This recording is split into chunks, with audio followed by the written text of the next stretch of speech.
Okay, well, we're going to get started. Welcome to everyone that has already logged in to our Media Transformation Summit.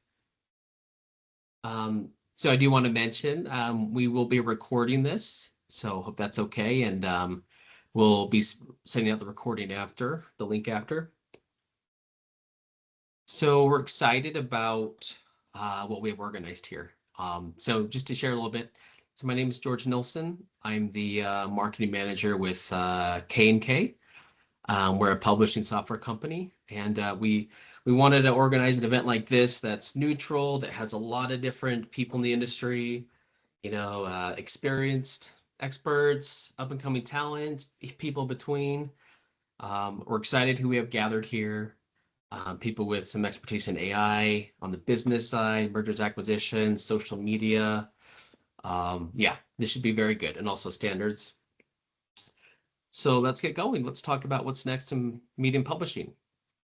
So let's go over some kind of just housekeeping items, just things to make sure everyone's aware of. So for each session, at the end of each session, there will be a 10 to 15 minute Q&A. So that if you have questions, we have time for that, and we don't rush too much for the next session. As mentioned, it will be recorded, and we'll send out the recording after. This is a 6-hour block for this summit, this virtual event. So we understand everyone cannot stay for the whole time. So you're absolutely welcome to come and go as you please. Cameras are off and attendees are muted, so it'll be subtle. If you need to come and go, no problem at all. Just sit back, enjoy. And that QR code, you can access the full agenda. And then I'll show it in blocks throughout as well. And also, after the event, you'll get an email with a post-event survey.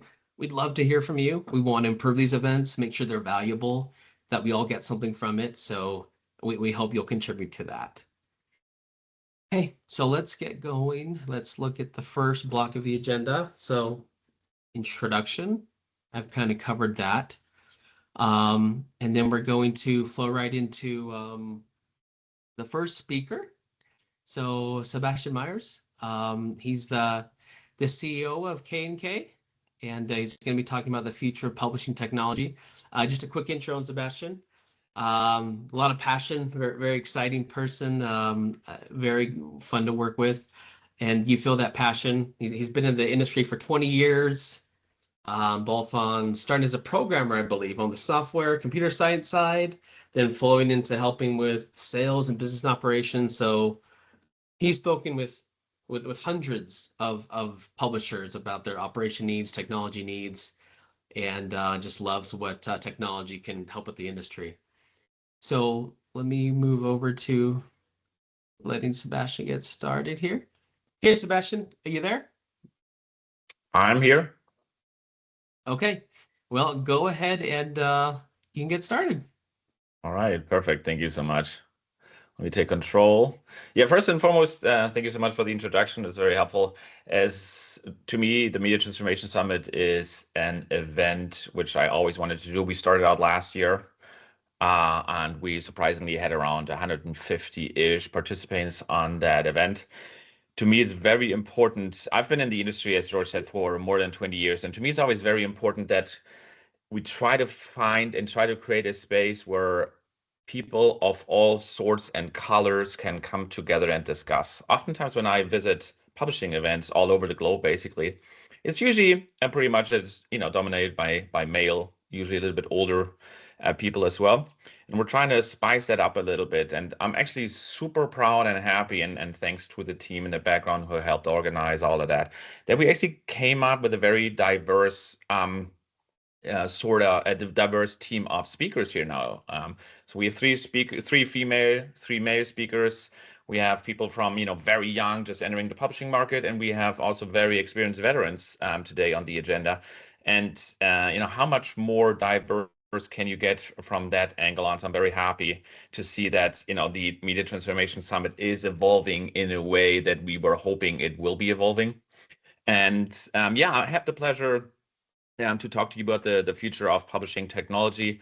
I think the subtitle is actually the more important one, integrating digital innovation with evolving market realities. And that's something I always try to do, is I always try to tell people about the technology which is out there, how to use that in order to meet customers' requirements, market requirements. And that is something I would like to talk to you about today. And I will be basically starting up with this picture here. Bear with me, I'm always trying to be a little bit more, not necessarily sarcastic, but I always try to put a little bit of fun into my presentation as well, and ask ourselves, are we really doing the right things or not? I've been in the publishing industry for 25 years. I've seen lots of technology come and go. I'm in love with technology, but I'm also in a way looking at technology a little bit more critical, because technology to me is just a tool. The important way to really use technology is really like have to think about how can we apply the right amount of technology at the right time to actually get a successful outcome. And yeah, today I want to start with a journey from chaos to clarity, a picture AI generated for me. And I trust you're all enjoying the daily dose of chaos our industry loves to serve up at the moment. But here's the thought. I don't have it doesn't have to be this way, I think.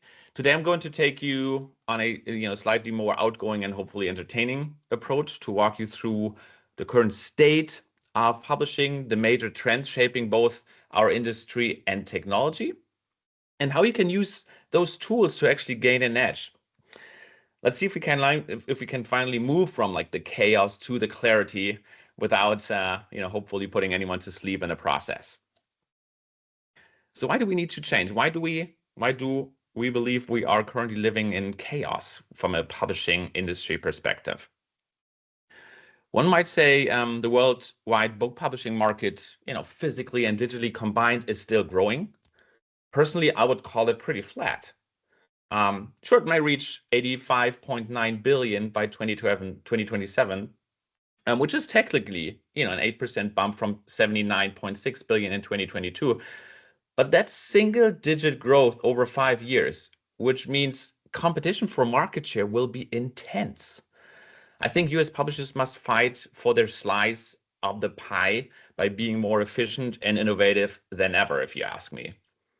While revenue is inching up, if we don't want to call it flat, profit pressures are intensifying, I believe. We saw an example like Penguin Random House's 9.5 sales growth yielding under 1% profit growth due to cost pressures. And HarperCollins profits dropping dramatically in 2023. You will see this on the right-hand side. Just look at the change column there. On an industry level, some reports even indicate that if we adjust inflation, the overall book industry profit have declined over the past 2 decades. The past 2 decades, just think about it. To me, this isn't sustainable without transformation. And without transformation, I don't necessarily mean like cost cutting on all ends and stuff like that. But let's see what kind of other trends we have currently happening on the market. Overall, people are reading fewer books. That's not good, especially the heavy readers, like 11 plus books a year. While those reading 1 to 5 books have slightly increased. Publishers now battling with Netflix, TikTok, and basically any other form of entertainment for attention. At the same time, US readers' demographics are skewing younger and more diverse, led by Gen Z and millennials. These, in fact, digital natives readers often discover books on social media like TikTok, prioritizing representation. Roughly 79% say diversity strongly influences their reading choices. And they embrace formats like ebooks, audiobooks, and web fiction. Generally, digital formats, I think, are still, not I think, but they are still growing actually fast. Speaking of digital formats, they're actually skyrocketing. The ebook market is forecast to climb from 20 billion in 2022 to over 32 billion in 2032. This one is really nice. Podcast awareness jumped from 22% in 2006, so people who are aware of podcasts, right, to 79% by 2022. So 79% in 2022 knew about podcasts. So if you think about audiobooks are on the rise in combination with podcasting, this is a very, very huge trend. And audiobook listeners are expected to exceed 100 million by the start of 2025. So right where we are right now, about 100 people. Oh, something with my screen went wrong. Anyway, so if you're not meeting the readers where they are online, on their phones, in their earbuds, you're missing out on a huge opportunity. This is about marketing. This is crazy. Welcome to marketing in 2025, where we're chasing readers across every platform imaginable, from their phones to niche forums, all while feeding them hyper-personalized recommendation. At least that's what we should be doing. So social media now dominates book discovery, driving about, and this is incredible, driving about 50% of it. 50% of the books are discovered on social media. In fact, TikTok alone apparently caused an 8.5% spike in adult fiction sales in 2022 and another 1% in 2023. I don't know if you have experienced that, but one day a backlist title is gathering dust, and then the next day it's a bestseller courtesy of a viral trend you didn't even see coming.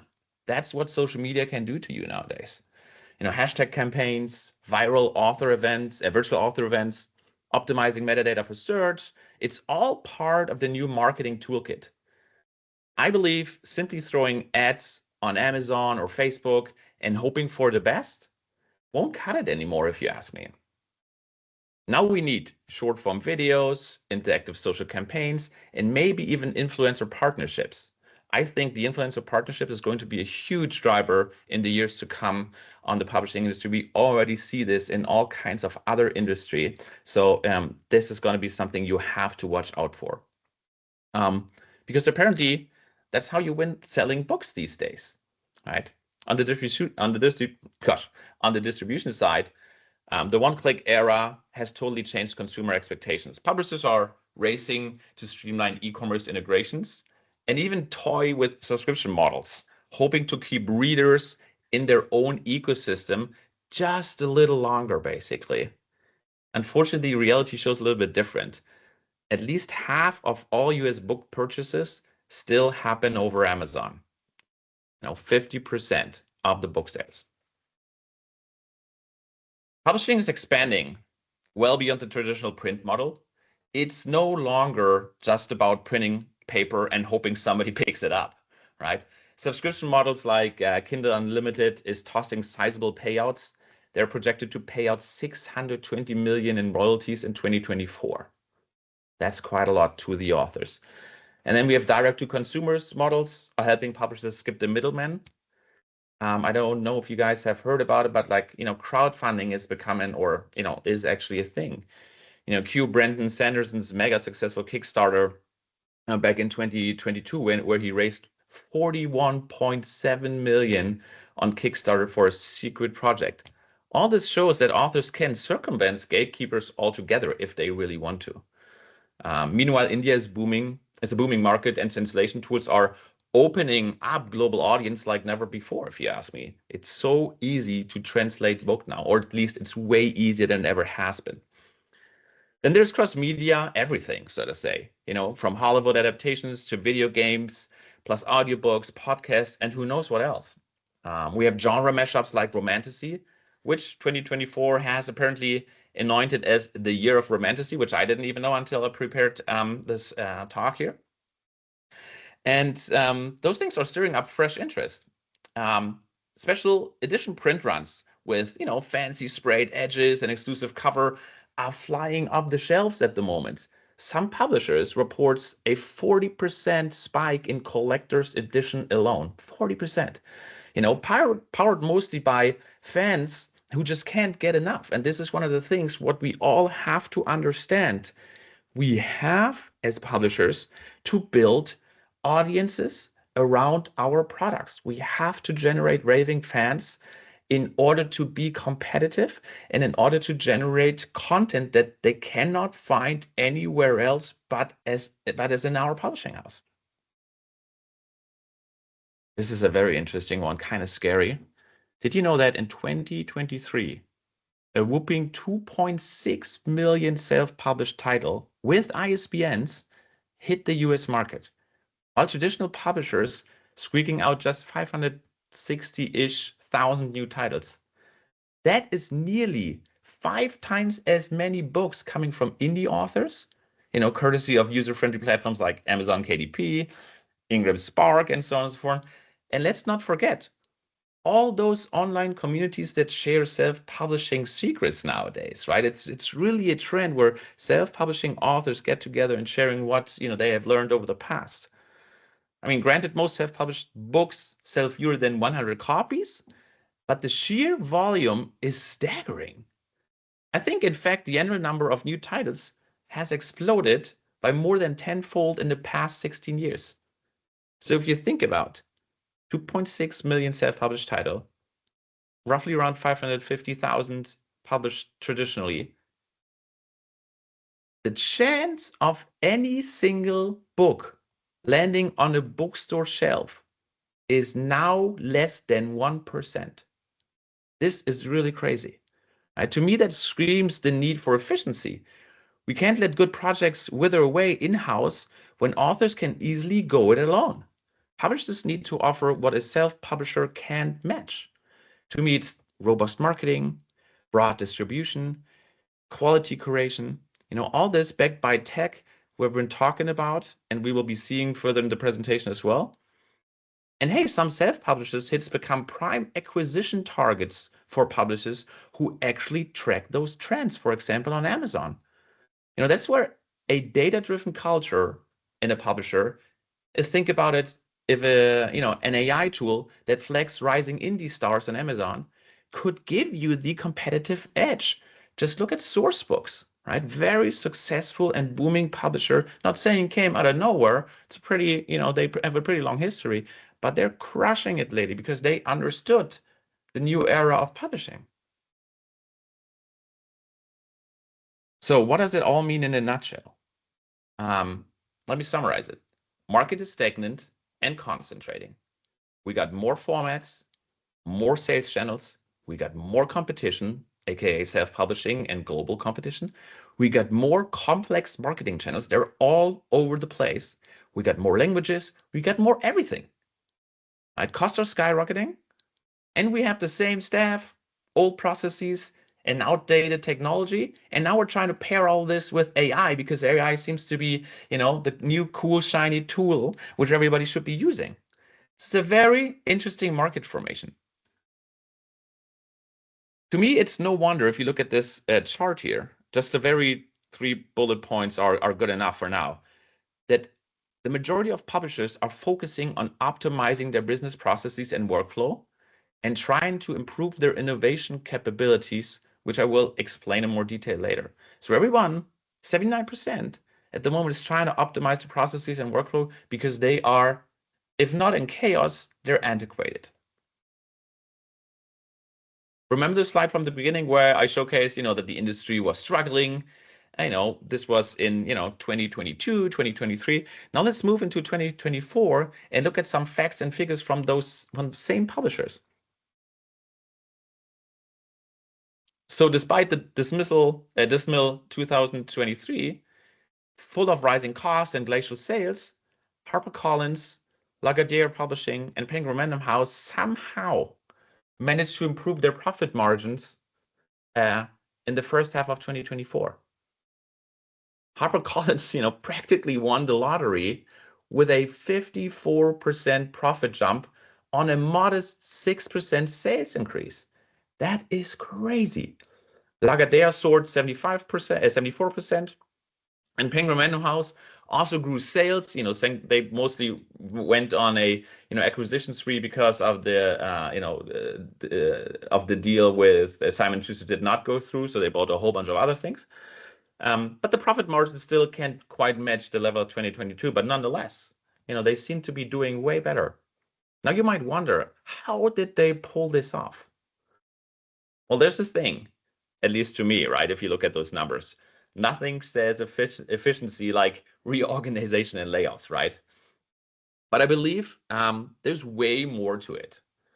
All of them have run some sort of an efficiency initiative, especially in combination with like the smart, and here's the kicker, the smart use of technology, not just like using technology at any cost, the smart use of technology. They're treating technology as a lifeline instead of a cost center. Companies that digitize processes become more resilient, obviously. They operate at a lower cost ratios and are better positioned for success. All kidding aside, while these big players have rebounded, I believe the future is hardly a walk in a park. I think margins will remain under siege and revenue isn't exactly racing ahead, as we saw on previous slides as well. So yes, transformative changes and strategic restructuring lie ahead if you want to stay both profitable and relevant. There's no way around it, if you ask me. I think at the moment there's like two powerful forces reshaping our industry. On one side, we have technology is allowing us to work smarter and faster than ever before. Only just naming AI, but there's way more to that. On the other, shifting markets, cultural trends, think younger, more diverse readers, global competition, and sustainability are pushing us to rethink traditional publishing models.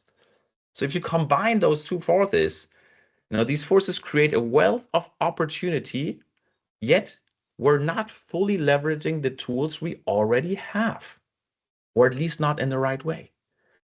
So if we would be able to leverage the tools we have so that they support the new trends, the new market trends, we would not have such a big problem, I believe. We wouldn't have that chaos. The problem is that we're not using new tools the right way.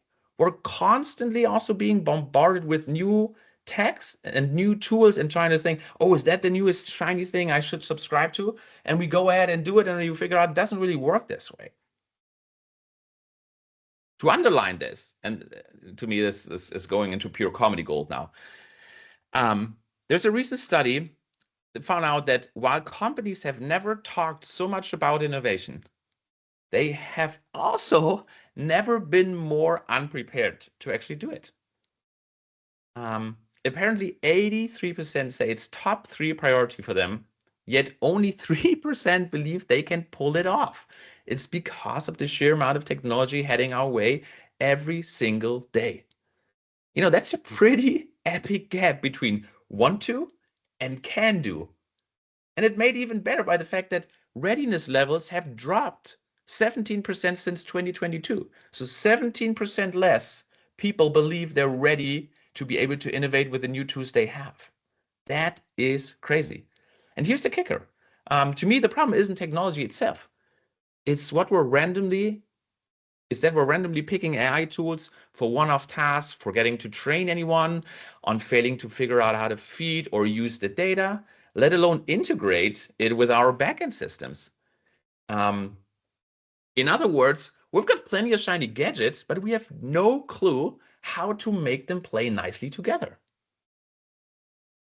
Don't get me wrong, I love technology and I love AI tools. I use AI tools all the time, and I also have not integrated all of them into my daily routines or into our software we're using at the back end side. AI tools are fantastic, and apparently the future couldn't be brighter. The global AI in publishing market is projected to soar from, and now listen, 2.8 billion in 2023 to a casual 41.2 billion by 2033. That's a 1,472% increase of the AI in publishing market. This covers everything from content creation, curation to marketing, meaning publishers are about to throw money at AI like it's going out of style. Hop on board early and you might ride the wave. Skip it and you will be drowning in a 41 billion sea of too little too late. And if you're not thinking about all your data, good luck with the pure chaos you're about to become.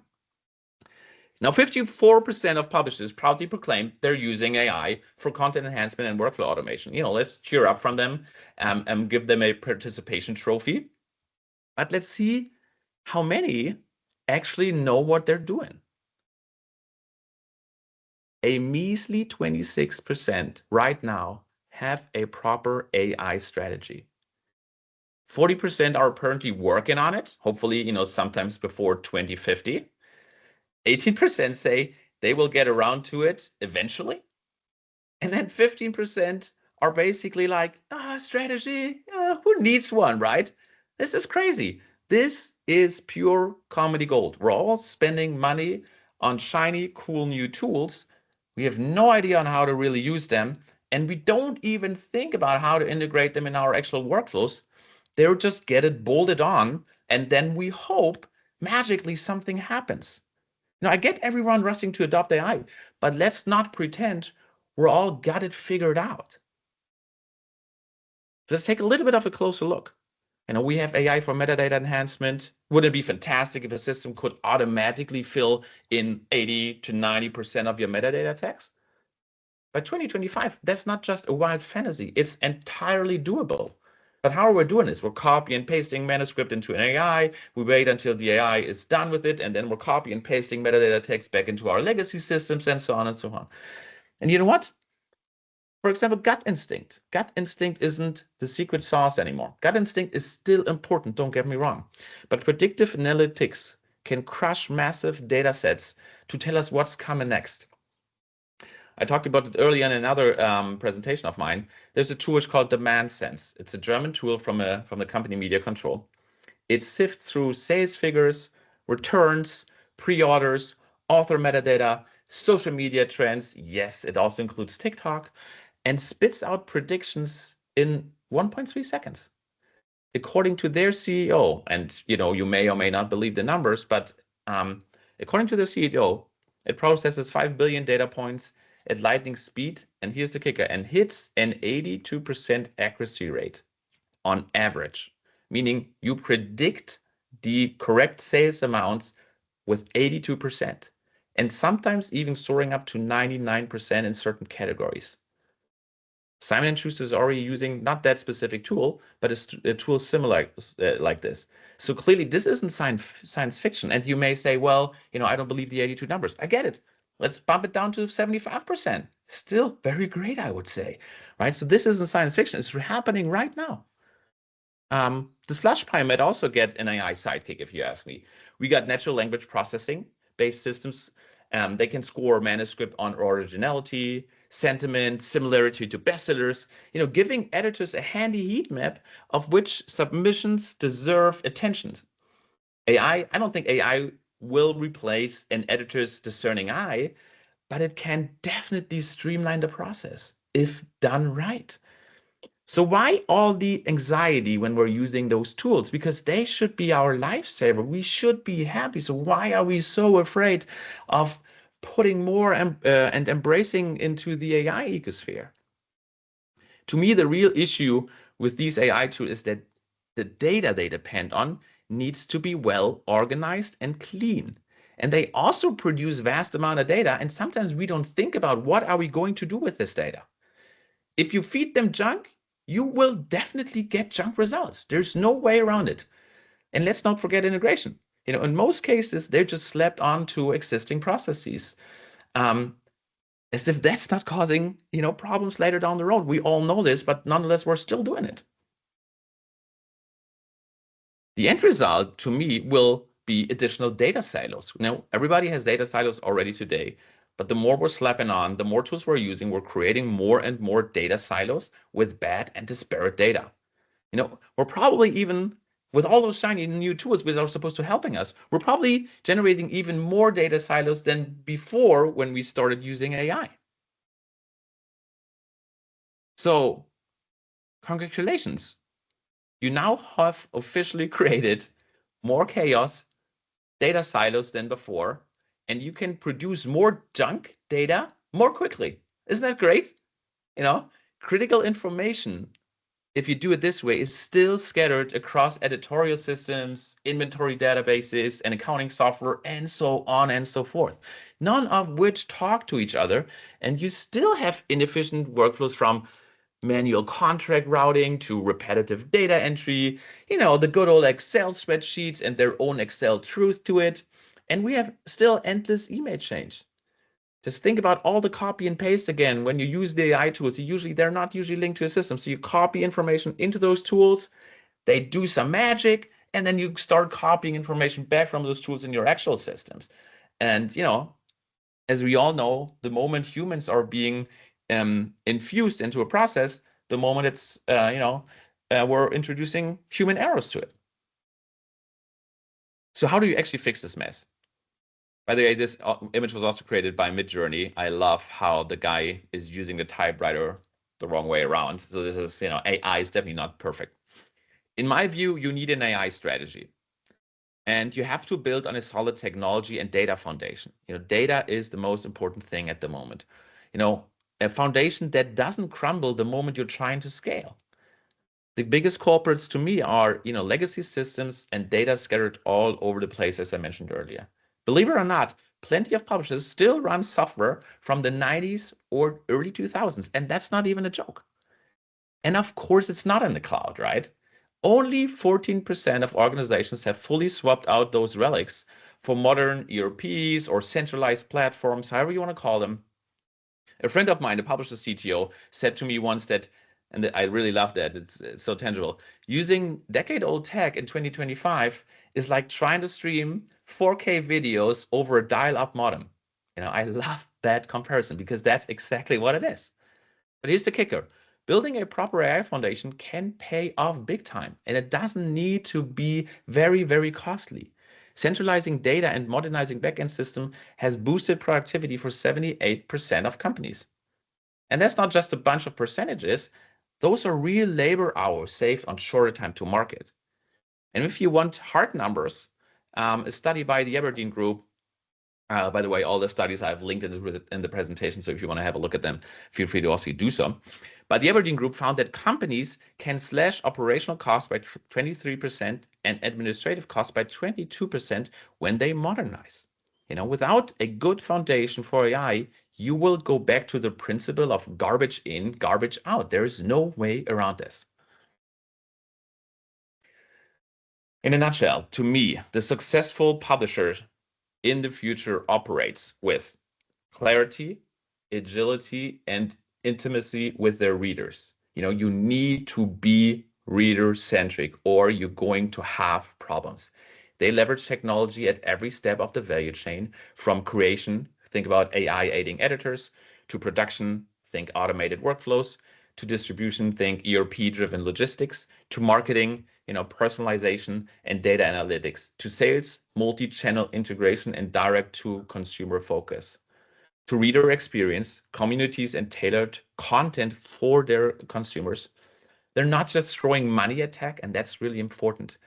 They strategically integrate it so that every department benefits and the whole organization moves in sync, not just one little piece of your organization, right?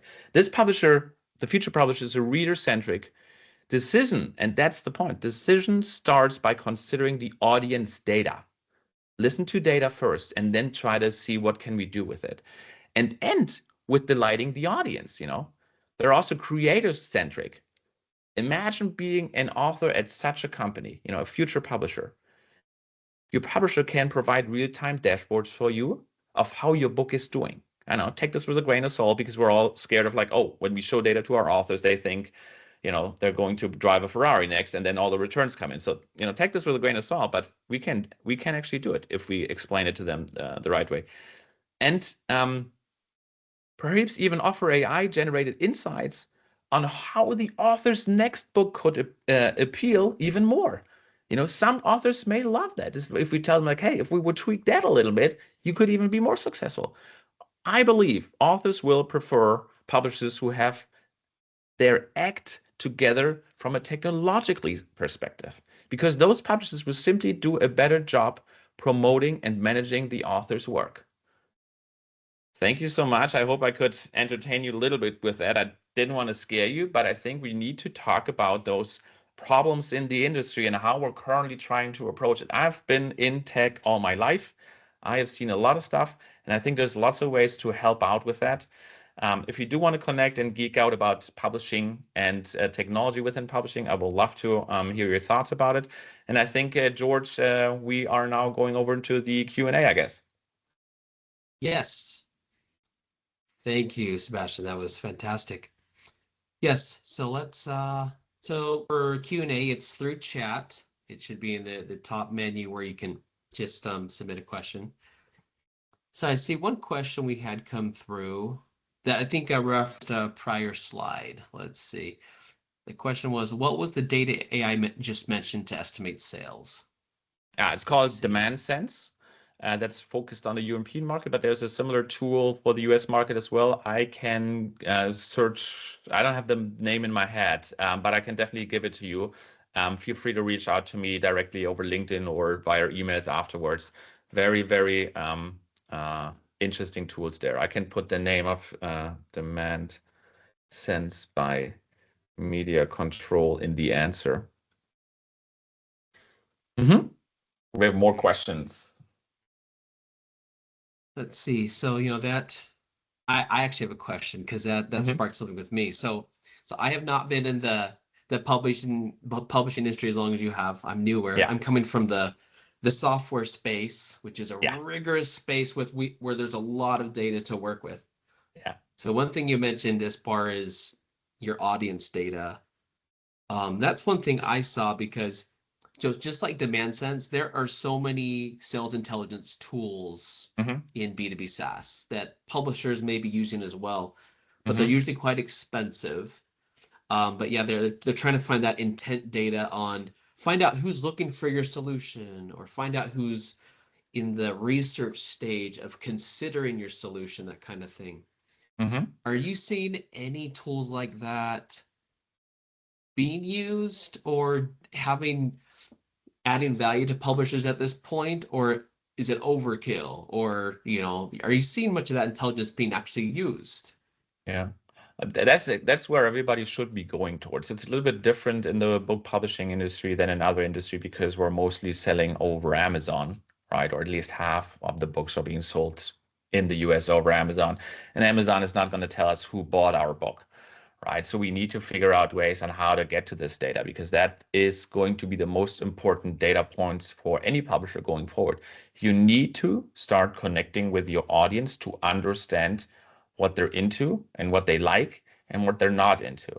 So those audience measurements tools, like analyzing your Facebook feeds, analyzing different TikTok channels, which are talking about you as a publisher or talking about your books, it's inevitable. And they're actually not that expensive anymore. Right? There's always going to be the expensive tools, but there's very good tools out there nowadays to actually track that information. But what I hope I made clear in my presentations here, what we have to really think about is how do we then, or what are we going to do with the data? And how do we integrate them into our decision-making processes within the publishing house? Because just using such a tool and then it creates data, stores the data somewhere, and then we don't do anything with it is not helpful to anyone. So we need to start collecting all the data points, especially around our customers. And we have to figure out ways on how to move customers away from Amazon. There's a whole bunch of things people are already trying to do, subscription models. They do. This is why, for example, the special editions also coming out. It's not that because they only sell good, but you, for example, can only buy the special edition on the website of the publishing house. And once you do, the publishing house finally has the data for their specific clients who they know are totally in love with a particular trait or a particular figure, um, uh, a particular brand of yours, right? This is pure gold because now you have that data and now you can say, oh, do you want to be part of a virtual author event? Do you want to do this? So you're really trying to connect the readers to your publishing house, and you can only do it if you know who your readers are. So selling over Amazon, maybe from a distribution perspective, may be a nicer thing because they're taking care of so many other things. But you also getting, of course, as everybody know, get very dependent on it, and you're not getting any customer data out of them. So you really need to think about what can we do to figure out what is our audience, what do they need, and what do they want from us. Yes. And I think I had another question, but I want to make sure I'm not going over anyone else's. Okay. I think the key part there also is your own audience data, the Yeah, data you own, yeah. because third-party data or things like that, it's helpful, but the actual interactions that whether it's potential customers, audience have with your brand and hmm how they respond, that seems to be that's the new gold. Yeah. because that's not based on assumptions or gray data where it's Hmm. not entirely true or you don't have the full Correct. picture. So that's part of having that in your own system, building your own, whether the word is cortex or the brain of your organization. So you have that to make your own decisions, to go over assumptions, third-party data, Hmm. um, to better bring things to market. Because the painful way is you try things, hope it does well after you're invested. Obviously, the smarter, happier way is you go off what information you have, and you Yeah. still bring an initiative or whether it's a product or book to market, and then see how that response goes to just improve the. I keep going to the word cortex because that's how AI is talking about it. The Yeah. part of your brain where it's learning and adjusting and I mean, yeah, your so the first CRM party data data. is always Yeah. going to be better than any third party data because you know exactly what you know. With the third party data, you always are going to make assumptions or have to make assumptions because they don't tell you the whole truth about it, right? So, we use tools on our website where we try to see who are the visitors. And since we're not producing the data ourselves, we are relying on the intelligence of third party data providers for us, and their accuracy is not really the greatest, right? So really have to start thinking about it. Already is happening very heavily on the B2B side of things, but even on the trade publishing side of things, we need to understand and collect data for our readers. Otherwise, we will be running out of business. And we have the tools nowadays. When I was mentioning a tool where you would, for example, say, what is trending on TikTok. One of a sudden we have this romanticy thing. So it's not just collecting data about our readers, but it's like collecting data about what is the market currently interested in. If you would have figured out that 2024 obviously is the year of romanticy, you could have acted way earlier upon it and creating titles in that area. And because you may have been one of the first ones who have a couple of titles in there, they would be very successful. If you're late to the game, it's like, oh, everybody's kind of writing about romanticy now. Should we also do something? We all know in the industry that producing a book is not you click a button and tomorrow you have it. It takes some time, right? So you need to constantly watch your market, and if not now, the market is evolving quickly more than ever and changing, right? I didn't see collector editions being a thing. If I would have, I could have earned a lot of money now, right? But this is something we would have to watch, and this is something we have to constantly monitor. And again, the tools are there. I just think we're using them the wrong way because we're trying to slap them on already existing processes and backend systems. And this is not just how this works. This is why you need to have an AI strategy. This is why you need to understand that if you do want to make data-driven decisions, you really need to always think from the data first perspective. Not say, oh, I saw a new shiny AI tool out there. Let's just use it. No, you should think about, okay, what kind of data does this tool need? What data is this tool producing? How can we use this data? Or how can we make sure we're getting the right data to this new shiny tool? Because as I said, garbage in, garbage out. So this is how you have to approach those things. What data does it need? What data does it produce? How are we going to leverage that data? Hmm. Yep, absolutely. Okay, we do have some good questions here. Okay. Amy Jones asked, how do you think publishers can balance the need to start with good data and the potential effort there versus the desire to see tangible results with AI as soon as possible? Hear So that okay, the or do you like see that balance, question? yeah, that would balancing the need of or like how to use the technology and to also maybe you read the question again. Sorry. Yeah. So yeah, how do you think publishers can balance the need to start with good data and the potential efforts there versus the desire to see tangible results with AI as soon as possible? Hmm. That's actually a very good question. So of course, the moment you try or the moment you're starting to use AI, you do want to get results quickly because you're now spending money on tools and you want to get a return on invest for it. And I think there's a lot of use cases where you can see results quickly. Um, in my presentation, I said earlier, it's like even though you may see results very quickly and you have a very good return on invest, you should also invest. And that's something you can do step by step by step by step. It doesn't need to be there from the beginning.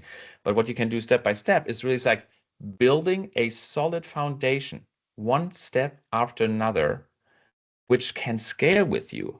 Because just because you're using one new AI tool and you do have a little bit of a return on investment, scaling this tool to the whole organization, scaling this tool up for more sales and so on and so forth, will then, if you don't have a very good foundation, technologically wise and data wise, it will cause more harm than is actually needed, because you have to make sure you're feeding in the right data, and you have to make sure the data it's producing, you're using it the right way. So using an AI tool at the beginning to create a certain ROI for you very quickly, that's not a problem.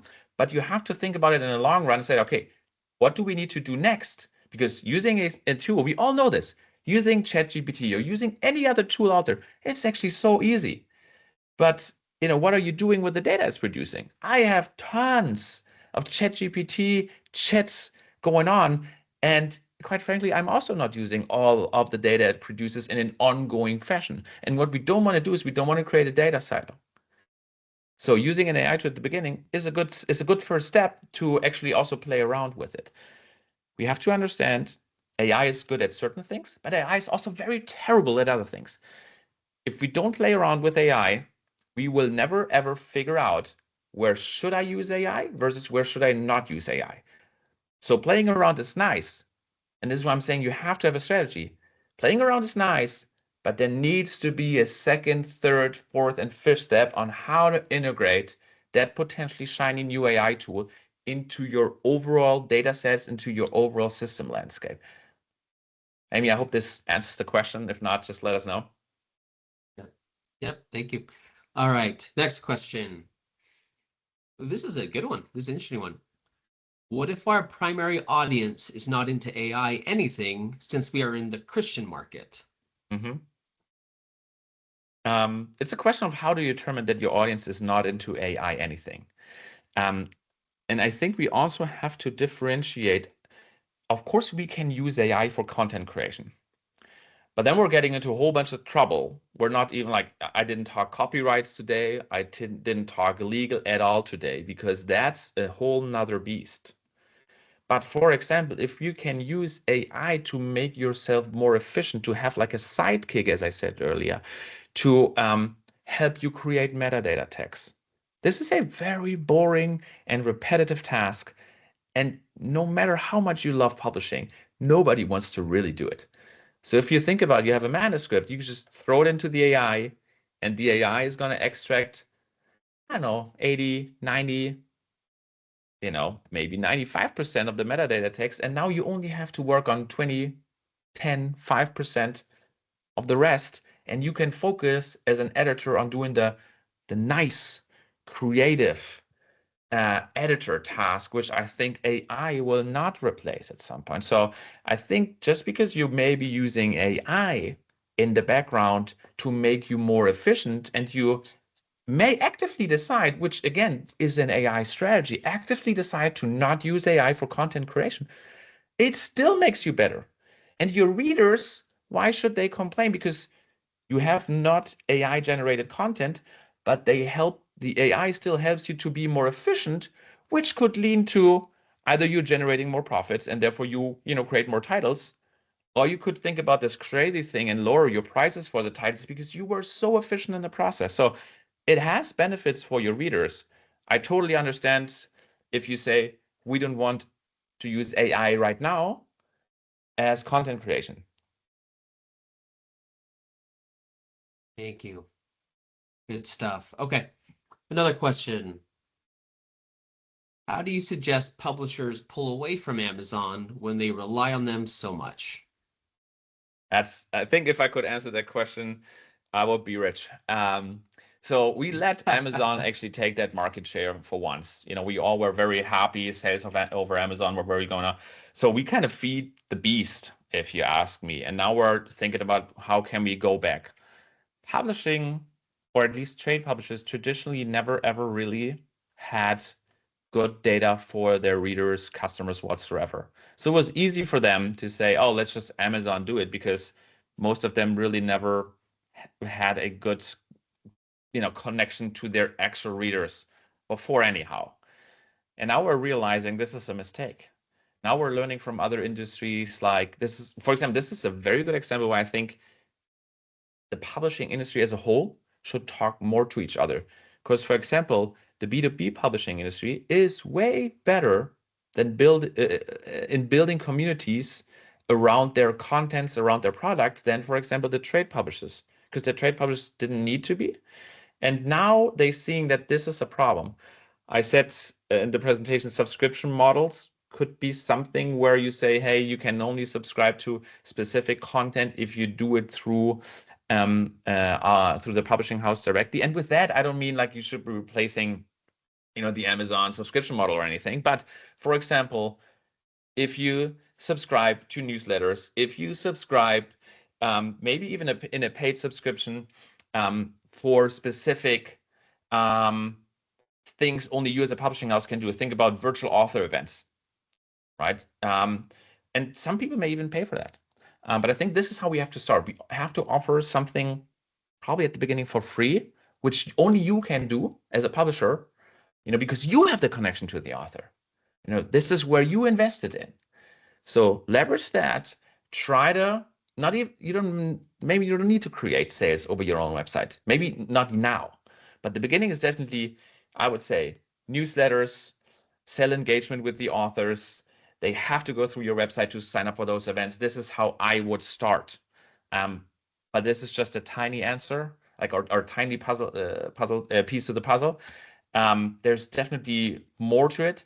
And I would love, and this is why I hope this media transformation at some point kicks really off. This is a really good question. And I think the industry needs to talk about it and brainstorm and come up with ideas. Like, how can we move away from the Amazon piece? This is something we have collectively have to think about it, not just you as your publisher on your own. This is something like, how can we collectively do something? As I said, maybe start with a subscription, not necessarily think paid subscription, but those type of author events, newsletters. If you subscribe, you get a hand-signed gift, a card for your birthday. Those type of things, right? Which are, again, collector items seem to be going, through the moon at the moment. So why not, feed the beast even more and say, hey, if you subscribe to our newsletter list, or if you subscribe to, our publishing platform, you will get those perks. People may really like that. Sorry for the long-winded answer. No, no, that's good. And we still have a little more time to build on that. Gotcha. Yeah, I feel because monopolies are in many industries. The way I've seen it in publishing is kind of a bit of a different level, whether it's Amazon or Big Five or that kind of thing. But it's still, I feel some of the principles are the same of if you know your audience, Mm-hmm. if you know if you're trying to create value for and that you've done in the past, I feel that principle still rings true where you can carve your niche. You can still carve your business share that you still serve because people still want that smaller personable experience or an experience of just you or your people or how you talk about things or Mm-hmm. that kind of thing. But being like them as far as Yeah. being able to feel like that way. Or within Amazon, being the best niche or owning that niche channel within that Yeah. marketplace, right? If you can't beat them, play with them. So it just feels like, yeah, that's what I say. Knowing your audience is so important. Knowing your Um, audience, because then you can market it correctly, right? I actually don't mind if I get personalized advertisement in my email inbox. That may be not for everybody, but if personalization is done very great, it's really awesome. And it creates, at least with me, it creates some kind of connection with whoever portal I sign up to, because I have the idea that it's like, oh, they kind of know what I want and they give me exactly the information I need. For example, curated news, right? Instead of me every morning having to plow through endless amounts of newspapers, I have a very good tool where I just get curated news for the things I like, for example, tech, publishing, and so on and so forth. So, that is very helpful. And in this case, I don't really mind if they're having a little bit of my personal data in the sense of my preferences to actually then deliver value. And that's how we have to think about it. If we are reader-centric, and reader-centric could also be very niche, right? A niche may be, there's some niche publishers out there at the moment which are actually very, very successful in their specific niche. But if we put our readers first, and if we're reader-centric, that means we will understand what the reader wants and we can serve the needs of the reader. And to me, publishing was always and will always be the same thing. It's creating the content, connecting it with the right audience through the right tool at the right time. This is something we have to think about constantly. That's what entails publishing for me. We're creating content. The content needs to create value for the consumer, and we need to meet the consumer at their preferences, meaning what tools are they using and how do they want to consume the content. For example, there was an app. It doesn't really work for me at least anymore, but there was an app of the Financial Times. And whenever I was at an airport, usually at an airport, you don't have too much time because you're running from one gate to another, for example, and you open up the app, through geolocation, they knew that you were at an airport, and therefore they trimmed the articles down to a very, bite-sized chunk, which was awesome. So, because you didn't have the time to read the full article. And those are the things which you have to think about. If you understand what your readers need at that given moment in time. And that could be different things at any given moment in time, right? Today, because I'm at the airport, I don't want to read the full article. But if I know this reader is Sunday, he's probably sitting at home, drinking a coffee, give him the full article, right? Because he just wants to enjoy the full article. And that's what we have to understand. And for that, we need to understand the reader and what is the value we can produce for our reader through our content. Excellent. Well, that was good stuff. Well, thank you, Sebastian. Right. Of course, it was a pleasure. That was very data-driven and fantastic information on the industry. So let's transition to our next session. So let's go ahead and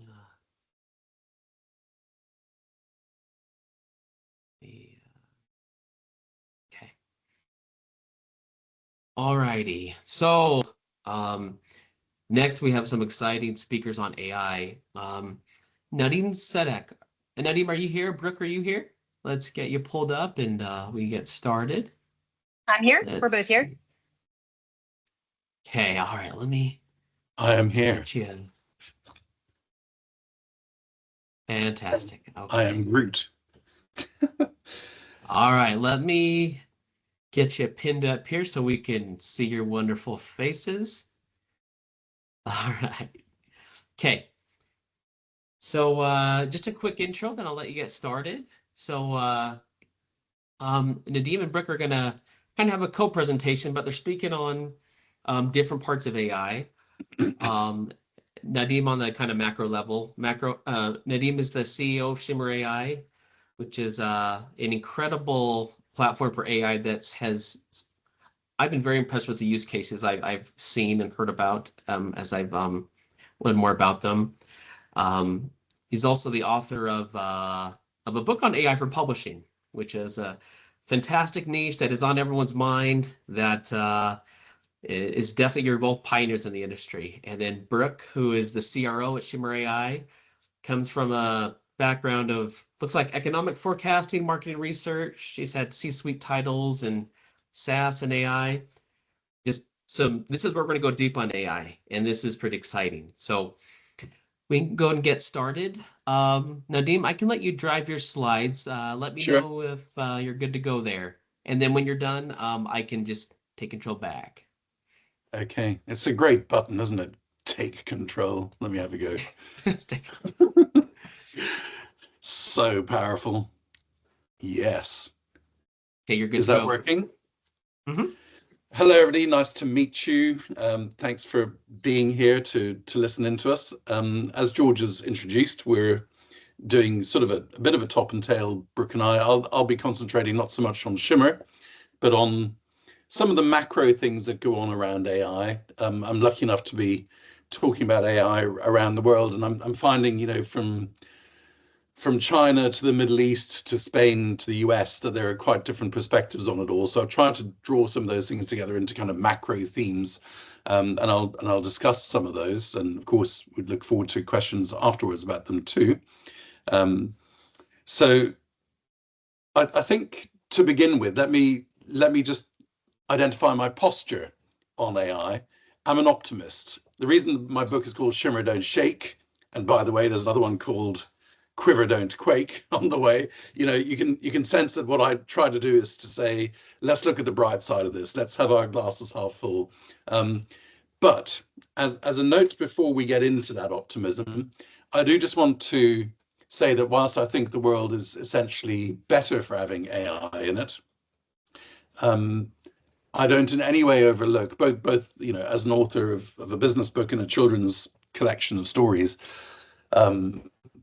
I don't overlook the importance of recognizing and remunerating creators, which is a synonym for dealing with the whole issue of copyright and how we're all struggling with exactly how that should work, which we'll spend a bit more time on a little bit later in this as well. So I'm sure that you're all pretty sophisticated in your understanding of AI at the moment, but just in case this hasn't struck anybody, I do think it's worth saying that this is a really fast-moving technology. And in case you're thinking you're getting on top of it, like I have been feeling, like, yeah, I've got this, I get it. It's accelerating. I follow about 12 different newsletters that pop up in my inbox every day. And it's exhausting. I can barely do my work trying to keep up with reading about the latest stuff that happened overnight. Sometimes it's trivial, sometimes it's more profound. It's an accelerating phenomenon. And I don't know where I got these numbers, but I've seen them a few times. I don't think we should take them literally, but they are figuratively interesting.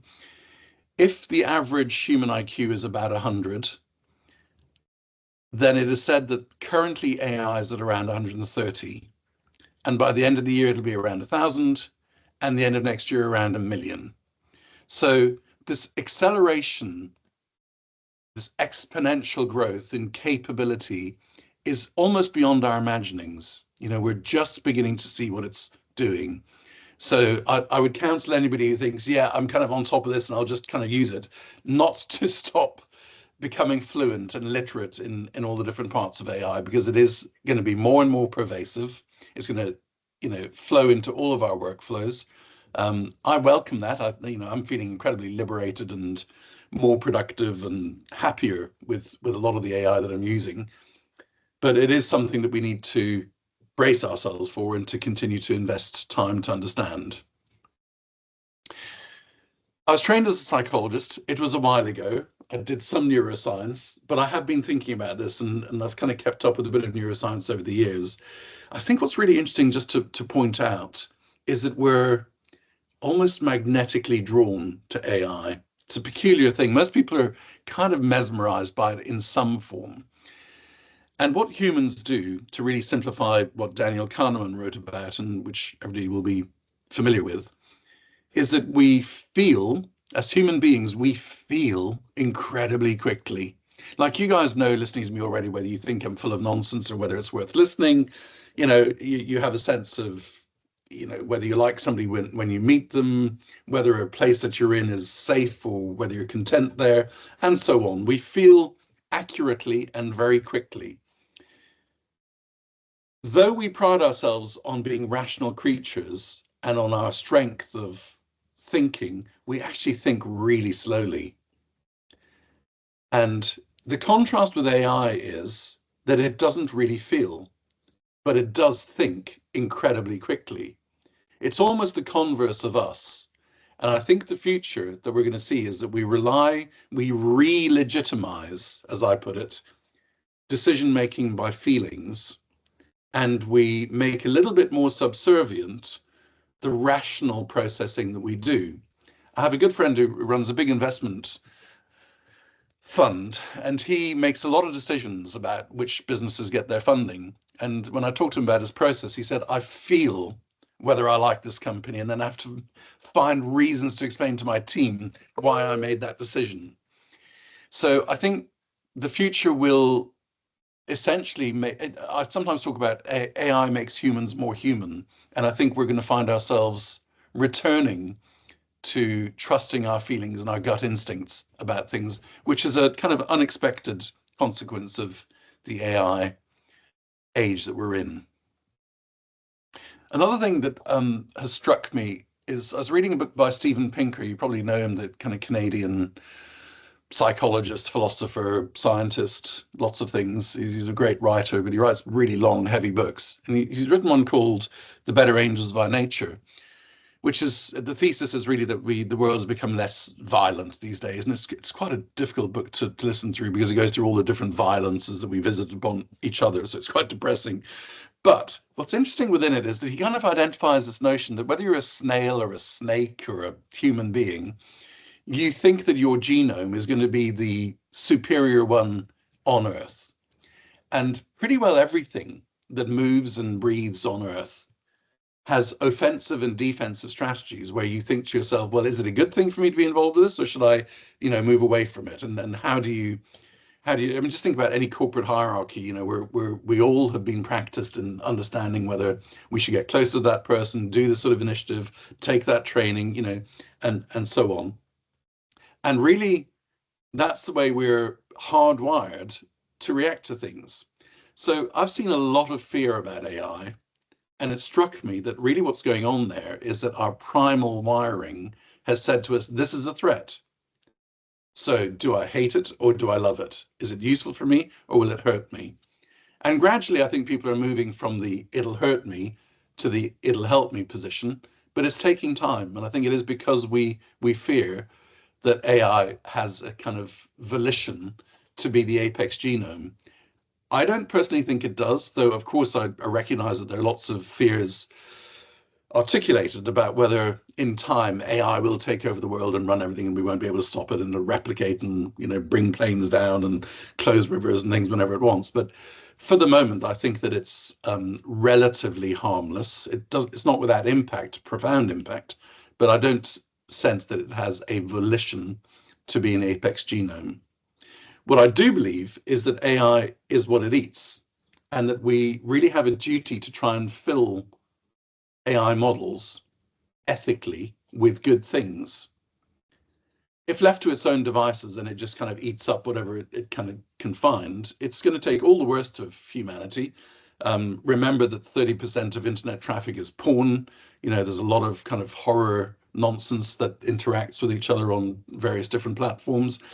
And if that's what we leave the training set to be, then that's what the AIs will kind of be characterized by. They'll become harsh and unyielding.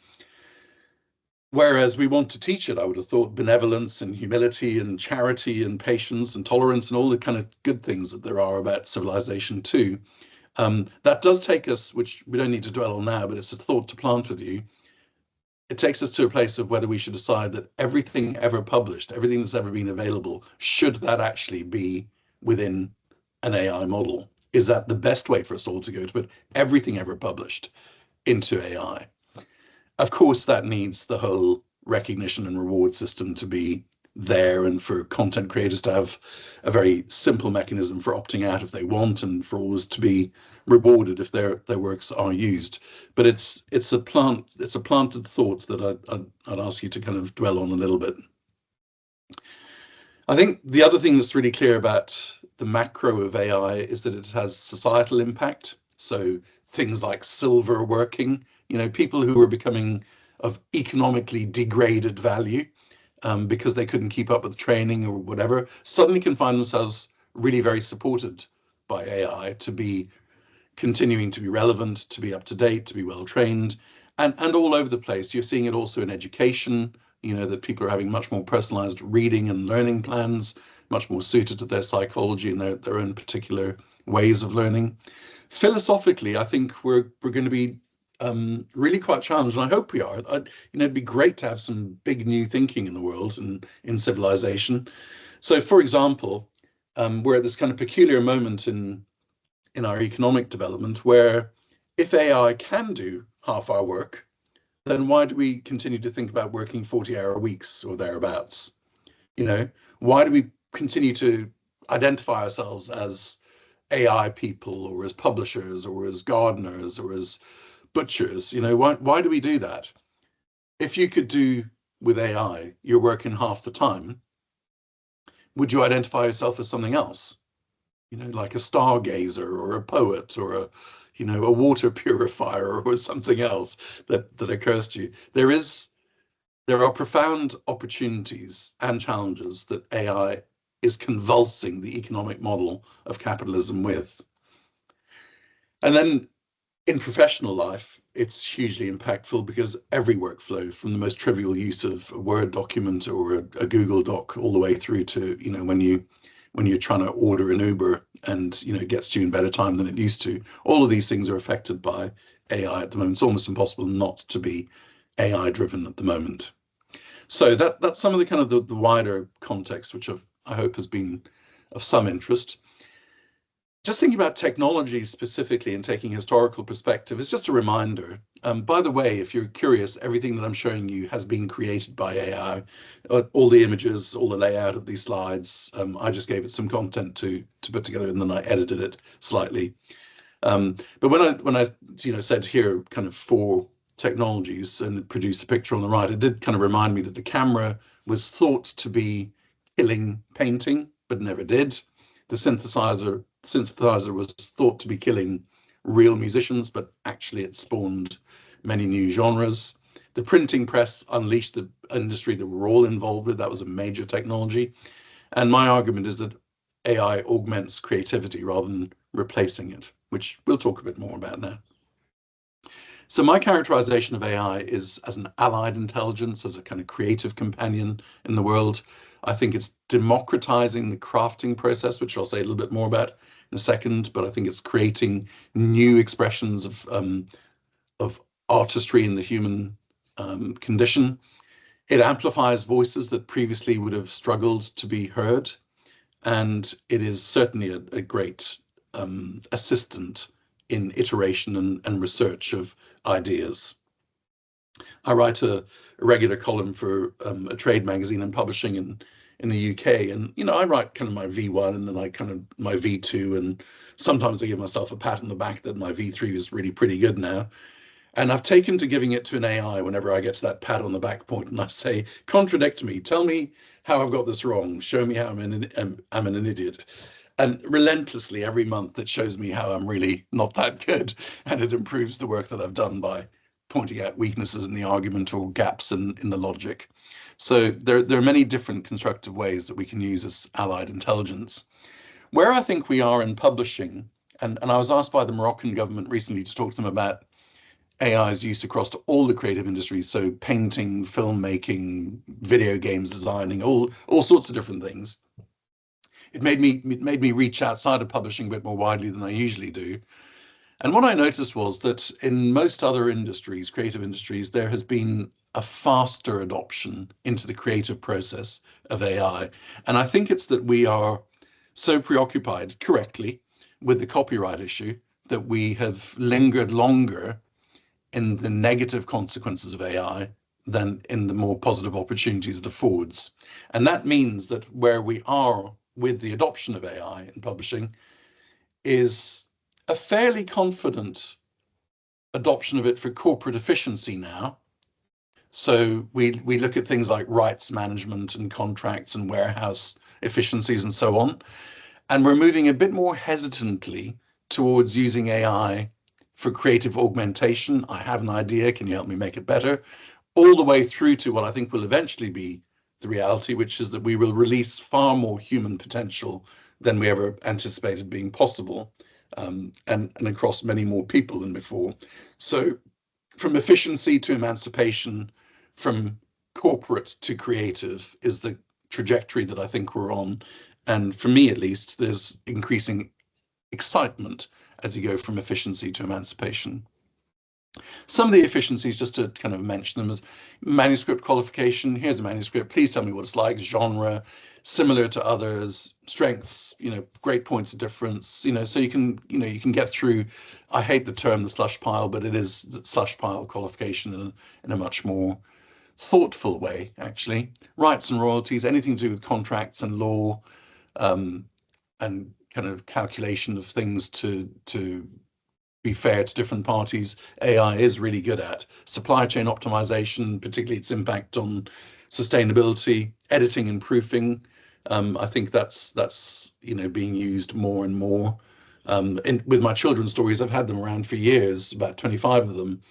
And I gave them all to an AI over Christmas and said, I've never been able to organize these in any sort of narrative arc. Can you help me?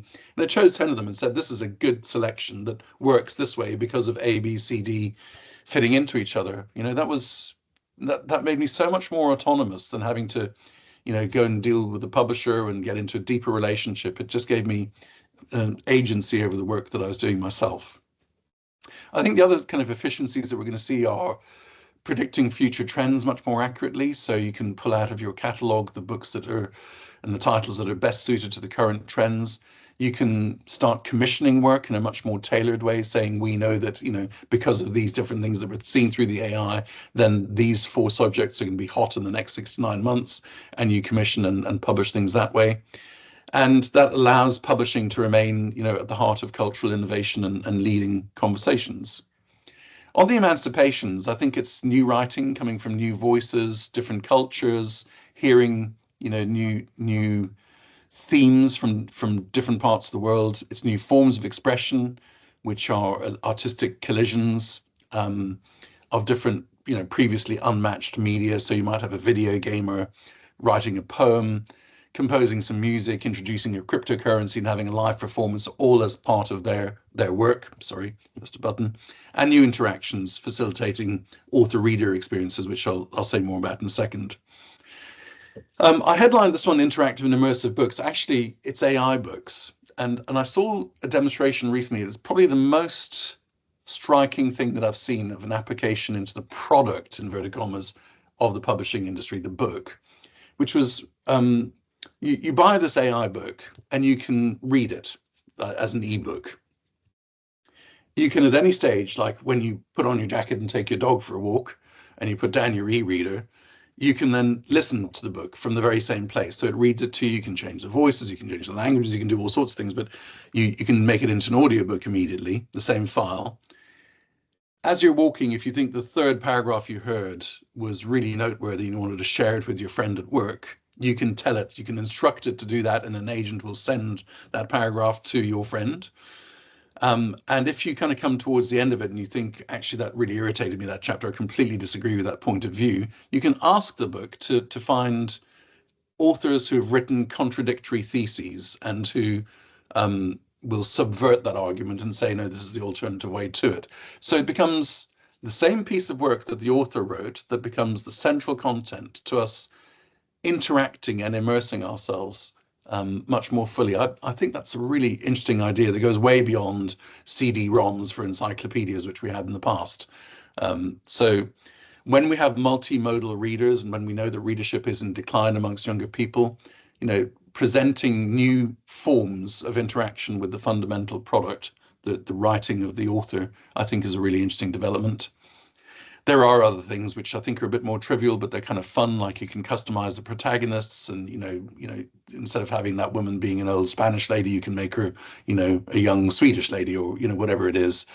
In an adaptive text, you can ask for alternative endings and play around with them, form communities. Here the people that it all ended in destruction, and here are the other ones that it all ended in victory. And the immersive experiences that I talked about, which again for children's education, for example, is interesting.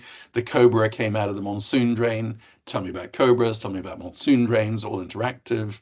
You can generate imagery around all of these things. These are the kind of the new fields that AI bring into the product level. And then I've had my own experience with this. I mean, my book's got a very limited audience. It's, it's about publishing an AI and how it can be embraced, the two can embrace each other. So publishers are basically my audience, and there's a limited number of us in the world. But it's even more limited if it's just in English. So I started doing some translation again over Christmas. I clearly had a rather redundant Christmas in terms of productivity, but I translated my own book, gave it to an author, a publisher who spent 3 days editing and said it was about an 85% good manuscript that I'd given them. So it's now available in Arabic and Tamil, it's coming out in Chinese, it's coming out in Greek, and the translations cost almost nothing, are done incredibly quickly and more or less automatically. That clearly spreads an author's work in a very different economic model across many different cultures and audiences. I also experimented with AI-powered audiobooks. I went into a studio, which is a bit of a hybrid model. I recorded 3 chapters of my book. The AI learned how to mimic me, synthesize my voice, and the entire audiobook is my voice, but not me. And it sounds like me. My kids can't tell whether it's me reading a chapter or not. Again, different economic model, much more spread. So if you're a fan of Scandinavian noir novels and you're kind of running out of them, you might say, I'm looking for anything like this. And the AI says, well, there are some Mongolian authors who write in a very similar style. Should I translate one of those for you? And you find that actually there's a whole corpus of Mongolian noir that is very similar to Scandi noir that you suddenly access because of the translation and audiobook capabilities.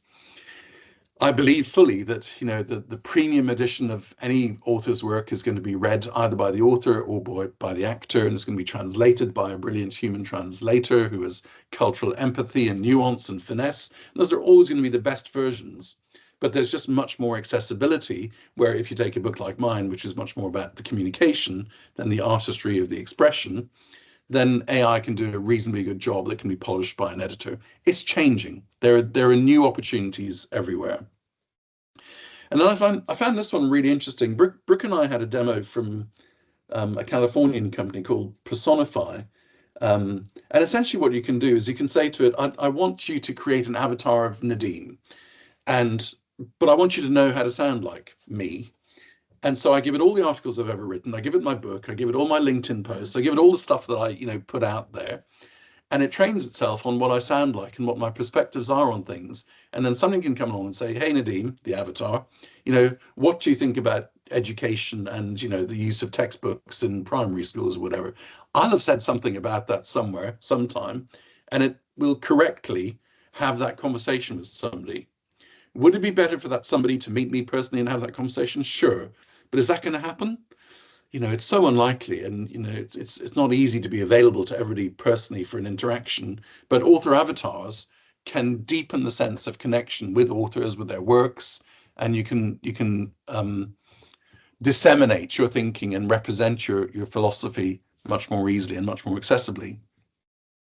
So that's probably enough of my macro stuff. The question, and I recognize that it's rather provocative, that I leave you with before handing over to Brooke, is we made AI. Not everybody wanted it to happen. Not everybody asked for it to happen, but we humans made AI.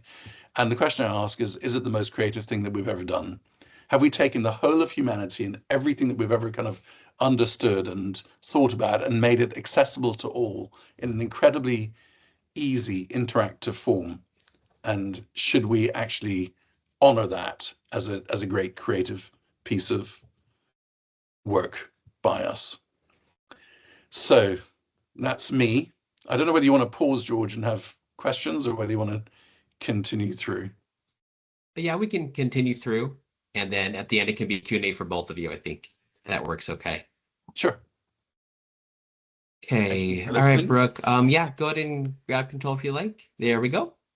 Perfect. Okay. So I'm going to get much more focused now and talk about specifically how AI can help solve what has been a pretty long-standing problem in publishing. And that problem is the striking undermonetization of assets in this industry. This number can be debated, but somewhere around 100 million titles in English alone exist in publishers' catalogs, and only about 5% of them really get support to be continuously connected with their reader audiences, which means that there is a significant amount of books out there that are still very relevant, still have relevant reader audiences out there, but the traditional systems don't provide any real good way of helping to connect those books to their readers. And one of the main reasons for that is that marketing is really difficult, specifically in this book publishing industry. Traditional advertising is very human intensive. It's very difficult to really know what parts of your marketing are working and what parts of your marketing are not working very well.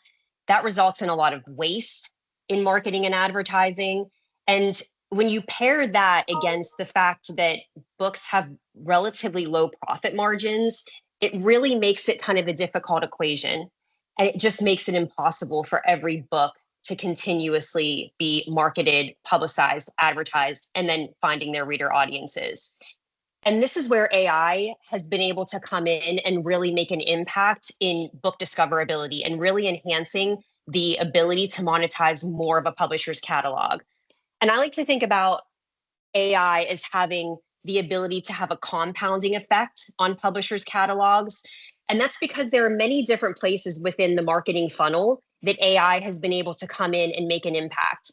And every one of these incremental improvements that you can make throughout your marketing funnel for every individual title makes a significant impact overall across those individual incremental enhancements. Some of those things are, Sebastian mentioned earlier, better metadata. I mean, we all know that enhancing your metadata really improves the ability for your books to be found, and algorithms work better and they work harder, and you can get better metadata using AI tools. So that's one improvement that you can make. Smarter audience targeting is now available because of AI. AI can get a lot deeper in terms of understanding all of the potential aspects of a book that can connect that book to reader audiences, so that you no longer only have to focus on connecting your book to people based on the genre, the category, the demographics. When you have to focus that narrowly, it means that you're not finding potential reader audiences and you're not really getting as accurate and specific as you can be. And AI provides those opportunities to get much better and much smarter with your audience targeting. AI also provides the possibility of getting psychologically tuned and emotionally driving assets in order to attract people to your book. Because of how AI can analyze a book and all of the kind of details and the psychological details within a book, it can bring out the story within the book and show that story to people in order to drive an emotional connection. Nadine mentioned earlier, system 1 and system 2, like fast thinking and slow thinking. The best way to make anybody attracted to purchase any product at all, not just books, but any product, is to connect in with their emotional subconscious. And that's what emotional and kind of story-driven ads are able to do. Automated advertising is now possible with AI. I'm going to be giving you a case study on that very soon here. But automated advertising, completely hands-free advertising, only requiring the book as the input, means that the problem with the very human intensive advertising industry, very wasteful advertising industry, can now be solved with completely hands-free automated advertising.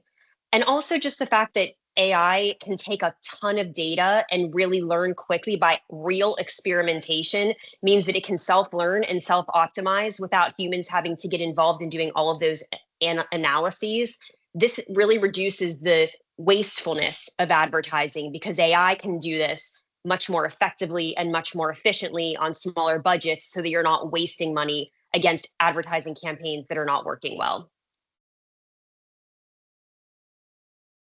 So just to give you a case study specifically on how Shimmer is making something like this happen and really supporting publishers' entire catalogs and including their backlist, is with completely hands-free automated advertising. I call it advertising on autopilot, because it truly only requires the electronic file of the book.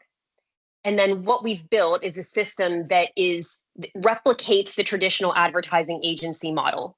Any traditional advertising agency has 3 very human-based teams: your strategists, your creatives, and your media deployment or your operations team. AI has now enabled a completely end-to-end automated system that leverages AI and technology in order to reconstruct this end-to-end advertising using machines rather than humans. So what happens is the electronic file of the book is used in order to basically brief the rest of the advertising for each book. The machine analyzes every bit of text within that book and builds out something that we refer to as book DNA. Book DNA is an understanding of basically every sellable element of that book, everything that can potentially connect that book to reader audiences. It acts as the strategy for the rest of the advertising. It then gets passed over to the creative machine. The creative machine uses that book DNA in order to bring the pages of the book to life, the stories of the book to life in very visual, emotional ways that will help connect to those reader audiences.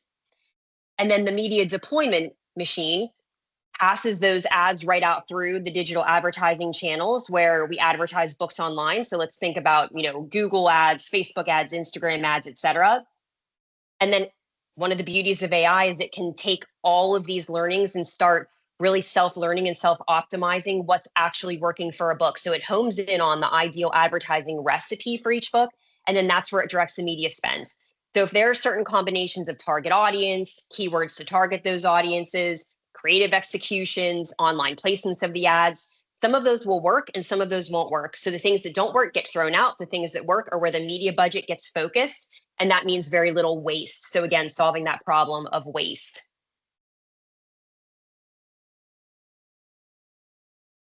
What's pretty cool about the way that AI advertising, the way that AI images and soon video are able to bring a book to life is they can really take a different creative execution, a different creative route, depending on the particular type of book that it is, because different types of books require different selling strategies, of course. So nonfiction titles need to be a bit more realistic. We need to have a bit more drama in novels, a bit more spiciness in some more, kind of romance or a more explicit book. So the style that the ads can take can focus on selling the strategy for each individual type of book, and that's pretty phenomenal. Smarter targeting is possible by allowing the book to speak for itself through its book DNA, all of the possible interest groups that might be interested in that particular book, and then starting really kind of large. That's the great thing about AI. It can start big, so it can start with hundreds of interest groups and really home in on the ones that are really working to drive people all the way through to wanting to purchase that book, to wanting to shop that book in e-commerce. And then that's where the campaign can focus. So we call this strategy reverse discoverability. There will be different ways of doing it with other tools. But specifically, what we do is we don't require the knowledge of the demographic profiles or the genre or the category up front. We only use those interest groups. And then we learn on the back end which interest groups are really working and what profiles of demographic readers, psychographics of those reader profiles are really rising to the top. So it's a great way for the publisher and the author to also learn about the audiences of their books rather than having to provide that up front.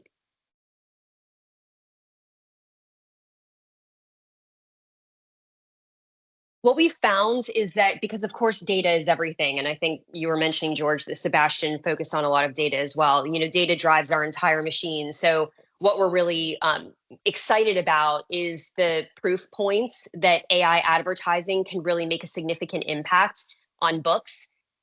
There are three components to this. So as advertising happens across thousands of titles, and the machine starts to learn about what target audiences, what different keywords and interest groups are working to target different audiences for different genres, different subgenres, what creative executions and hook lines are really working for different types of books, who to sell to, how to sell to them.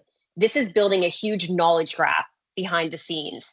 And that becomes extremely useful and impactful for publishers in terms of being proactive about what books to publish, how to sell them. So that knowledge graph building and building will just become more and more significant. What we've seen is that AI advertising can provide 6 times better attention than traditional advertising when you think about click-through rates. So our ads have achieved on average 10% click-through rate, which is significantly higher than the industry average. And that's a combination of the way that we've been able to bring stories to life from books. So rather than relying on just the one asset that a book typically has, which is its cover, AI enables you to really quickly and effectively bring stories to life within your ads. And that's what drives that emotion. And also that in combination with much more, with much smarter targeting creates a much better attention, and then also much better conversion to shopping. So we've seen 12 times better conversion rates from landing page to shopping as well. So what all this leads to is really a leveling of the playing field for all books in a publisher's catalog. It's not just that top 5% that publishers can focus on.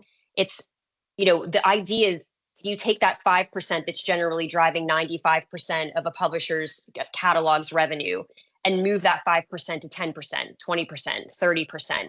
The advancements in technology are enabling that. This innovation is enabling that. It helps publishers to overcome limited budgets. That's why you're able to do this for more books. One really cool thing is that we started talking about this idea of finding a catalog's revenue stars. AI can kind of pan for gold in a way within a publisher's catalog. It can, because it learns so efficiently on what books actually can drive revenue, what books actually are successful within a publisher's catalog. It can really unearth those revenue stars based on real data, based on real performance data. So finding those revenue stars within a publisher's catalog and expanding the amount of catalog that can contain those revenue stars is significant. And then finally, audiences being able to be developed based on interests and not identities is kind of opening up opportunities for different types of books. So we've done a lot of work with authors within the underrepresented voices space. So let's just take LGBTQ plus community. Those books have difficulty finding their ideal readers because you are unable to target in traditional, digital advertising platforms. You're generally unable to target based on personal characteristics or demographics. So it makes it really challenging for these books to be able to find their readers. If you kind of flip that around and almost backdoor the system, you can find those reader audiences based on interests and then learn who they are on the back end. And all of this really leads to a more diverse literary ecosystem.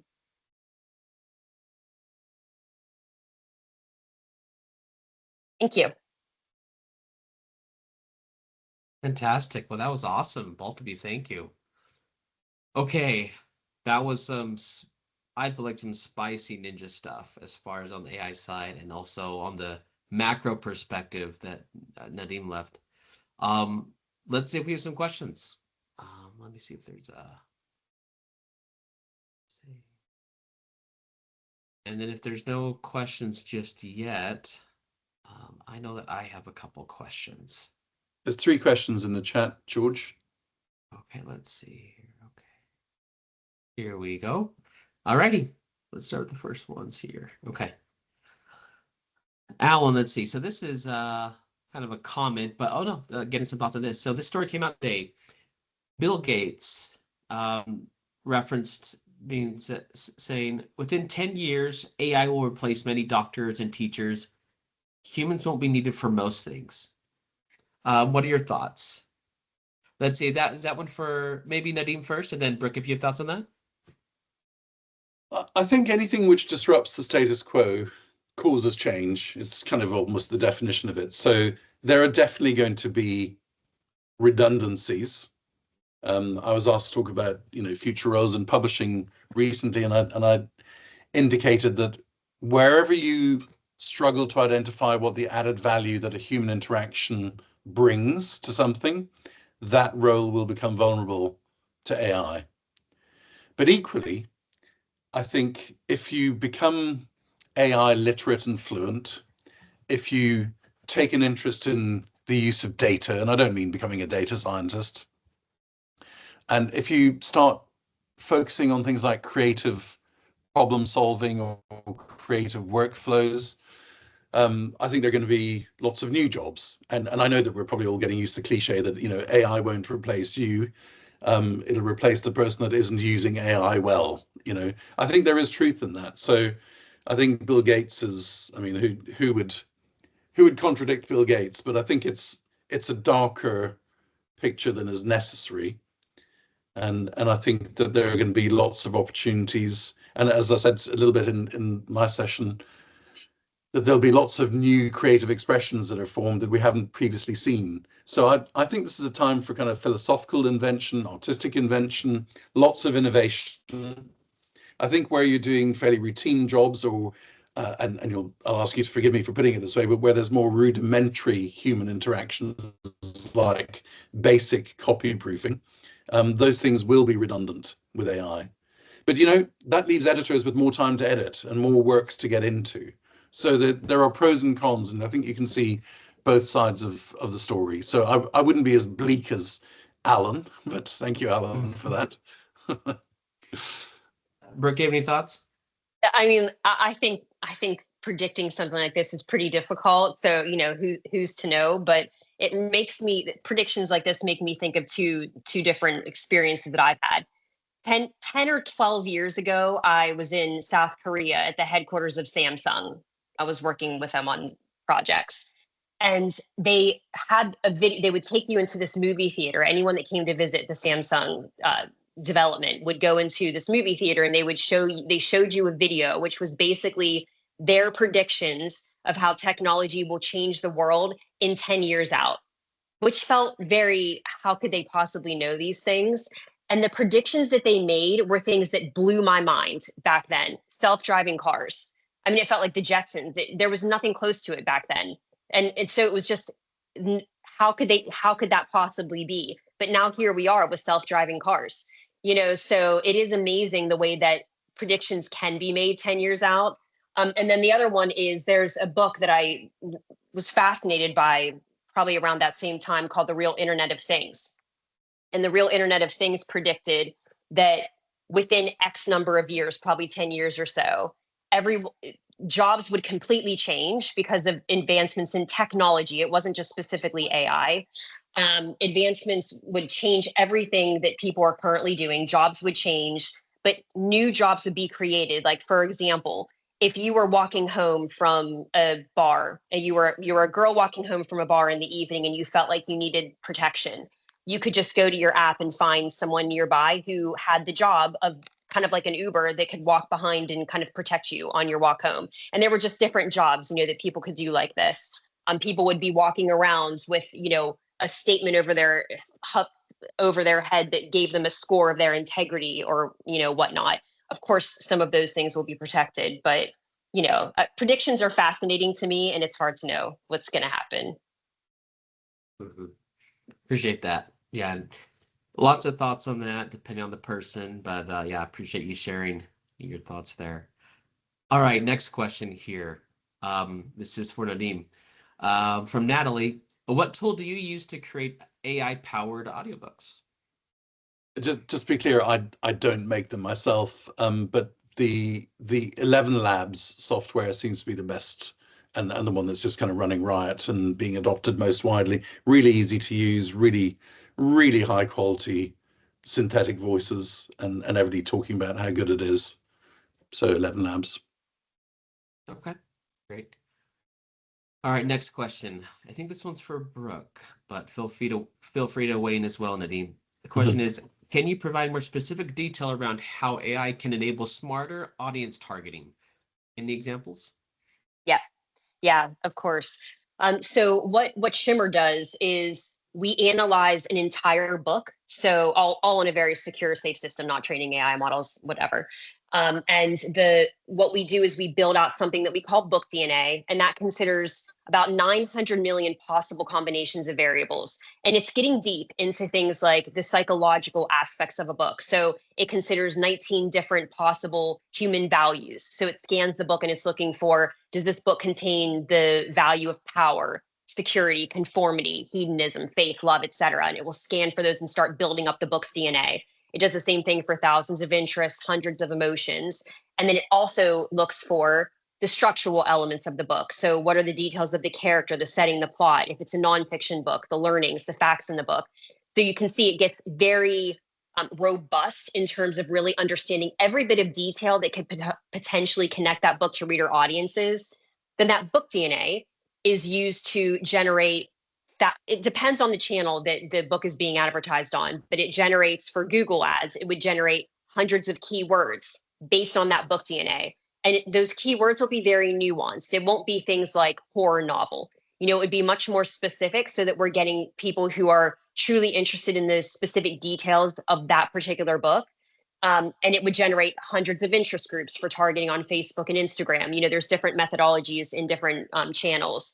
And so that's how it's used to do smarter targeting, because what it can then do is start with hundreds of interest groups, hundreds of keywords, and test and learn on relatively small media budgets what's actually working to drive people all the way through to the retail page to buy that book.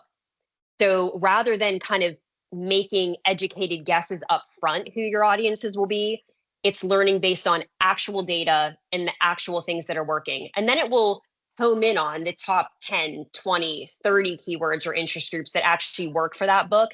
And it'll keep, using those ones and directing the media budget there, while it continues to look for new groups that might be interested in the book, because something might happen in the world culturally, politically, socially, etc., that means a book now appeals to a different audience. So it keeps its feelers out there while then focusing in on what's actually worked for the book. Okay, the depth there is profound. The amount of points it can consider, that is very cool. Very cool. Great question. Okay, and next question from Oliver Holden. Nadim is an avowed optimist about AI, but given the worst instincts of humanity, when and how does he think that regulation will have to step in to protect us from the bad actors? I think that's for you, Nadim. I think straight away is the real answer.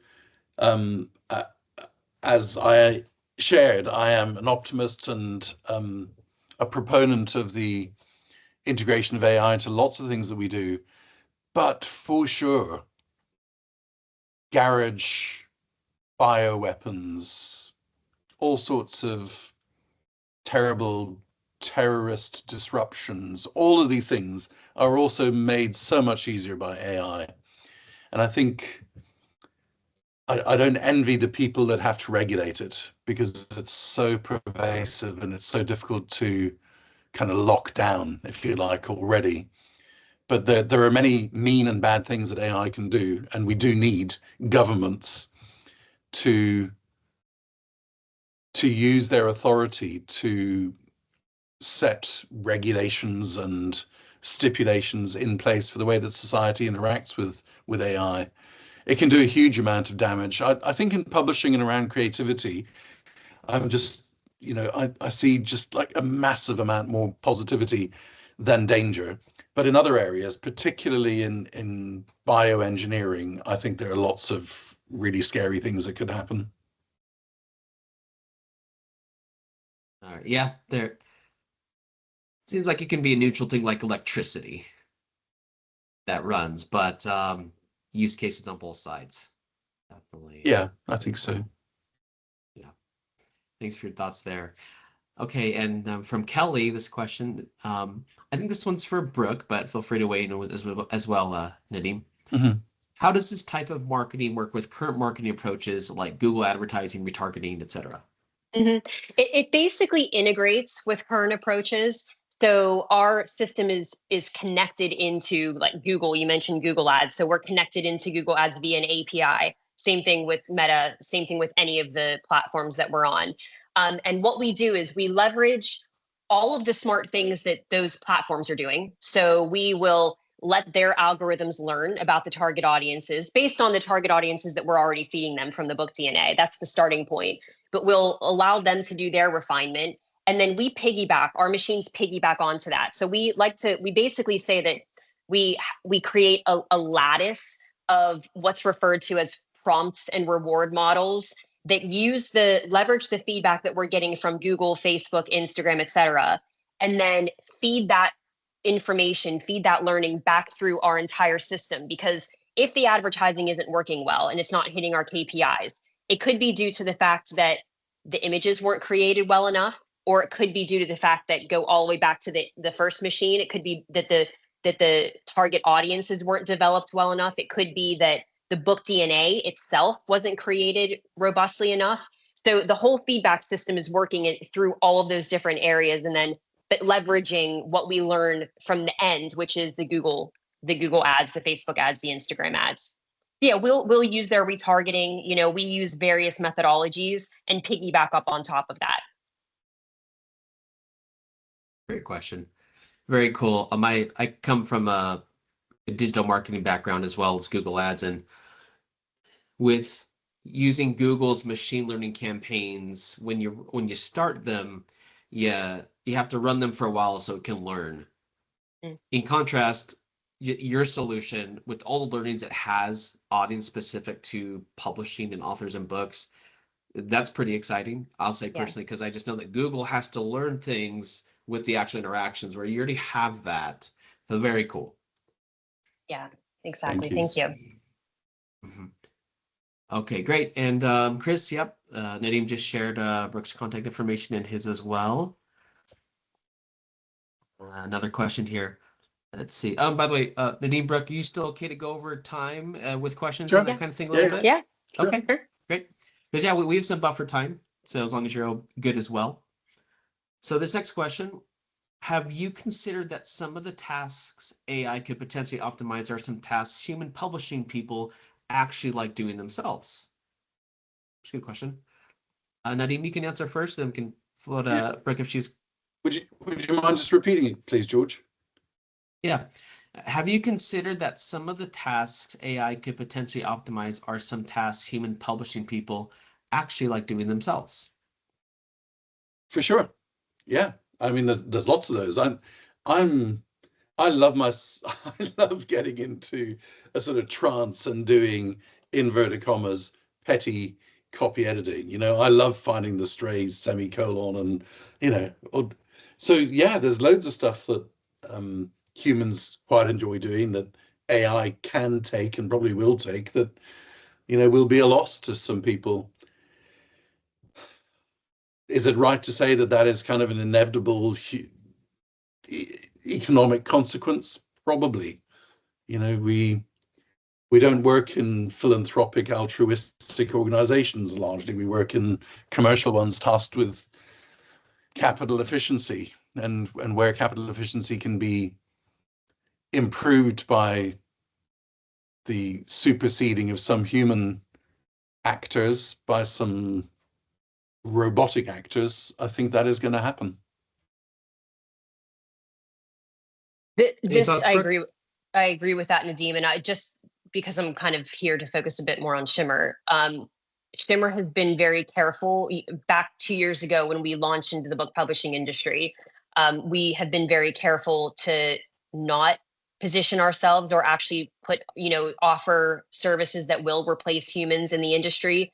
That's why we focus on backlist titles. That's why we bring books into the light. That's why we call ourselves Shimmer. We're bringing books into the light that are otherwise hiding in the shadows of the backlist. The 5% of books that are typically promoted, the humans in the business are working on those 5%. What they're not taking advantage of is driving 10%, 20%, 30%, like I said, of books to actually be monetized in the catalogs. And so that's where Shimmer has come in and focused. Of course, our publishers will use us on the front list as well, but primarily this is a system that's meant to broaden the ability to monetize catalogs. Thank you. Thanks for the feedback, both of you. Okay, well, I think that's a wrap on that session. Fantastic stuff. And yeah, feel free to reach out to me if any of you still want contact information for Nadeem or Brooke, or any of the presenters. We want to make sure people get connected with who they'd like to. Okay, well, we're going to take a short break. I don't have great elevator music or anything, so I'll just have a placeholder slide, and then we'll get ready for the next sessions. Thanks, Nadeem. Thanks, Brooke. Thanks very much for having us. See you in a little bit. Thank you very much. Thank you. Bye-bye.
All right, everyone. We'll go ahead and move on to the next part. Okay. So, Miriam, are you there? Yes. Hi. Hello. Excellent. Okay, so yep, Miriam has our next session, and she's with the Fisher Company, which seems to be a staple in the industry, well known, and she's the senior director. And this is a very, I think, fascinating topic coming from industries outside of publishing. The publishing industry just, whether it's a different passion or more family based, it just seems fascinating. So that we're talking about the merger acquisitions part of it should be very interesting. So, Miriam, I can let you take it away. Would you like me to drive the slides, or did you want to? So I think I'll go ahead and drive the slides. Let me just make sure my phone is on mute here. Okay, yeah, no problem. Okay, so I do take control. Yep, there you go. You're off to the races. Okay, let's go from here. Great. All right. Well, thank you, George, for the introduction. Really appreciate it. Thank you to KNK for, hosting this event. And again, I may be a little less exciting than the first two speakers, but there's a lot going on in the industry with mergers and acquisitions on both small scales and large scales. So it's something that everybody should really just be aware of. In the past, there's been a fair amount of gatekeeping around this, whether it was intentional or unintentional. It's just really helpful information for everybody, whether you're staff or whether you're head of house. So a little bit of information about the Fisher Company. We started in 2002, and it was started by our managing director, Howard Fisher. And what he had done was his family had built up two publishing companies, which they had then sold to larger companies. And after going through two acquisitions himself, Howard Fisher really wanted to provide services to other entrepreneurs and to other independent publishers, to guide them through the process, because there wasn't anybody doing that, or very few people doing that. There are only a few of us that really provide this service in the industry, both domestically here in the U.S., but also internationally. Some of the larger companies have their own teams, development teams, obviously, but there are really just a few of us around the world that are doing this.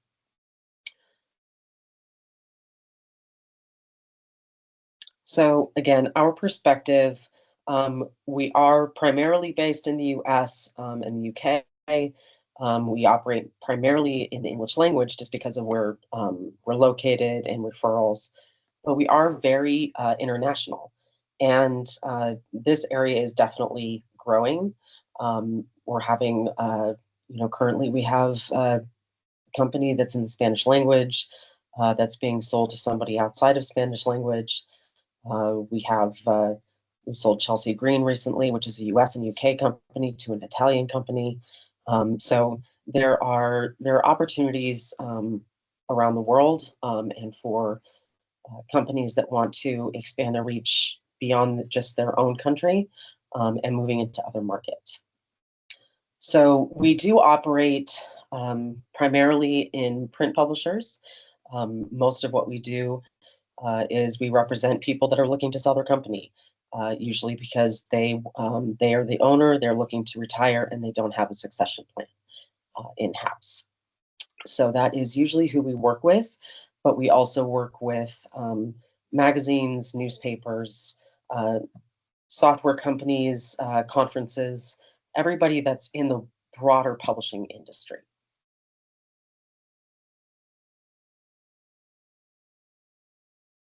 And so, first, what I'm going to talk about is how to prepare your company for sale or for acquisition. Obviously, we've been talking a lot about technology and AI. There are definitely opportunities throughout each of these pieces that I'm talking about to be increasing your efficiencies through AI. And the key thing for M&A is that you want to be looking at your profitability. So it's, your revenues are important, but your profitability is possibly even more important if you're going to be selling your company for somebody valuing your company. So there's also a huge human element to what we do. And so I know that's kind of important what we're talking about as well. Nadeem mentioned the gut instinct. And so part of what we find is even more important than the financial side of these deals is the human element. You need to have a connection between the two parties. You need to have an understanding of each other's personalities, how they work, and in our own prospecting, it's very difficult to be able to track personal conversations from a buyer that says, "Hey, we're currently publishing in this area, but I want to be publishing in this other area over here." Or just very, very specific conversations that you're not going to be finding those doing a search through any IA platform. So the human element, again, very important, but the technology piece is increasingly critical in data retrieval, especially because of the Q&A process that happens during the M&A.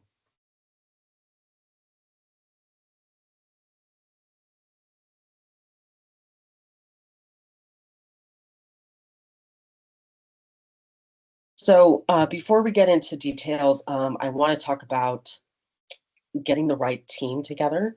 So we are brokers. We act as brokers. We are consultants. We are not attorneys. We are not CPAs. So regardless of whether you use a broker, somebody like us, you want to make sure that you have good legal advice on hand, in addition to a CPA, somebody that's handling your accounting and your taxes. So for the legal, again, just touching on this, make sure that you know what your business form is. You have it listed who your the ownership breakout, your employment agreements are in shape, what your distribution agreements are. Make sure that those are up to date, and that you have easy access to them. Again, I'm not going to go through all of this in detail because you can see it here on the slide. But this is the team that you really should be putting together. And then internally, obviously, you obviously have an owner usually, but make sure that there are other people on their team that make sure they are aware of succession planning, in addition to any activity that you might be working on for M&A.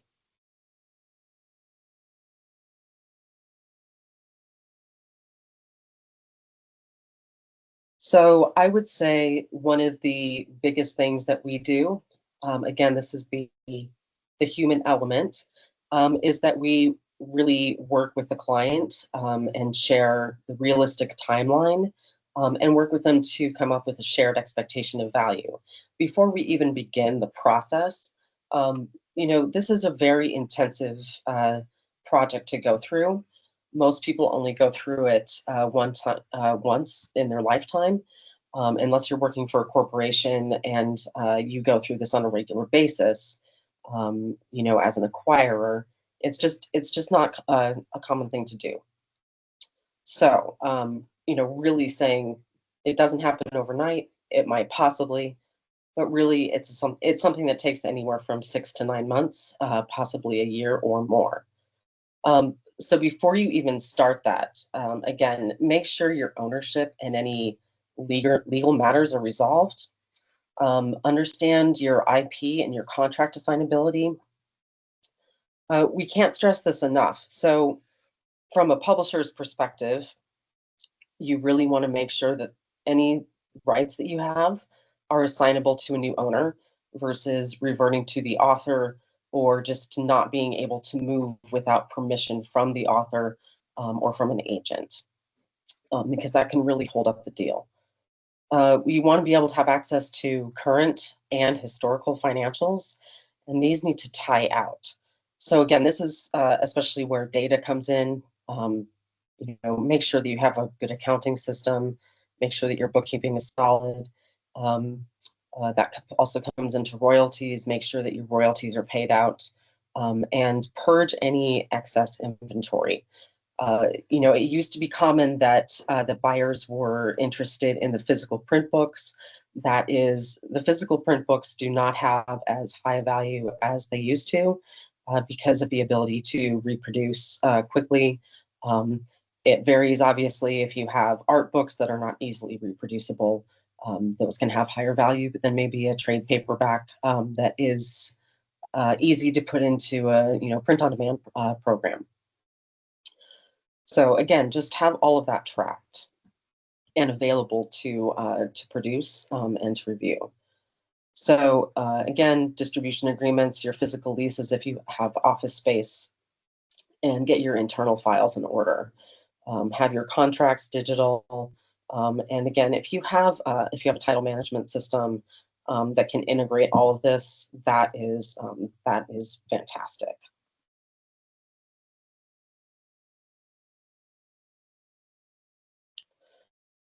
So if you want to be on the acquiring side, you really want to do your market research first and figure out why you want to grow and where you want to grow. So is it something that you want to expand in your current list, or that you want to go into a different area? So again, this is an area that AI can absolutely help with as far as seeing what is already out there. I've been doing a lot of research on Perplexity. I'm finding that we personally do know about, I'd say 80 to 90% of the publishing contacts that are out there. But there is still that like 10 to 20% piece that always pops up. And then of course there are definitely unknowns that AI is still not pulling.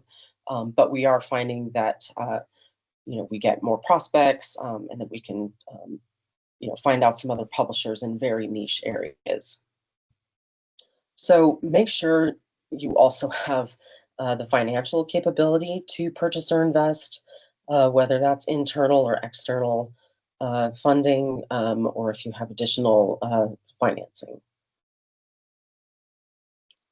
And then if you do want to acquire, make sure that you have a plan for when you bring that new company in, how it's going to integrate with your sales system, your distribution, and other systems integration.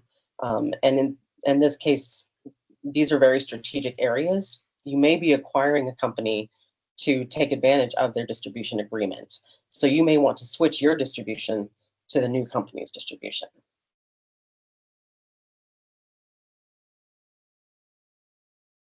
And then just a few kind of higher level acquisition concepts.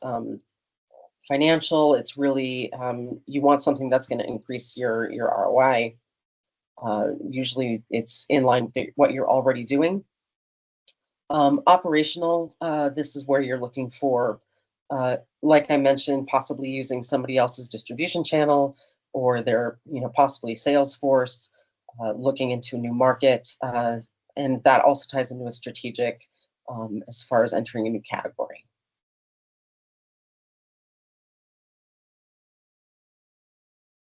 So we're going to talk a little bit about valuing your company. And this is, again, I would say this is more of the human element than anything else as we go forward for this, as far as conceptually. There are obviously what we call the soft side of the deal and the hard side of the deal. The soft side of the deal is the people, your mission, and then the hard side of the deal are your financials and your sales.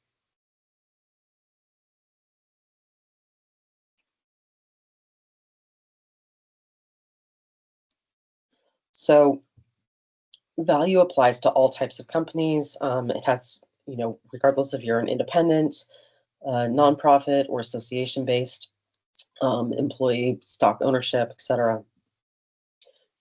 Regardless of what type of company you have, you can look at your value. And these are the areas that you really want to assess. Again, before you acquire another company, you want to understand your own company thoroughly. And if you're going to sell, you want to be able to present who you are comprehensively. So you want to look at your mission, your culture.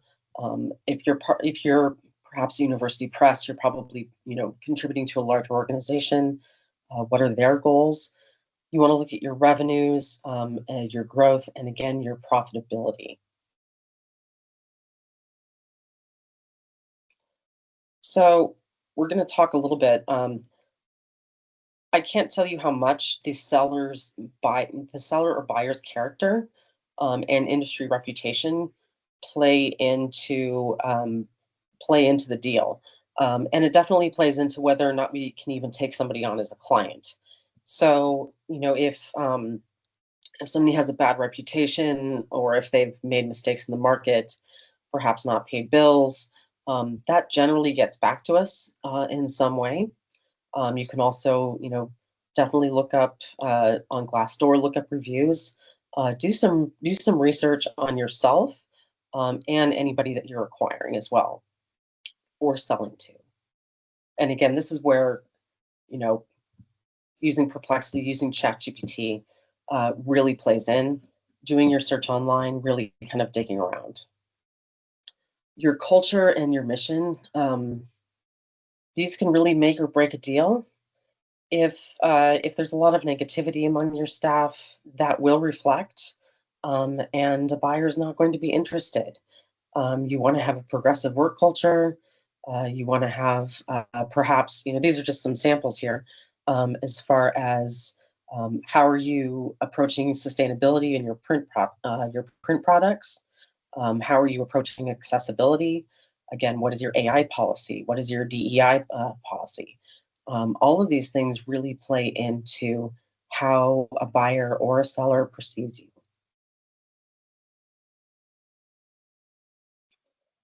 And so this goes into continuing on creating value.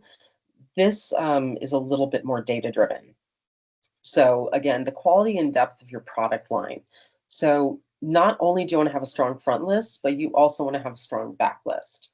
The evergreen titles are especially important when you're selling. So those titles will continue to provide revenue, even if the profitability level on them isn't super high. Those continue to fund the operations essentially. You do want to have what we're finding more and more is that focused product lines and niche publishers are getting more attention from buyers because they have, they really understand a specific market versus being a little bit more amorphous and all over the place. So if you have an opportunity, make sure that your product lines really are very focused, and that you have a complete picture of what you're doing. Multi-channel sales distribution.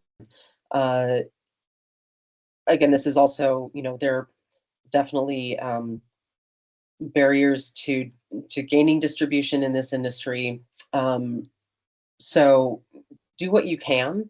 But again, if you can be with a larger distributor and going out to not just the trade, but wholesale, all of those, they all count.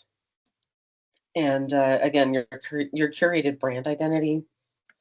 If you have multiple imprints, make sure they kind of align with your top line, with your main brand. Make sure that your brand is easily visible on your website. Make sure that you're on Facebook, you're on social media, you're on LinkedIn. Make sure that you have a clear branding identity and that your marketing is consistent, both to your customers and also to your peers. And then your intellectual property, your contract assignability. Again, we discussed those. I mentioned those earlier. So your agreements, your content, that is really what is desired more over print product at this time. So even if you only have 10 copies of a book left, if it is a consistently selling title, and you've got a strong contract, it can be assigned, that can be very high value. And again, documentation, I can't stress this enough. And this is where, as Sebastian was saying earlier, just you can have almost too much data. But again, make sure you've got all of the documentation you have. If you have title management, please do that. Make sure your contracts are digitized, all of your financials, and make sure that they're easily accessible. So that when we have an entire list of documents that we request from the process, financials going back 5 years, income statements, balance sheets, titles information, marketing catalogs, contracts, etc. And the easier those are to get, the faster you'll go to market, and the faster you'll be able to complete a sales process.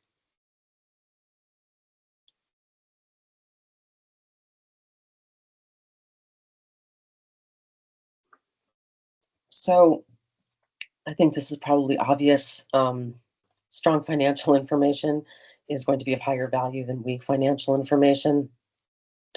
Again, if possible, have it audited. That's usually not needed for most publishers, but if you have it, that's great. So again, make it clean, quickly retrievable, and easy to understand. More detail is better than less detail. And again, be able to show revenue growth and an increase in profitability. So historically and currently as well, there is a range of values as far as the type of publisher that you are or kind of where you are in the industry. And this has to do a lot with, for example, distribution. That's more of service agreements, and those do not necessarily last. So those do not. So the profitability level on distribution is very low, and the contracts are not guaranteed. Again, then moving up to kind of book packagers, general trade, and then at the very top, academic journals and professional titles have the highest multiple as far as how those are valued. And there isn't publicly there isn't a lot of information on this because so many of the publishing industry is private. So we understand this. We've spoken with other advisors in the area. We all kind of maintain our own data sets. And so we all understand we're all in line with each other. But this is definitely an area where we as consultants have a little bit more information than the public does. And how to add value, I'm going to stress, really, this is where AI is going to come in hugely at this point. And, we're going to want to move from variable cost move to variable from fixed costs as much as possible. You're going to outsource your distribution, possibly, or you could take on distribution clients to increase your revenue. Again, outsource your production and design if possible. Work from home is pretty standard. There definitely is a trend to go back in the office, but that's going to be very difficult for a lot of smaller publishers. So again, AI can definitely be helping you in your production and design areas, and just overall your data. I can't stress enough how many people we talk to that work 60 to 70 hours a week. And as Nadim was saying, AI is an opportunity to work less, ideally. That's how I see it going, versus complete job loss. I would say most people in our industry are going to be able to focus more on the creative elements and the human side. So again, remaining nimble as far as just increasing your value, being able to switch easily. If you have physical office, move to shorter leases if you can. Look at your distributor agreements, and move as much as you can to print on demand.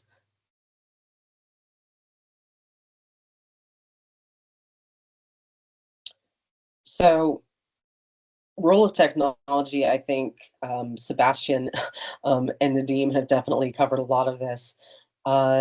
There are so many publishers still that are working in legacy systems that don't have things digitized.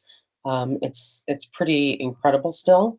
And so, even just having cloud-based operations, that is still something that we need to reinforce to some clients. So again, cloud-based operations, integrated systems. Make sure you have also make sure your workforce and your staff have have computers and laptops that are accessible and are up to date. Again, data needs to be current and easily accessible. Document your systems and how your data feeds and talks to each other, both internally and externally.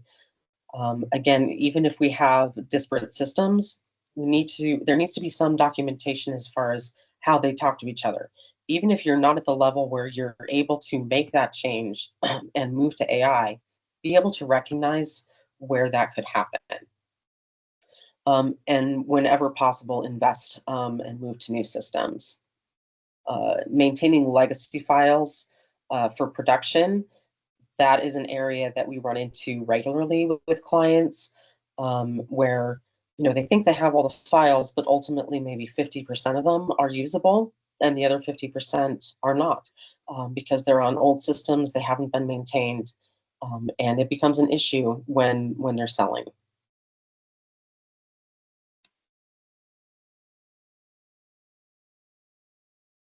Oh, sorry, it looks like I duplicated that.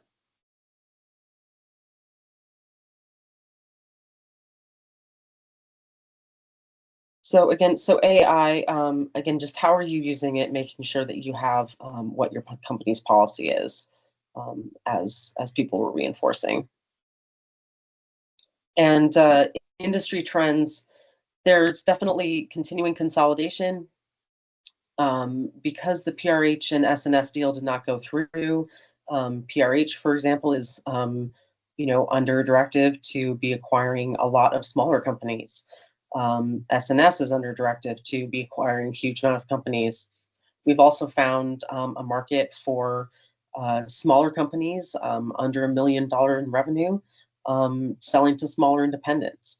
So there are deals happening at all levels, and it's really exciting to see the amount of activity and the interest from some of the smaller publishers realizing that they do have funds to acquire lists, especially because there's a huge generation that's about to retire, and there are going to be a lot more companies on the market.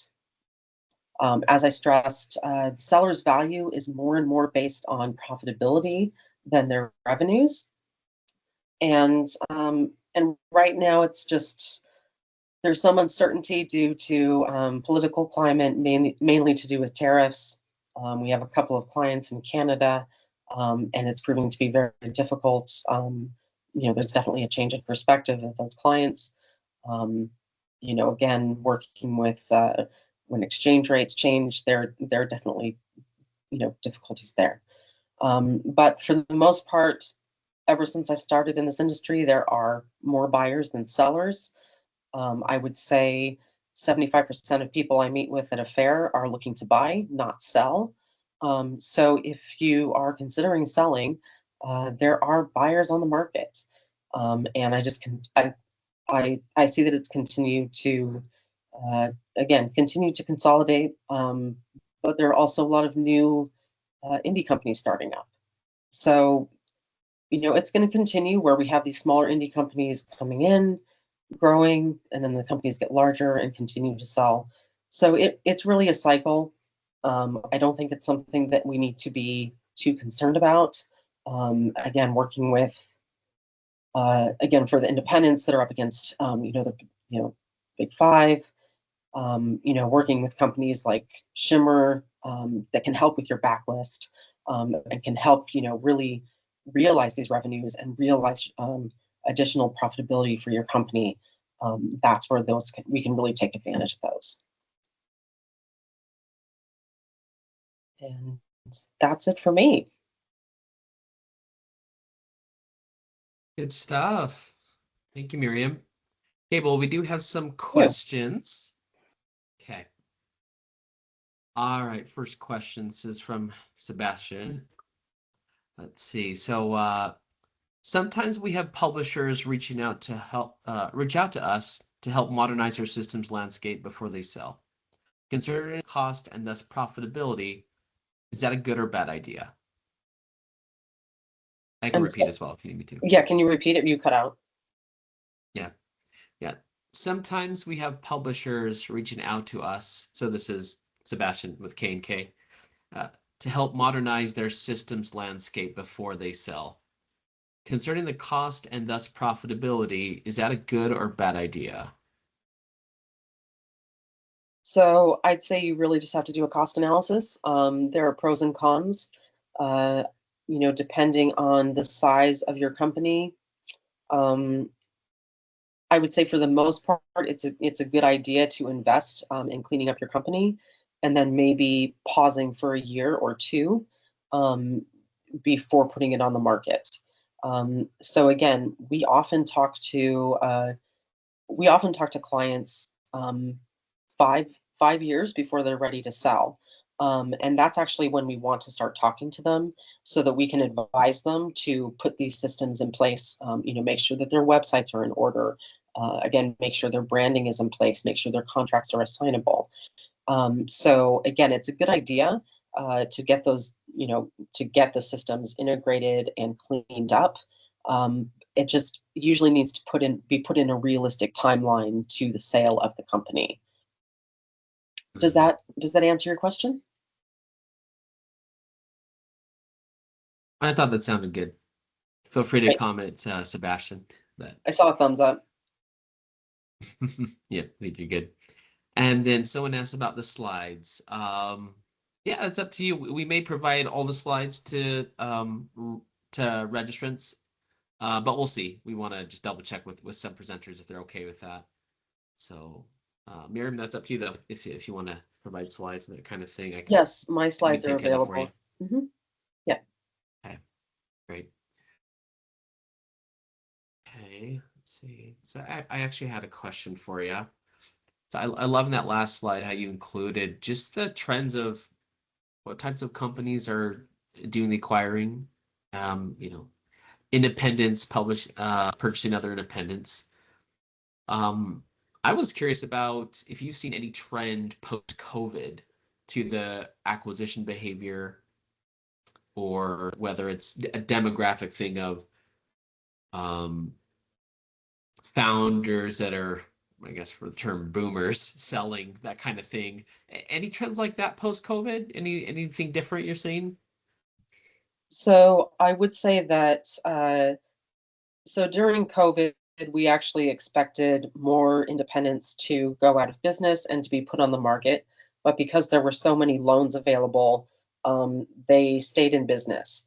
And what we're seeing now is that those loans have run out, and the companies that were struggling previously are now struggling again. And unfortunately, I think a lot of those loans kind of just drew out, it just, the inevitable was drawn out as far as needing to put the company on the market.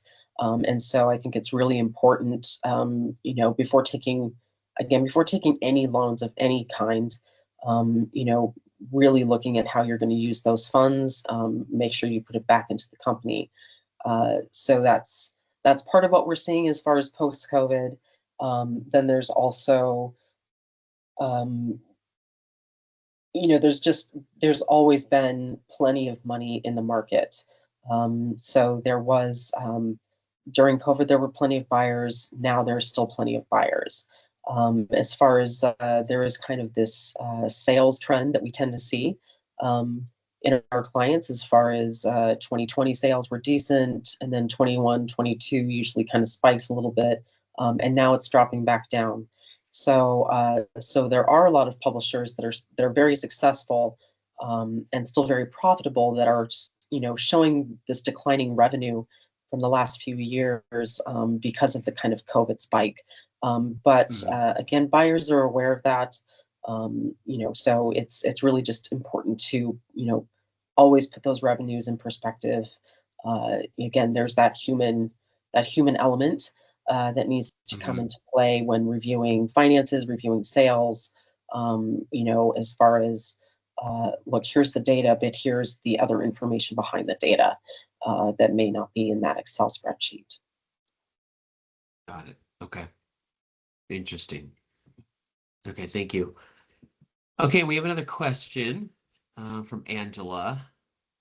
This is a good one, very specific. Is there a particular language our contracts should have that would make it easier down the road to transfer the contracts if we were to sell the company down the road? That's a good question. Oh, sure.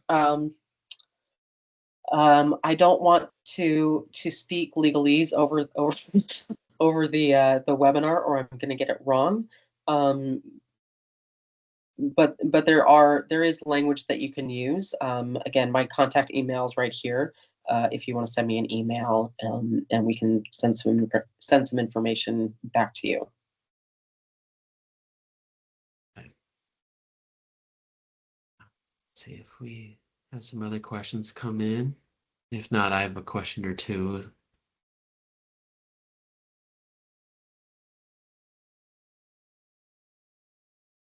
Yeah, this is one I wanted to ask, actually. So, regarding market research, Miriam, what tools or methods are recommended for conducting market research, identifying potential acquisition targets? Is there a standard or So my background is not in marketing specifically. So, you know, part of what we do is we look at industry data through you know, kind of industry news outlets, and pull what we can from there. You know, so obviously, if you know what your sales are in a particular market, then you can find what the entire market is. You can understand what your percentage is of that market. And you know, there are a few different ways for you to be exploring acquisition targets. So usually your competitors are your best targets. So again, understand what your competition is, know who you're up against, also know who's kind of who are the larger players, who are kind of the middle players, and who are the smaller players, so that you can kind of gauge where you are in that. Go to conferences, go to book fairs, meet other people, talk to people. Again, there's so much that can be learned from other, you know, from networking, and from sharing in this community, and within this industry. And, you know, also do your searches through AI. Look through Edelweiss, look through different catalogs. There are a variety of places to look, and that's just kind of where I start. okay. Okay. Hey, we had another question come through from Willie. So, is there an industry standard for sell price in publishing? Example, 5x net, 5 times net. Kind of thing. Right. So again, it kind of translates. Right now, the standard has been based off of revenues. So perhaps a trade publisher would be anywhere from 0.7 to 1 times net revenues.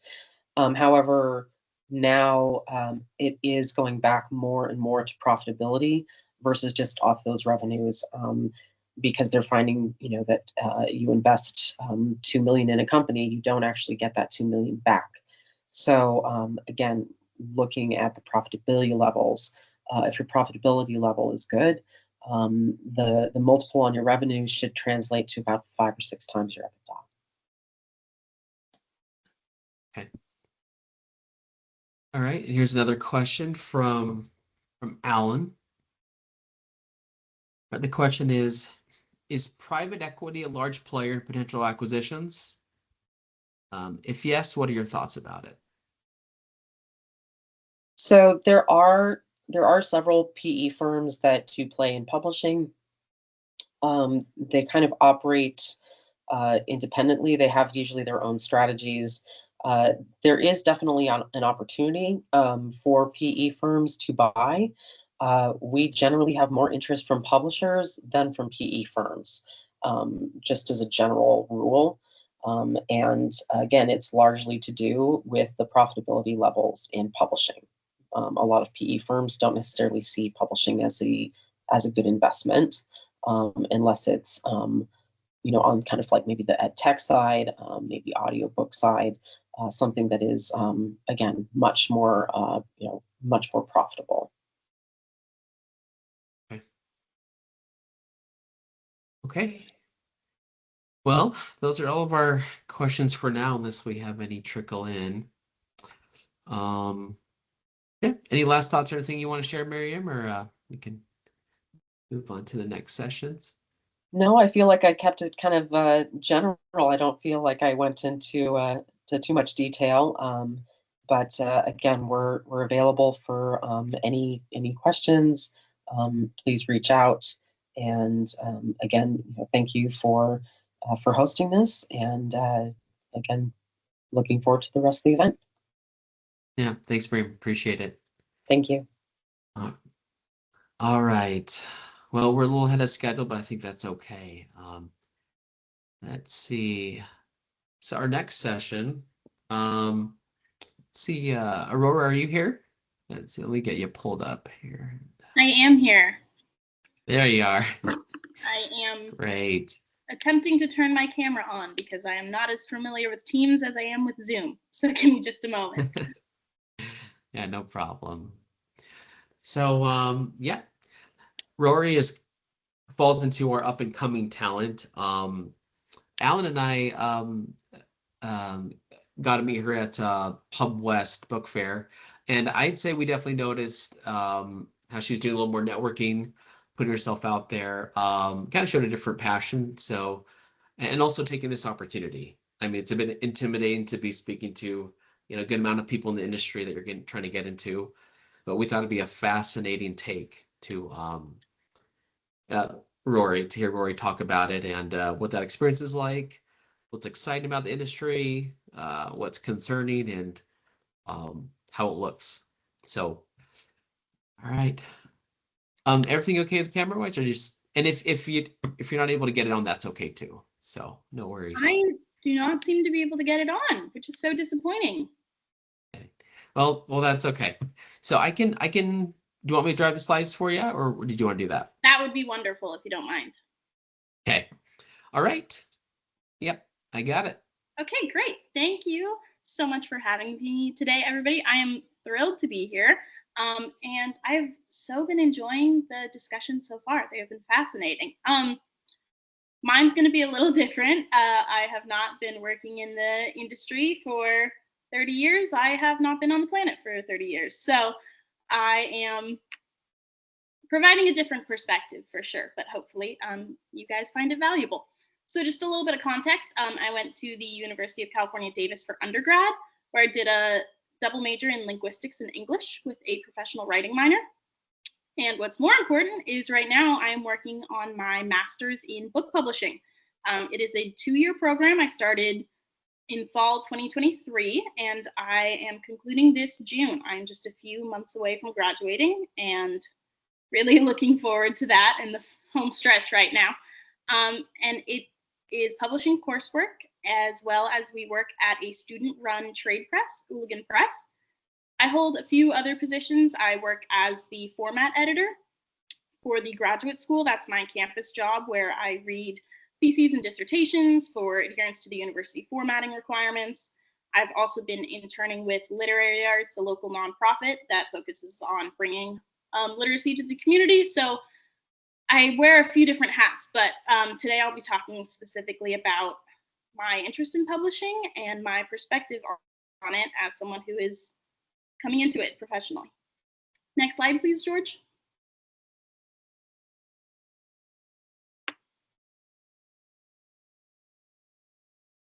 Okay, is it showing about me?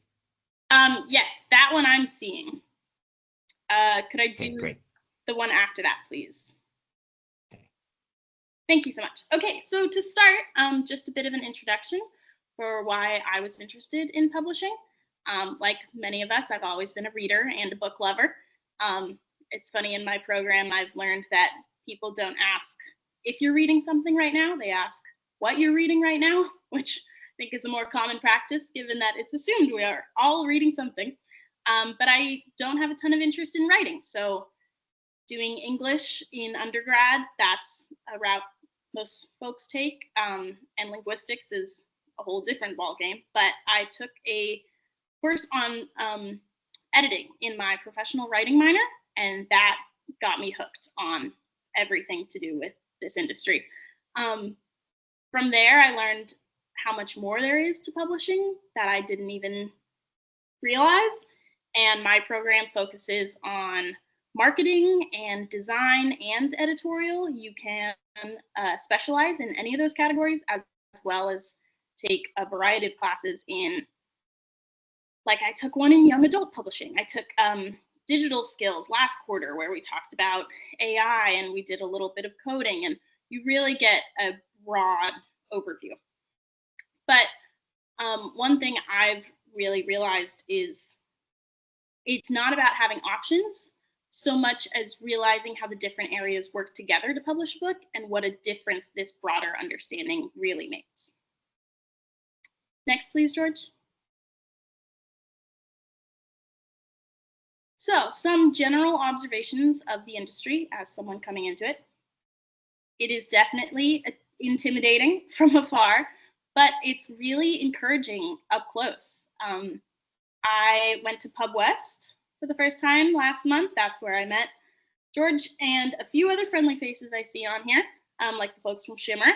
And everyone was really welcoming and encouraging. I was there with many of my colleagues from Hooligan Press who are also students, also graduating.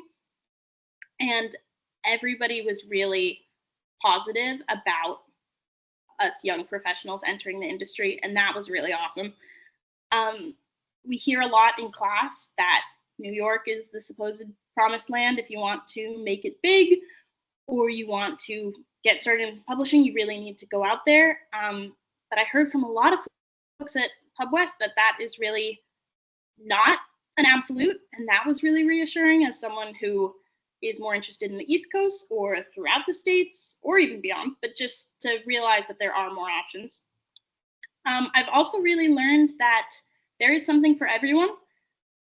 The independent publishers versus the big five, the family business versus a more corporate feel. Like, there's different preferences within my peers and I, and there is something for all of us. So that's really reassuring. I've really found that generalists can thrive here. I've had a lot of conversations about being multifaceted and being interested in a lot of different departments within a press and how that is an asset. One definite takeaway is that getting your foot in the door is the challenge, especially with a lot of indie publishers. When you've got a good, strong team, you want to keep them. So there may not be openings as often. But once you get your foot in the door, you're golden because connections are everything. And if you know one person, you can chat with someone else and they can connect you with someone else. That's how I got recommended for my current internship. Was they reached out to our program and asked for folks, and I'm the marketing and publicity manager at Hooligan Press. So when a marketing and communications internship opened up with a local nonprofit, they pointed them to me, and then I was asked back to return. So just having those connections really makes a difference. But right now, for a lot of us entering the industry, just getting a foot in the door is definitely a challenge. Next, please. One thing I was asked to discuss was the appeal of working for an independent publisher versus Big Five. There's definitely distinct appeal in both. We have a whole program of professionals. There's 50 to 60 of us at any given quarter. My cohort who are graduating in June, there's probably under 10 of us, but we have new folks coming in every quarter, and then the overall population cycles through every 2 years, since it's only a 2-year program. And it is a wide variety of opinions on who's interested in indie publishers versus Big Five versus anywhere in between or within there. So I'll get into the details of that, but I will say that I am biased because I do lean indie. But I feel I've heard a lot of the pluses for a Big Five based on having colleagues who are interested. So I do have that perspective as well. Next slide, please. So here's some of the appeal explained. I found that indie publishers are more of a generalist's paradise, if you will. There's a lot of varied experience you have coming into this industry. Publishing has always been a generalist industry where you can come from a variety of different backgrounds and you don't require a master's degree to get in as you would in other fields. And that is just such an asset. And coming off of a program where I've been able to work as marketing and publicity manager, but also really hone my editorial interests between copy editing and developmental editing. And I took a class on agenting, and last quarter I took book design software where I designed a chapbook in Adobe. Like, I have a really wide variety, and I would love to use a variety of those skills in a role rather than be stuck to one thing. And I'd like those to be applied and to be on my feet and have my hands in a bit of everything. And so that's definitely the vibe that I've gotten from independent publishers, getting to have your hands in more things, all hands on deck.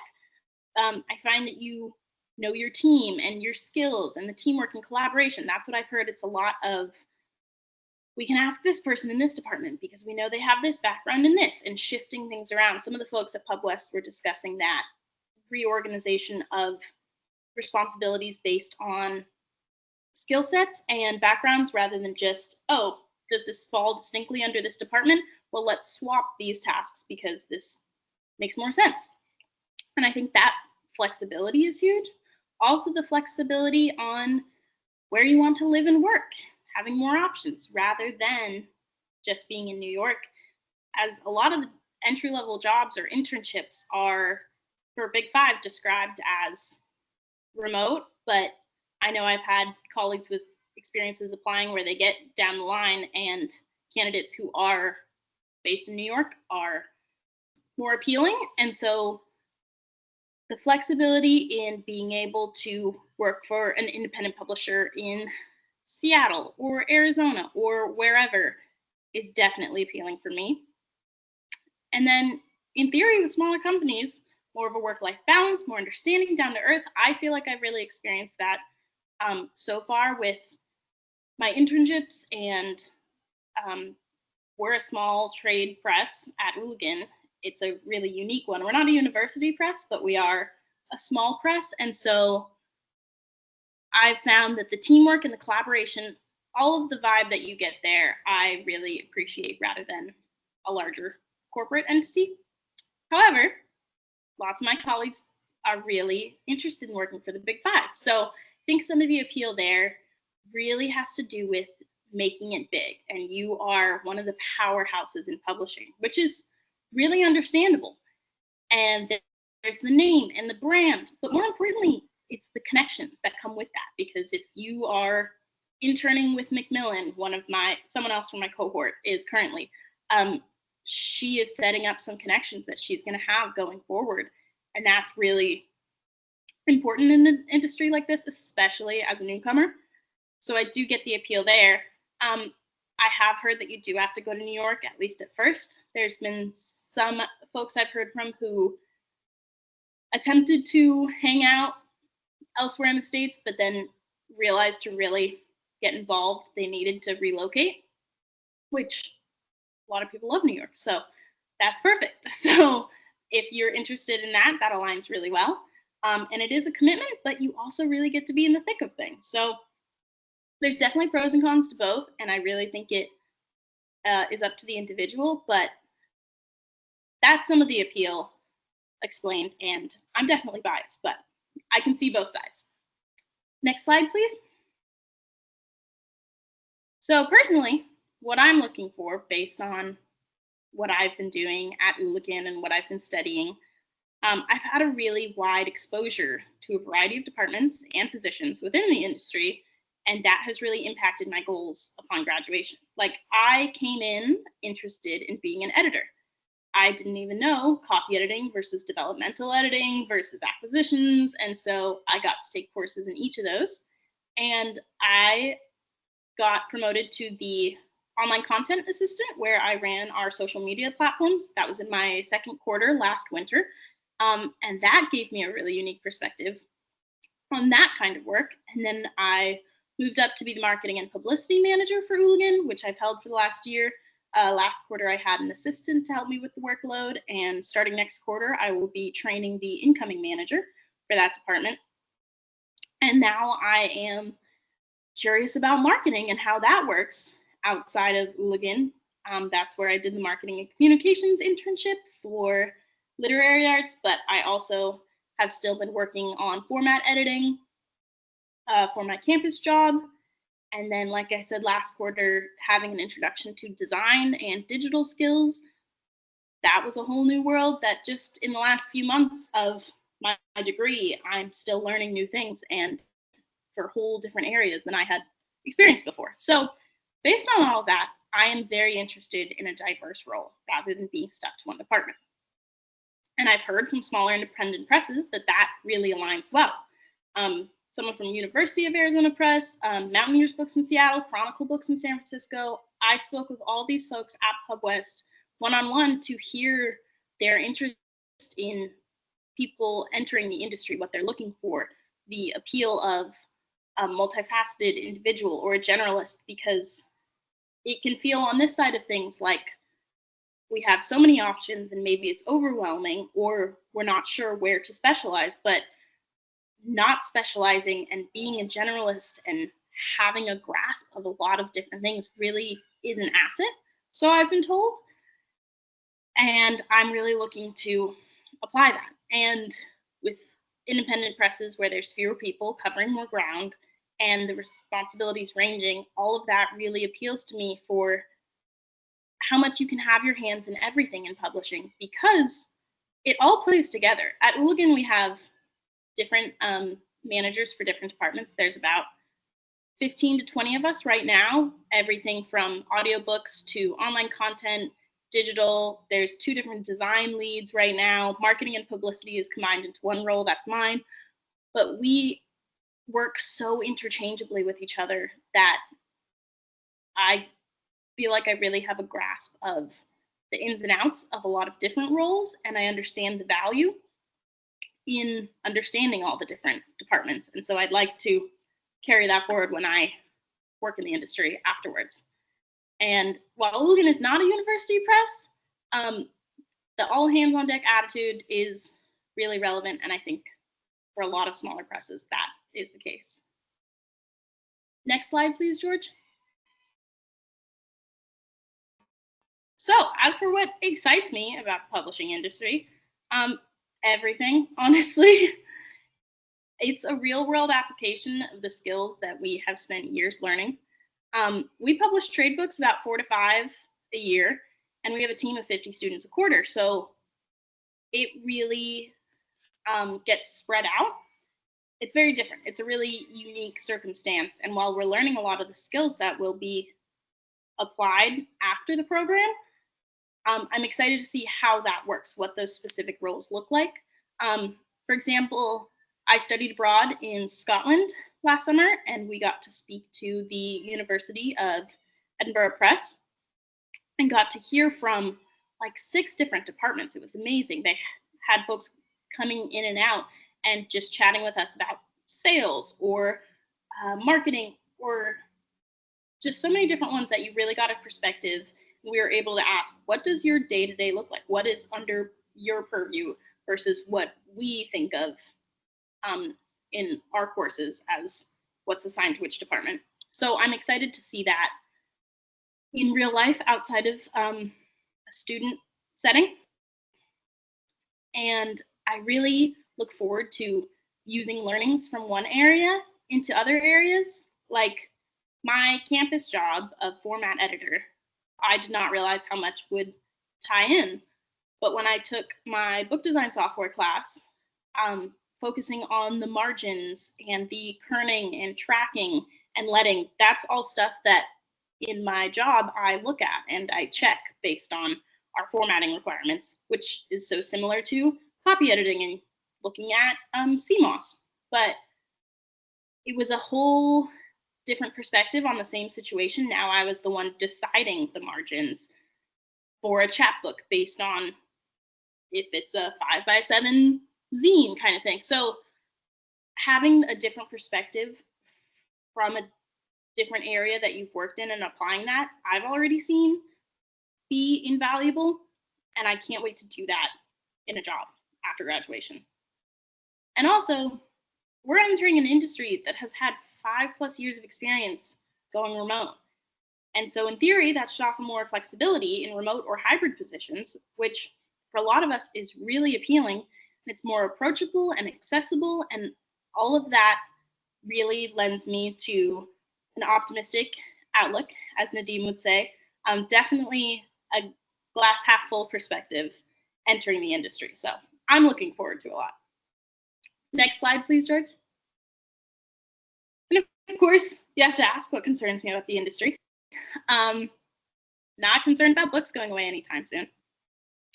We have seen so much growth happening with the digital landscape and with AI, and we've been studying and preparing for it. So my previous course on digital skills, we looked at a lot of AI applications, and we were encouraged to use it as a tool. We had to build a really concise web page, and we're encouraged to work with Gemini to figure out the best practices for coding that from scratch because it was entirely new to us. And that was really valuable. So for all the growth that is happening, that doesn't concern me because we're learning it and we're actively prepping for it. But the primary concern, honestly, for a lot of us entering this industry is just not being able to get in. It is really competitive, and it's so based on who you know. But what I like about indie presses is also what it makes difficult to get a foot in the door. They do so much in-house and they turn to their own people. And with Big Five, that's not even the issue as much as how competitive it is. But also once you're in, then you can use those connections. And so that helps. But it's just getting in first thing. And going to PubWest was really encouraging because we heard from so many folks who were so excited to have a dozen of us entering the industry, all interested in different departments and different size presses and chatting with people. And everyone was so excited for us. And a lot of them said that what we have to offer is really appealing. But I had many conversations where they spoke that this is great and we would love to have you. However, we don't have any openings anytime soon. And so as much as we have to offer, it's irrelevant if no one is hiring. And that's definitely what concerns me most about the industry, just maybe from a selfish perspective, but from the perspective of someone entering, it's just if we're able to enter. Next slide, please, George. Okay, that was a brief overview of my perspective. I'm happy to elaborate on stuff if anybody has any questions. Here's a few links to, that's my email, my LinkedIn, and for my digital skills class, we have to put together a digital portfolio for our graduation requirement. So that is my website. It is still in progress, but it does give some details on my courses and more about Ooligan Press if you're curious. So. Well, great presentation, Rory. Thank you. Thank you. All right, so yeah. So we'll open it up for any questions and a bit more discussion. Let's see. Okay, so a question from Sebastian. So thanks for the refreshing insights for somebody who's entering the publishing space. How did you get in touch with the industry? My experience with the industry is that it is very closed up and hard to get a sneak peek in.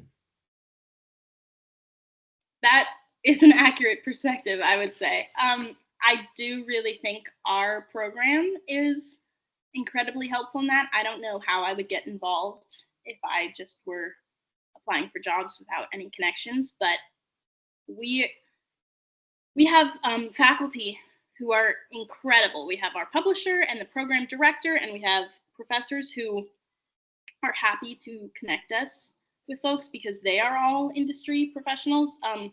The woman who taught my agenting course has been a literary agent for years, and like my book design software professor did book design for Penguin Random House. And so these people know a lot about the industry, and that really helps. We get sent job alerts when new jobs are posted because the folks who know the faculty in my program send them stuff saying, hey, send this to your students, because we know if someone is coming out of your program, we understand the caliber of that individual and the skill set that they are leaving with and what they have to offer.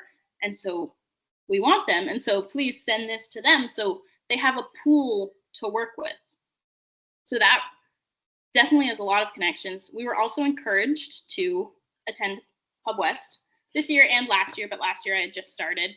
And that was really amazing for me to meet so many industry professionals and have them be so welcoming. And I've made many connections from that through LinkedIn and conversations. And then I get opportunities like this, thanks to George and Alan for inviting me here. And so that's what I mean about, I feel like you just need one connection and then it can butterfly from there. But it definitely is difficult and intimidating, but I feel like as soon as you're in, everyone has been really encouraging and welcoming and positive and just excited for us. So I appreciate it. Does that answer your question? Yeah, that's a great take. Okay. And yeah, you're exactly right. Like even in a increasingly digital world, the personal connections, experiences, that value snowballs. Absolutely. I had a quick question for you. So your current job, is it at Iligan Press? You're marketing it. Is it Iligan Press? Is that correct? Yes, that's I hold that position through the program. We have courses as well as we work at the press, kind of like internship style, but like I register for credit with Iligan Press every quarter, and then I also have a campus job and an internship outside of those two. Awesome. Okay. So regarding that, so what do you love about your job, and then what's challenging and on a kind of tactical level, like the day-to-day things you have to do? What do you look forward to? What's a bit of a challenge, like, don't love that you're willing to share? That's such a good question. Iligan is so unique, so I think that's a good question to ask. My job as marketing and publicity manager, I think what I love most about it is the collaboration. We do events like we did the Portland Night Market. We're based in Portland, Oregon, and we worked a table at the Portland Night Market last fall and a booth at the Portland Book Fest, which is actually run by Literary Arts. So I was interning with them at the same time. But we get to stand behind a booth and talk about our books, and not just that, but talk about the program, which it's the only student-run trade press in the country. There's other masters in book publishing programs, but we get 2 years of hands-on experience working at the press, and just getting to tell people about that is so much fun, honestly, because I love the program and I love what I get to do. In my role specifically, the eventing is really cool. I also love that at our book launches, when I meet with authors, I get to say, when they ask, what do you do here? I get to say, if you win any awards, I was the one who clicked submit on that submission form for you. Like, because we're so spread out with our responsibilities, there are really tangible things that each person does that you get to cite that this was my contribution, and that's really neat. As for the stuff I don't love as much, this role was a bit of a surprise, actually, because I came in interested in editorial, and after I took a book marketing class, I think that is what made me stand out for the marketing manager role. And I did not see that coming. So when I got the job, I had a moment of what does a marketing manager even do? And so I had to sit down and read the handbook and really familiarize myself with the role. Otherwise, it's just sometimes there's difficulty with how quickly our turnover rate is, just because it's a 2-year program and different students come every quarter, and we're on the quarter system, not semesters. So that's 3 months. So you could have someone working on a specific title, doing social media posts, and they're only there for 3 months, and then we go on Christmas break and then come back and could be replaced by a different person. The managers stay for a year, so that's a bit more stability. Right. But props to my publisher, Robin Crummer, because her workforce turns over entirely every 2 years, and that is really impressive to work with. Yeah, got it. Okay. Thanks for sharing your thoughts on that. Looks like we had a question from one of the presenters. Brian, you should be able to speak. Yep, thanks. You can hear me okay? Yes. Yep, can hear you okay. All right, great. I wanted to ask, actually building on the Ooligan example, I think that Portland State's Ooligan Press is the only one that's student run, at least among the graduate programs that I know of. There are other universities that have university presses and may provide internships, but this is the only student run one. Maybe you could talk a little bit about how that works, and also what do you think it gives you in terms of practical experience in the industry? That's a great question. Thank you. Yeah. So we are not a university press, which is really distinct. We are at a university, but we are an independent trade press. It gets into the nitty-gritty a little bit with keeping in mind the funding and different things, but we're not for profit, and so we're just trying to keep the program going. So I know that my publisher has to work more with the university on some of the logistical side of things, but for us, it means that we aren't correlated with PSU other than just we are students enrolled there who basically happen to all be interning for the same trade press kind of thing. Like, we are on campus and we're registered for classes, but we publish fiction and memoirs, and it's not related to the university at all. We have worked with professors, like we did a short story collection of science fiction stories, and we actually worked with one of the professors who worked on the translation, and that was a cool collaboration with a different department at PSU, but that's pretty uncommon. We just have submissions from outside on Submittable, pretty typical. But it really is a lot of professional development because our coursework and our Ooligan work are separate.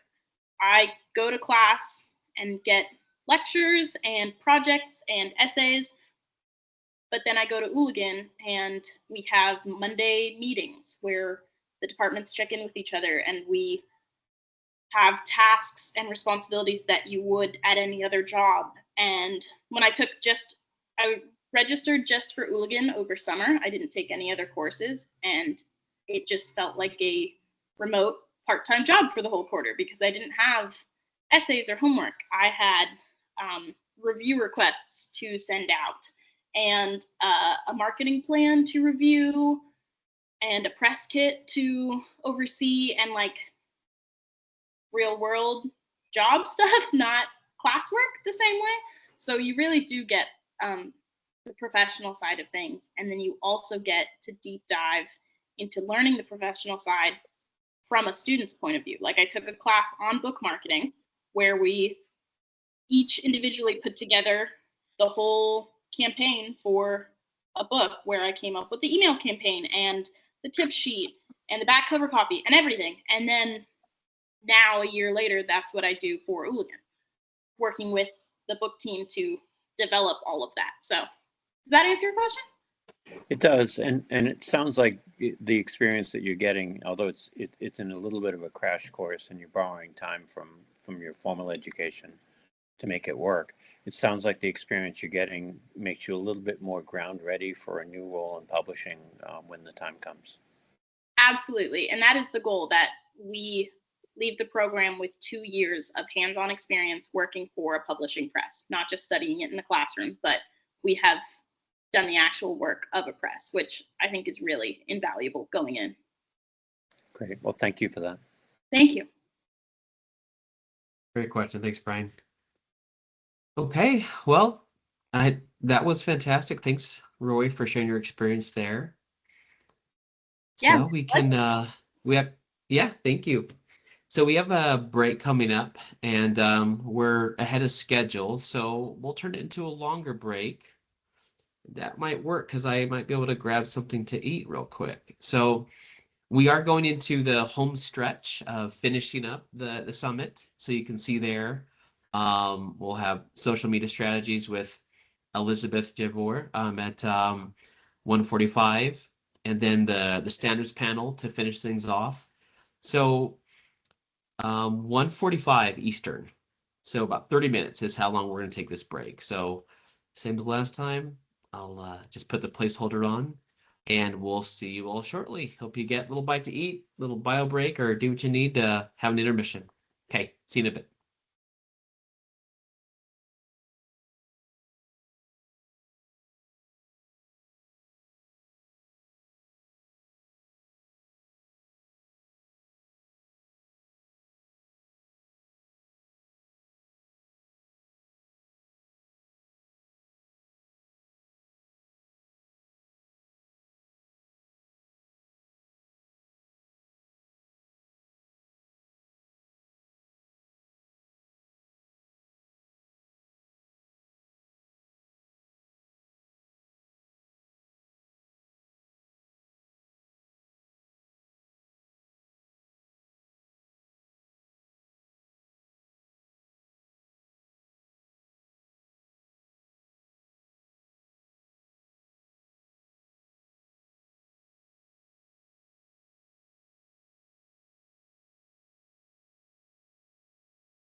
Hello, everyone.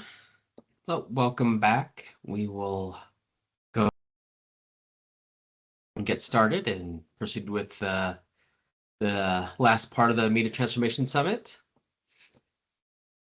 Okay, so here's the lineup we have coming up. Yep, and there's Elizabeth. Hello, good to see you. Okay, all right. So yeah, Elizabeth will head up our next session, and then we'll end with the industry standards panel. Welcome, Elizabeth. Hello, thank you. Yep. I'll just do a quick intro, then I'll let you take it. And sounds like you're good with me driving the slides for you. That sound good? Correct. Yes.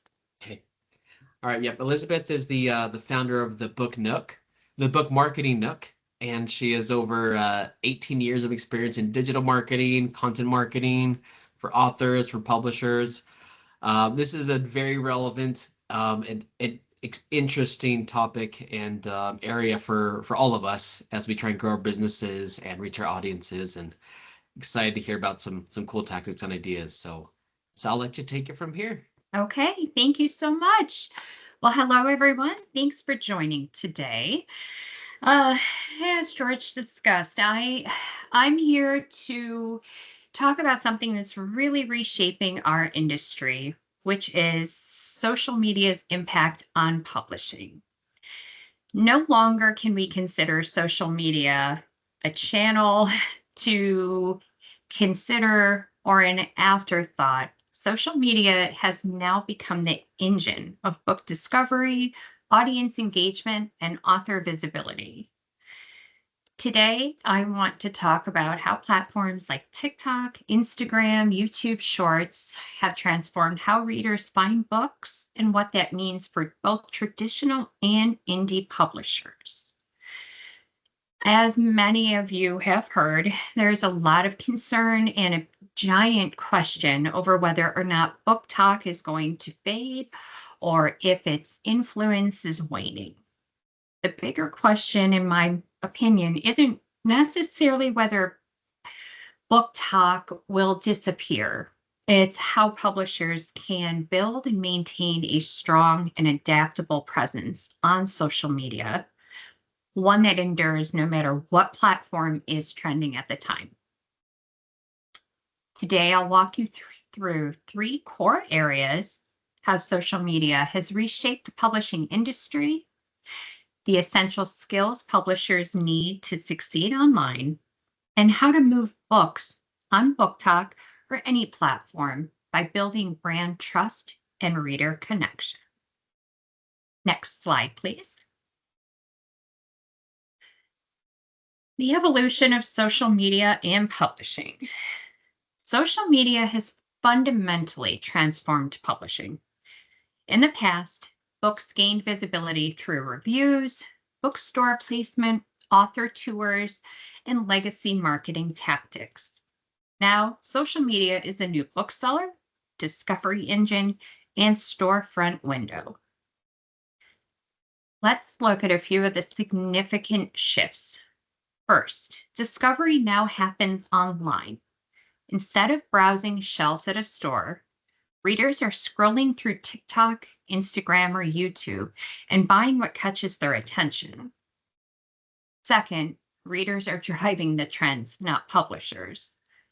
A debut author with no marketing budget can go viral and can outsell established names simply because they connect with their audience. And third, retailers are adjusting to these massive changes. We now see physical bookstores and online retailers curating a trending on Book Talk section. So how does this affect publishers? Depending on your designation as a traditional or indie publisher, your approach will be slightly different. Traditional publishers must now think like curators. You're not just releasing books, you're building a public-facing voice. If readers trust your taste and values, they'll follow your brands like they follow their favorite influencers.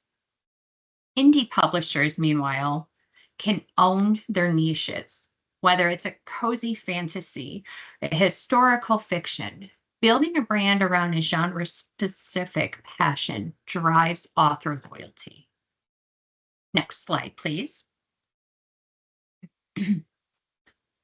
So, the essential skills for social media success.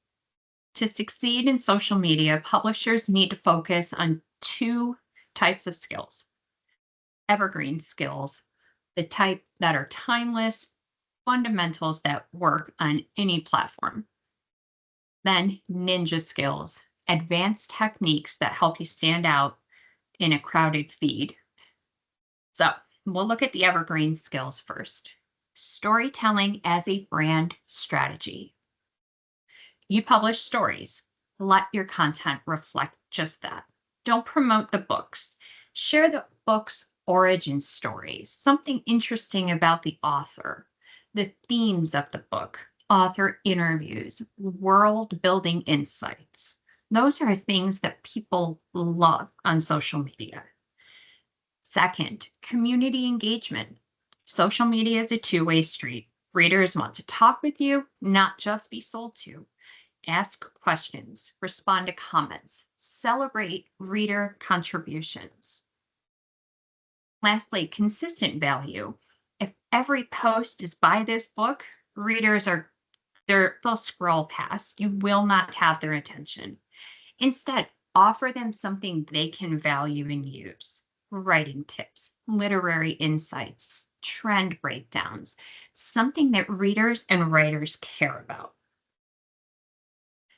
For ninja skills, AI-powered trend forecasting. Tools exist now that help predict what's trending in real time. Smart publishers use this data and they can anticipate the next big subgenre before it goes viral. Next is brand voice personification. Create a tone and style that make your publisher brand recognizable. Are you witty? Are you thoughtful, whimsical? Whatever it is, let that shine in every post. Lastly, micro-influencers partnerships. Instead of looking at big, very established, very high following book talk stars, collaborate with people that have smaller but deeply engaged audiences. Sometimes those that have 5,000 to 10,000 followers will have more success than people that have 1 million followers. Okay, next slide, please. The 3 key strategies for social media marketing. So we've covered the skills. Now let's talk about strategy.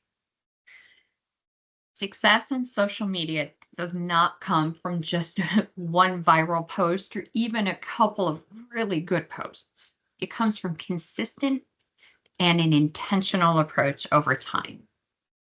I use a simple model to explain it: 30, 60, 90. 30% is your content creation. That's the fun part. The videos, the graphics, the book quotes, author updates, the fun part that people enjoy seeing. But that's really just the beginning of your social media strategy. 60% is audience engagement. This is where the magic happens. You have to respond to comments, start conversations with your followers, jump into threads. This builds community and it builds trust, all of which are important for moving books. Then 90% is building a consistent brand strategy. I cannot say how important this is. Without a clear and recognizable brand identity, your posts just blend in. Branding includes tone, visual style, messaging. Readers should immediately know when a post is from you simply by seeing it in their feed. They don't need to look at who it's from. They're going to recognize the colors, the images, the fonts, the way you speak to them. What does a branding strategy mean to a publishing company? It means that great content isn't enough.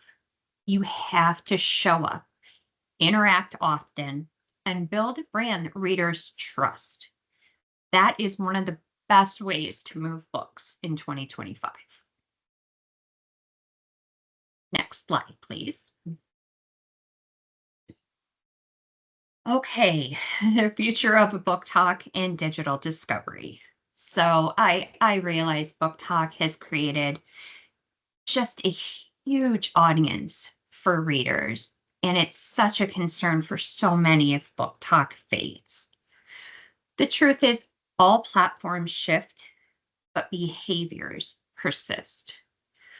BookTube, Bookstagram, and even Goodreads were considered at one point to be the place to be before TikTok. They didn't disappear when Book Talk came around, they just evolved. And Book Talk might too. We still don't have any good answer as to whether or not TikTok will be here or not. But regardless of TikTok's presence or not, short form video is not going to go anywhere. Neither is the need for trusted recommendations or content that people can relate to. With AI personalization tools on the rise, social media will only get smarter at showing readers the books they're most likely to love. So I recommend don't bet on a platform, bet on your strategy. That is really where you're going to find long-term success no matter what happens to any platform. Next slide, please. So how publishers can use social media to sell books. So there are 4 ways publishers can move books using social media. Again, whether that's on Book Talk or any of its successors. Develop a brand identity. Make your visual and verbal presence distinct and consistent. Use short form video to tell stories. Share excerpts, author insights, Q&A, or even create mood boards inspired by your books. Involve your audience.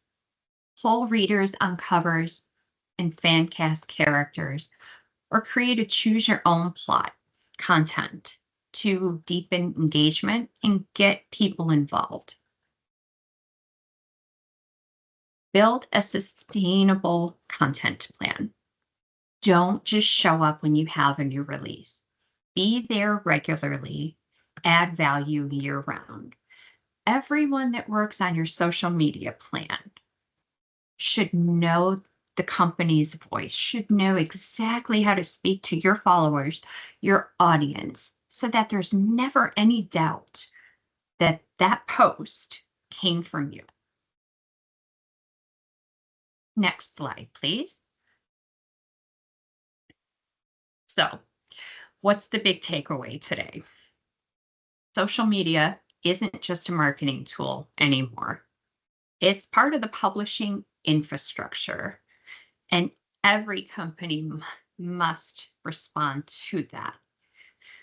Readers are discovering books in different ways, and publishers need to meet them where they are at. Whether Book Talk stays or goes, or a new platform comes up altogether, one thing is certain: the companies that invest in strong branding, real engagement, and audience trust will continue to thrive, no matter what platform is trending. So, thank you, everyone, for your time. I worry I spoke too fast. So we have more than enough time for any questions anyone may have. No, you're good. That was fantastic. Yeah, we do have some questions. Oh, here's a good one. So we're in the Christian publishing genre. How do we utilize Book Talk as a major tool when we do not allow when they do not allow our category to be in advertisements or paid promotion. Oh, that's a Promotions good through TikTok. Oh, sorry. Oh, go There's ahead. a little more. Paid promotions through TikTok, YouTube, or Facebook or Instagram. We are not allowed to push any religious content unless it is unpaid or organic.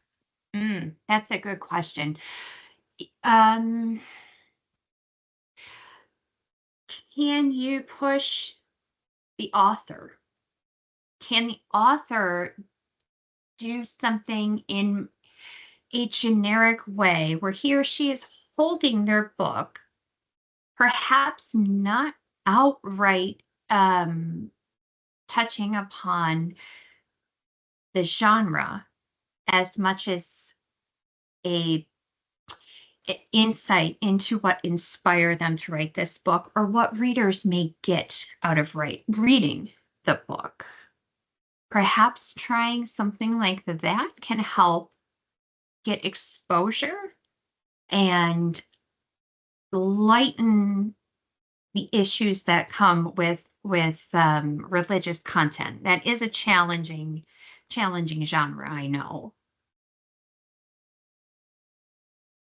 Okay. Yeah, that's good feedback. Yeah, that's an interesting one. Any follow-up comments on that, Kaveh, if I said that correctly, or okay, well, I'll let them have some time to Sure, yeah, add to that definitely. question if they'd like. And then until then, I did have a question. Yeah. Because also being on the digital marketing side, with the loss of data we have with, cookies and with Yeah. Apple, and permissions on data sharing in Facebook and that kind of thing. Have you still seen some? I know people are still having success. Are you seeing publishers successfully navigating that still in the B2C social media platforms like that, despite the loss in data and cookies and that kind of thing? Yes, it is so challenging. I really do feel your pain with that also. It is rough. You have to start looking at different metrics. People are having success, but you can't always measure uh, how many visitors you may have, how many opens you may have. And that part is challenging. Trying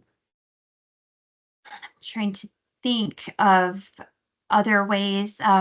Often, if you have like a lead generation form or something, you can often measure success by how many people used that form instead of just the general metrics that we used to be able to count on.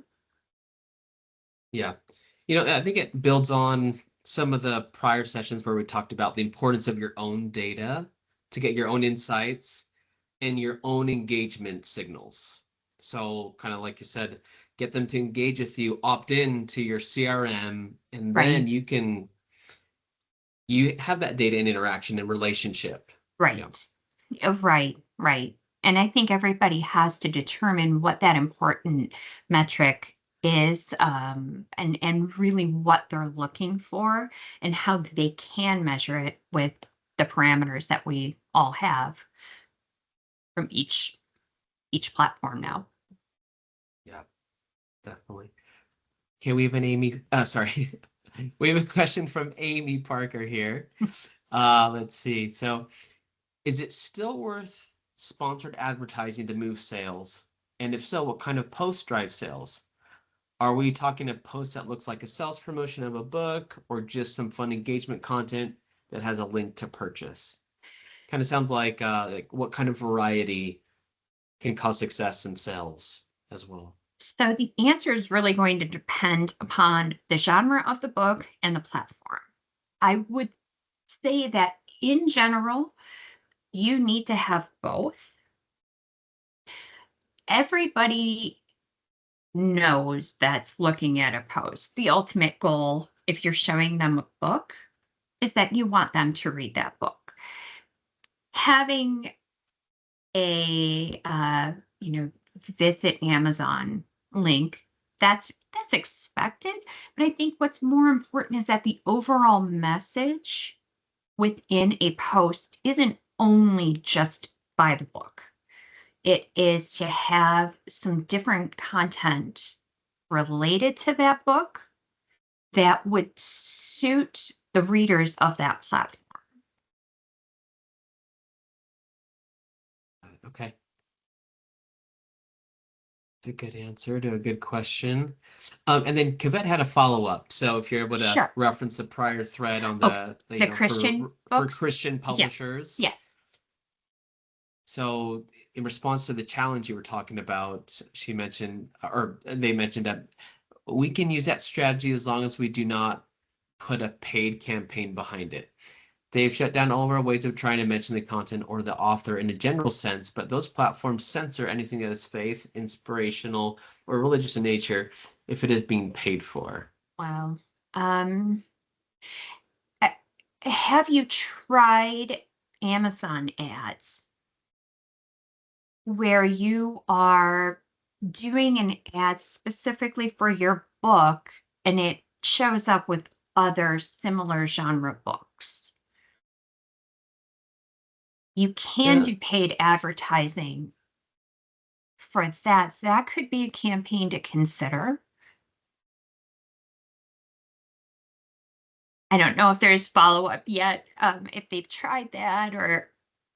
Yeah, I was gonna see if we could bring Kavette on the mic and let it be more of a conversation. Let me see. If not, that's okay. But some great questions, and you're still really getting in the weeds, which is, I think, really helpful for some of the unique genres that have their Right. own challenges or compliance, or if you have a certain tax structure to your business, things Right. like that. Yeah. Sebastian had a good follow-up comment. Could you pay an influencer who is talking about it? I It's apologize. still I in reference didn't hear to that. Yeah, Sebastian had a good follow-up comment on our question of could you pay an influencer who's talking about it? Still in reference to Christian publishers and publishing on social media, getting past the whether it's those platform rules or compliance that they keep running into. I don't have an exact answer on that. I am happy to research that. That's a very interesting idea, though. I think it might depend on each individual platform, but that might be a very clever way around doing that. Mm-hmm. Yeah, by platform, by hopefully, you know, in a perfect world, it would all be neutral or things like that. But I know there's also tax considerations for you know, for the how Christian businesses can be set up or that kind of thing, or if you're a Right. nonprofit. So yeah, legalese wise, I- don't know the nuances of that. But yeah, it's a tricky question, but yeah, Yeah. that's something to But a look good into. one. I'm not sure. Okay. All right. Well, I think those are the questions we had. Thank you, Elizabeth. That was fantastic. Thank Oh, you. actually, we do have a quick question from one of the other presenters, Brian. Sure. Let's see. So, Brian off. yeah, I Oh, go ahead, think Brian. I think you have me. This is less specific to a marketing tactic, but more general. So social media platforms, one of the things that appeals is that they have scale that is really hard to achieve in book publishing or in most industries, but certainly book publishing. And one of the problems with scale is that it effectively makes them targets for becoming something other than what you want. So you look at what's happened with Twitter, some of the aspects of Facebook, the political affiliations with some of the ownership, the actions that some of the larger players have had with respect to violating intellectual property rights, you know, particularly in pursuit of AI, et cetera. I mean, there's a long litany. So how do we parse that? You know, because it's essentially these are platforms we don't own or control, but the environment's important. And I know you think about the environment, you know, as a core part of what you do for marketing. How should we think about this? Not just the ones that exist now, but the ones that are going to come as well. That is a great question. And I do think that some of the the way to handle it is to look at who your followers are and engage with followers that tend to be like-minded, that tend to respond to your content. You're right. Several platforms have seen massive shifts in what they stand for, in who is engaging on there. As you get into it, you might find perhaps one platform is not giving you any engagement whatsoever and is no longer worth your time, where another platform, maybe even one that you didn't expect, you're seeing a lot of engagement. So targeting your audience for the type of book you might have, the type of authors you represent, what your company stands for, getting those people engaged better could be the way that you're able to handle a lot of different people on different platforms. Thanks. That's helpful. And it does sound like, although the media are different in ways that you've described, some of the thinking that you have to go through, whether it's book by book or author by author, to match the tools that you're using to the people that you want to reach, those rules still apply. Right. Exactly. Yeah. There are a lot of different audiences on every platform. It's a matter of finding them and watching your metrics and seeing how your content relates with the people there. Great question. Okay. Well, thank you, Elizabeth. Really appreciate that. Thank you. Yep. Oh, I guess it was more of a comment. So Elizabeth, just make sure you check. I think Kevin had another comment. But I think those are all the questions we had for right now. So thank you, everyone. And we'll roll into our next session. Thanks again, Elizabeth. Thank Appreciate it. you. Hey, and so with our industry standards panel that we have upcoming, Sebastian will be moderating this, and we'll get started a little bit earlier. So let's see, Brian, I know you're here. Let's see, Chris, are you around as well? Let's see. If not, we can take a little break if we need to get a little more time. There we go. There's Sebastian. We got Brian, and I did see Chris on earlier, so why don't we take a look? Let's see. Well, if we need to, we can just take a little break since we're a bit early. Okay. Don't want to catch him off too much surprise. So yeah, we'll take you bit of an extended break here. Oh, go ahead. You do see Chris just above you on the, at least he's just above. I do see Chris. Chris, are you there? Are you available to start a little bit early? Chris is definitely pinned at the moment, but it seems like he's not there, or he is still muted. His camera's off. Let's come back. Let's come back in 10 minutes and see how he. Sounds good. Thank you. Alrighty, so we'll go on a quick break and then we'll start the industry standards panel. Okay, thanks everyone.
Okay. All right, there he is. Hey, Chris, how you doing? All right, we Hi, can get everyone. things started Thank you. again. Yep. Hello. All right, and there's Sebastian. We have all three. Wonderful. So before we get started, I did want to mention we put a feedback form pinned at the top of the chat discussion or the chat sidebar. We'd love your feedback. We want to make sure this is as valuable as possible, and we'd love to hear what you liked, what you didn't like, what we can do for the next Media Transformation Summit. So I'll also email it out after, but it's there in chat available. Okay, so let's move over to our industry standards panel. There's a lot of interest in this one. So I'll do a quick intro and then I'll let Sebastian, actually, Sebastian, I can just let you take it if you're feeling No, like it's it. totally fine. You can do a quick intro. Oh, absolutely Okay. fine. Yep. So Brian O'Leary and Chris Saynor, I feel like introduction isn't really needed. I feel like they're quite well known, but yeah, Brian's been in the industry for a long time. Part of BISG, the Big Book Industry Study Group, and just the power of that community and the amount of conversations he has, people he knows, just a wealth of knowledge on this kind of thing. So we're happy to have Brian here.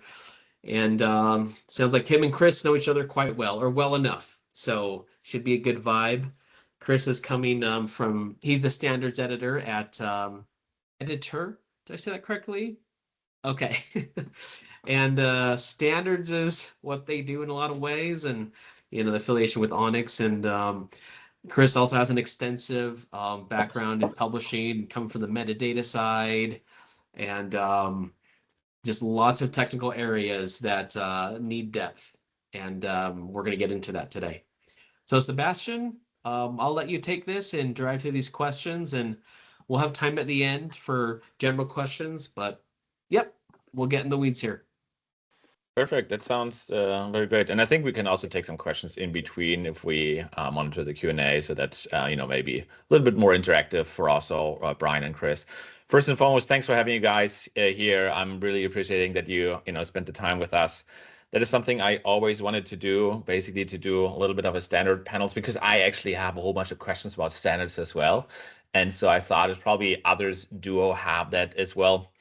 To me, like, standards are often, to be honest, the quiet force that shape the infrastructure of innovation, interoperability, and probably, if you ask me, also like the long-term success of publishing. Yet in publishing, sometimes they're also like a source of debate, I guess, like in every other industry as well, right? But also fragmentation and slow adoption. So that is something I would like to explore with you guys today through conversation and seeing like what's your opinion about it, because you are essentially helping to form and build those standards. But I think maybe at the beginning, so we kind of like helping our, grounding our audience, if you could just briefly start to go ahead and introduce yourself, the organization you're working for, and maybe, for example, what publishing related standards have you contributed, or which ones are you maintaining at the moment?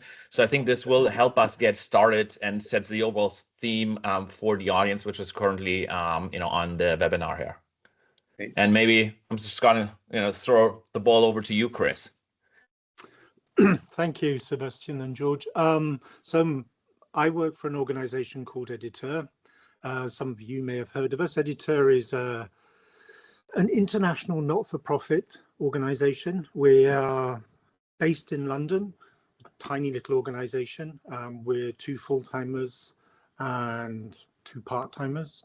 We've been around for just over 30 years and have been working in standards for the book industry for all those years. We have been involved in quite a few standards over time. The ones you probably are most familiar with are a standard called Onyx. Onyx was actually a family of standards. There was Onyx for subscriptions, Onyx for licensing, Onyx for rights. But the most important one is Onyx for books, and it's the one we tend to call Onyx. There's a global classification scheme called Thema, which some of you may have heard of. There's a series of transactional messages and reports called Editex. And then there's some older e-commerce standards that we've worked on. We've also been heavily involved in the work on ISBN, the ISNI, DOI, ISTC, long may it rest, in peace, and various other things. And we're actively involved in others with other standards organizations in other cultural industries so that we can share knowledge. So for example, with the music industry and with the film and video industry. That's it. Right, Brian, you're up next, I would say. Well, as George said, I oversee the Book Industry Study Group, which is a trade association focused on standards and best practices in the U.S. market. We don't speak for Canada, but we coordinate closely with BookNet Canada and Canadian enterprises because there's a tremendous amount of overlap and exchange across the border. And so we try not to make a move in the U.S. without at least consulting Canada. They still speak for themselves and advocate, particularly with editor, on things like Thema and to a lesser extent Onyx. They'll advocate directly, but we do coordinate with them. The standard that we're best known for is BISAC, our subject code standard. It's for North America. It's not quite the equivalent, but analogous to what Thema does worldwide. Thema is of growing interest in the U.S. market. More publishers are specifying Thema in conjunction with BISAC, particularly when they're trying to sell those books overseas, outside of the U.S. or the North American market. We also have a close relationship, as George indicated when he was introducing us, with Editor. And Chris Graham-Bell, who oversees Editor, sit in on several, not jointly all the time, but they sit in on several of our committees and working groups. We have 5 standing committees that talk about metadata rights, supply chain standards, subject codes, the BISAC committee, and workflow. And you'll see Chris or Graham in one or more of those meetings in any given monthly cycle. And what we try to do is represent U.S. interests to Editor for standards like Onyx and Thema, and also to represent changes in those standards, Onyx, Thema, Editex, and ISNI as among them, to the U.S. market. So we're the conduit. The formal language is National Metadata Users Group. And we'll have a chance with one of the later questions to kind of go into how that works. But it's that's where we spend a lot of our time and attention. We also work outside of the relationship we have with Editor. We work with organizations like the W3C to better understand implementation and updates to EPUB standards. And we're currently working on a best practices guide for audiobook preparation and distribution. That product probably won't be done until the end of this year at the earliest, but it's just an area where there's an emergent need. BIC in the UK, our equivalent organization in the UK, has already developed a document that touches upon best practices. We're starting with that and trying to adapt it for the US market, sharing with them what we do as well. So, I mean, that's the overview. I'm sure we'll go into a little bit more depth as we talk today.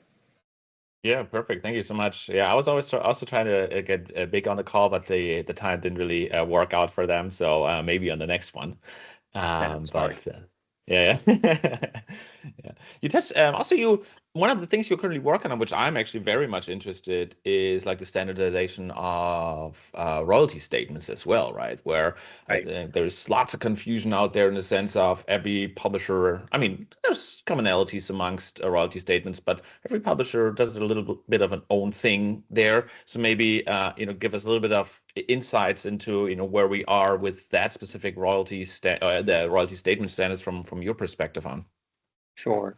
So a little bit of 30 seconds of background. There are a number of organizations that work with rights in the U.S. market. The Authors Guild, American Association of Literary Agents, AAP has a perspective on this as well. And so we appreciate what they do, but a lot of their focus is on lobbying and or defense of intellectual property. Our rights group is really focused on the operational aspects of how rights work and how communications around rights work. The Rights Committee has been working now for a couple of years. We've published an interim product that's up on the website. It came out last May and was updated in August or September. But we're gearing up to a full rework of it between now and the Frankfurt Book Fair, and it's essentially instructions on the minimum data set that should be included in a contract when you sell when it's, say, a U.S. publisher sells rights to another publisher in another market, and that actually has to. The work required, I think, is pretty well established by the prior standard. But what we're trying to do is make sure that we map it to, for example, what KNK currently supports, and and so we don't want to be limited by I don't think we would be limited by KNK, but we don't want to be limited by existing vendors' standards. But we do want to encourage them to say, look, this is what I think we're going to recommend publishers do. And then to annotate and say, okay, so this isn't currently supported everywhere in the industry, but we're working on it. And if you find it valuable, talk to your suppliers, talk to your trading partners. We think that will reduce the amount of time. We actually have estimates, and we'll be talking a little bit more about that when we roll the standard out. But we have estimates that it's sometimes measured in months or even up to a year on larger. So the equivalent of an FTE. It's just spent trying to reconcile statements, which seems unnecessary. I mean, that's just money in the system we'd like to take out. Yeah. Okay. That sounds absolutely right to me, at least. Thanks for explaining that. So, I mean, you're probably very familiar with the next question, but like, to me, in a world where right now content flows across so many different formats, platforms, different languages, right? Why do you say standards are not just helpful but essential?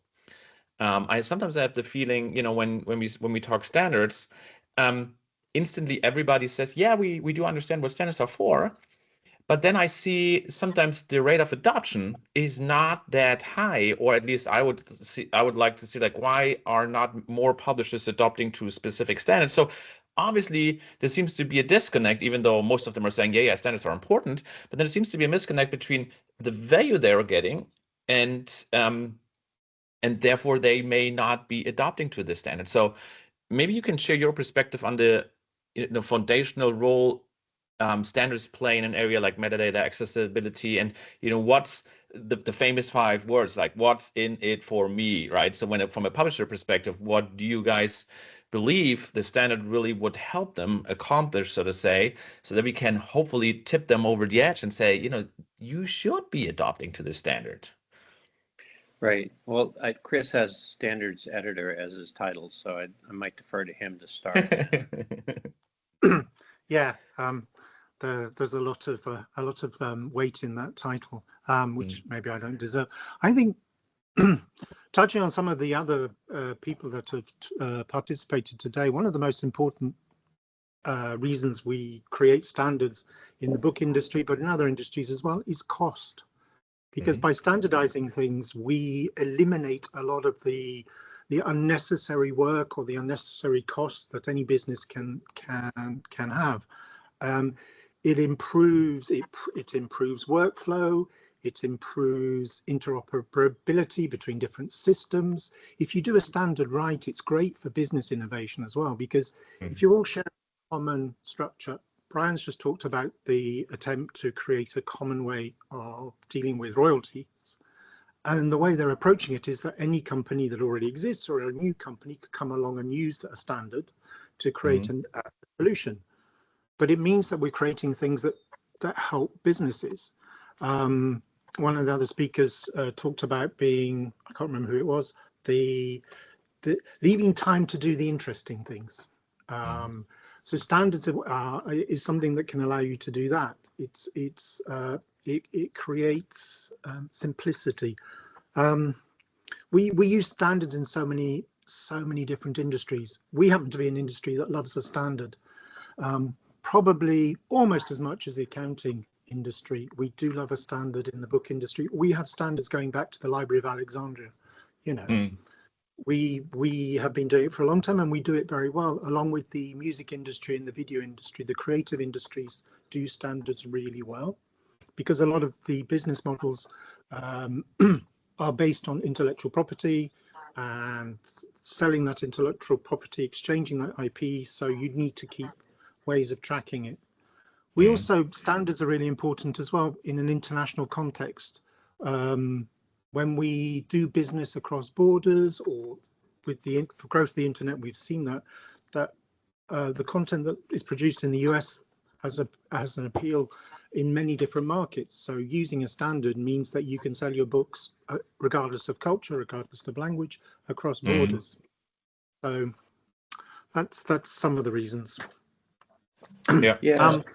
Brian. And I would amplify cost. I mean, certainly taking costs out of the system, but I would add visibility, transparency, and support for new business models are all part of our thinking.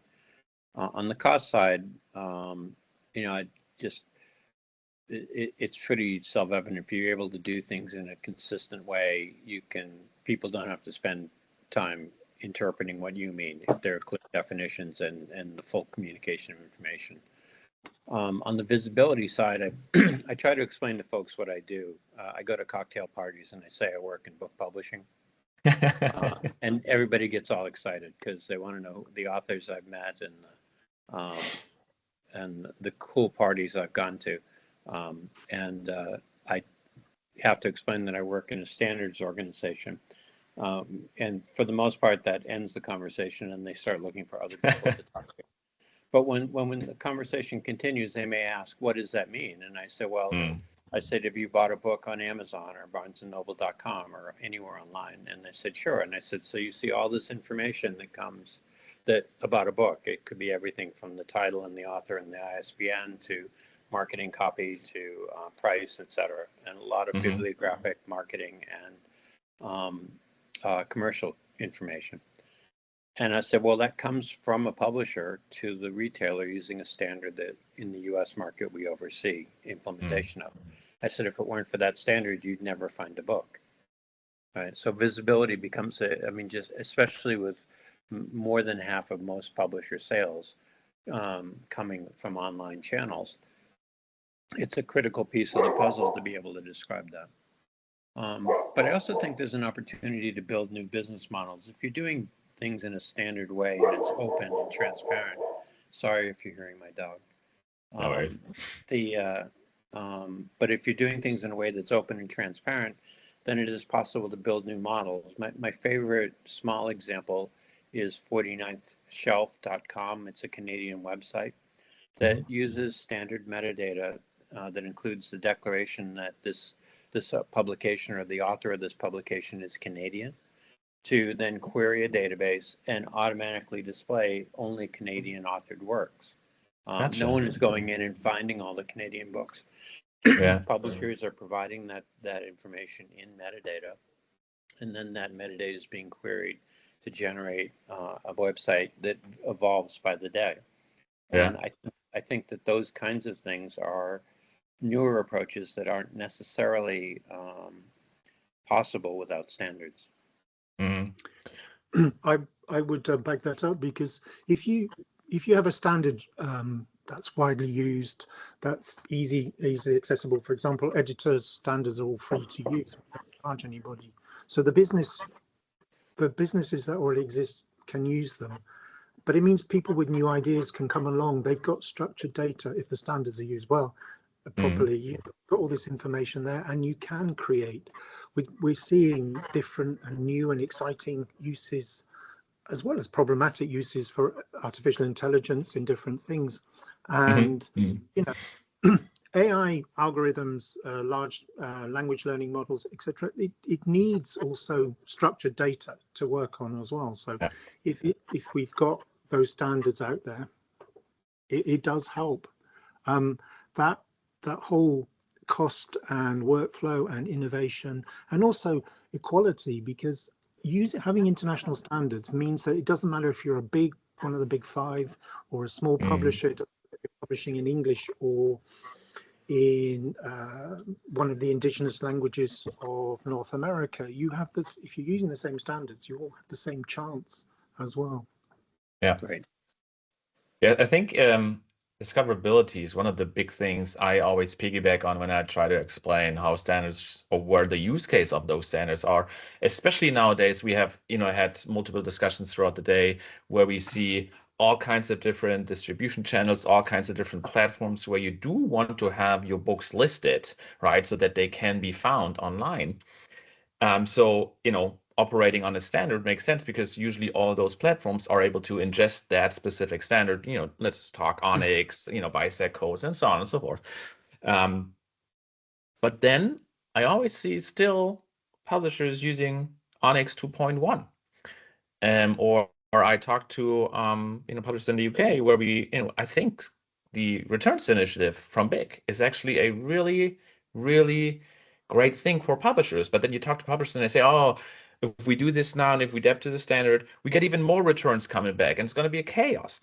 So obviously there seems to be some kind of a disconnect sometimes where we're trying to push out standards, but people have this weird feeling of thinking it's just going to cost me money and cause more chaos. And I always wondered, I totally, don't want to throw anybody of you under the bus, but you also don't have a crystal ball, right? But what do you have any idea of where this disconnect might come from? Because telling somebody to use, Onyx 3.0 instead of Onyx 2.1, because it has way more options for to feed the discoverability machine online. It's such a no-brainer if you ask me. But yeah, we still have those publishers. Like, any idea from any of you on where this may come from? Well, there's a narrow question and a broad question. The narrow Yeah, question is what's up with Onyx 3 as an example, and I'll tackle that in a second. The broader question I think you're asking is, why is it that they're not universally adopted? And I have answers. I have thoughts on that as well. So the Onyx 3 question, I think, in part is that there's at least one major online retailer that up until recently required metadata for digital products to be provided in Onyx 2.1.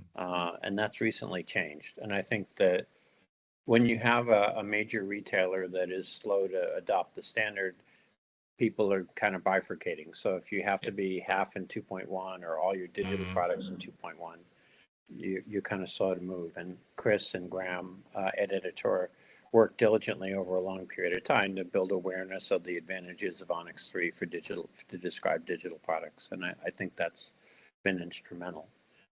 But for the broader question, you have to move in industry. So publishers have to see the value, and I appreciate your efforts to try and communicate, things like discovery and the like.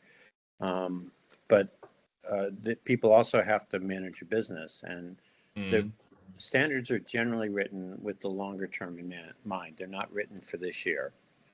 But businesses are run for this year and in some larger companies for this quarter.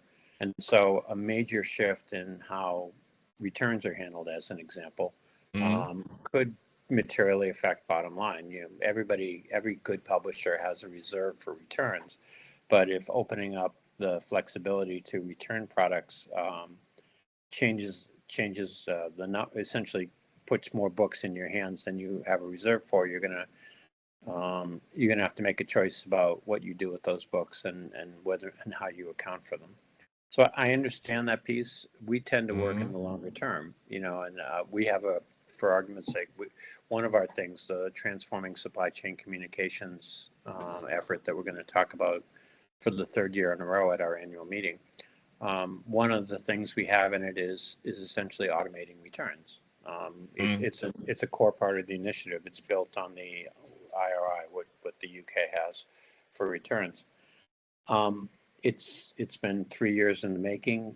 Just recently, Batch, which is the same company same organization that works in the UK to manage both payments and the IRI, is signed with the Big Five. So this slow movement to try and kind of get those things going. Systems have to be in place to do it too. I mean, you know very well what how complicated returns are in managing a system. So is your system set up to be able to do that on a order by order basis? And if it is, then you're in great shape. But if you're not, then you might tend to resist some of the, at least you want to have a timeline for implementation. And then, as I gave a story a moment ago about retailers, but downstream partners have to play along. And everybody's got a system, everybody's got development priorities, and you have to get into the queue, particularly for larger companies, and those things also take time. Yeah. But Chris, I've kind of stolen a little bit of your thunder, but I didn't know that Chris had some thunder lined up. That's good. Well, he has good news to say on Onyx 3. So. I think it's also partly to do with the development of Onyx itself, because Onyx 2.1 came about in the beginning of this century. It was designed for the way we sold books. Yeah. And then we had the digital revolution and things started changing quite radically. And Onyx 2.1 was a very good standard and is very good for selling, especially traditionally selling books, physical books into a domestic market. But it didn't really do digital very well. So lots of requests were coming into how can we do this? And it was better to update the standard. So 3 came along. But as Brian said, with no belief that it would change straight away, we didn't think it would drag for quite so long, because especially when new players came in who were digital only and were adopting the standard, didn't work for digital, bit frustrating. But I think it also shows that 2.1 worked in markets like the US, the UK, Germany, who were early adopters. And it was a good standard, still is quite good. But it didn't reflect, and this is something that's really important with standards. Standards can't fossilize the past. They can't be just a reflection of the way we did things before. They have to, standards like Onyx or standards that are designed for communication have to move with the businesses. And Onyx 3, for anybody who's familiar with it, is so much better for allowing for developments, for new business models. If you're a metadata geek, which I am, again, problem when I go to cocktail parties explaining that. You look at Onyx 2.1 and then you look at Onyx 3 and you think, how could anybody still work with 2.1? Onyx 3 is so beautiful from a metadata point of view, structure point of view. But Brian's absolutely right as well. Cost is really important. How do you prioritize the cost? Chicken and egg, as was discussed earlier. Who's going to do it first? If you're a publisher, what do you invest in? I mean, if you're an industry like KNK, you have to support the cost of multiple standards. We've got partners at both ends who want 2.1, who want 3 for Onyx, or who may want this kind of standard. So you have to absorb those costs. But at either people don't always realize there is a cost, or maybe somebody higher up doesn't really understand the standards. There's nobody on board, or there's no decision maker who understands standards, and they've seen some bright shiny new thing that we've been talking about, and we do love bright shiny new things in our industry as well. I mean, Gutenberg profited from that way back. Wow, look at this new thing with the blocks of wood that we can print. And innovation is really important. Publishers do like to experiment. Publishers like to engage, to try and find new ways of putting the stories that they publish in front of readers and things like that. So, I mean, the history of Onyx is interesting. I mean, Chris had said in our prep call with George, Onyx started as an AAP initiative in the late 1990s. And AAP relatively quickly after the release of Onyx 1 realized that this is better managed internationally, and so ceded control over it to Editor, and Editor quickly introduced Onyx 2 and then 2.1, and 2.1 stayed in place, not unchanged, but as a core standard from the early 2000s until it was sunset in the mid 2010s, so about 15 years. The thing that really hurts us in the US market, less so in Europe, because Europe came later to Onyx, and many countries, I think of Scandinavia as an example, adopted Onyx 3 wholesale, just implemented into the market. China never had an Onyx 2. It implemented Onyx 3. But in the U.S. market, we were early adopters. At the time, and I think even today, we're the largest publishing market in the world. And we went wholesale building systems around Onyx 2. And we're a leader for a long period of time. But by the time digital books became a commercial operation in 2007 and then grew significantly between 2007 and 2013, by that point, we were very invested in 2.1 and very slow to adopt Onyx 3. Other countries kind of leapfrogged us in a lot of ways, and it's been useful because we can go to them and say, what are the advantages of the way you work? And that comparison, which is made available to us through Editor and their International Steering Committee approach to managing standards, has been instrumental in getting the US market to move ahead.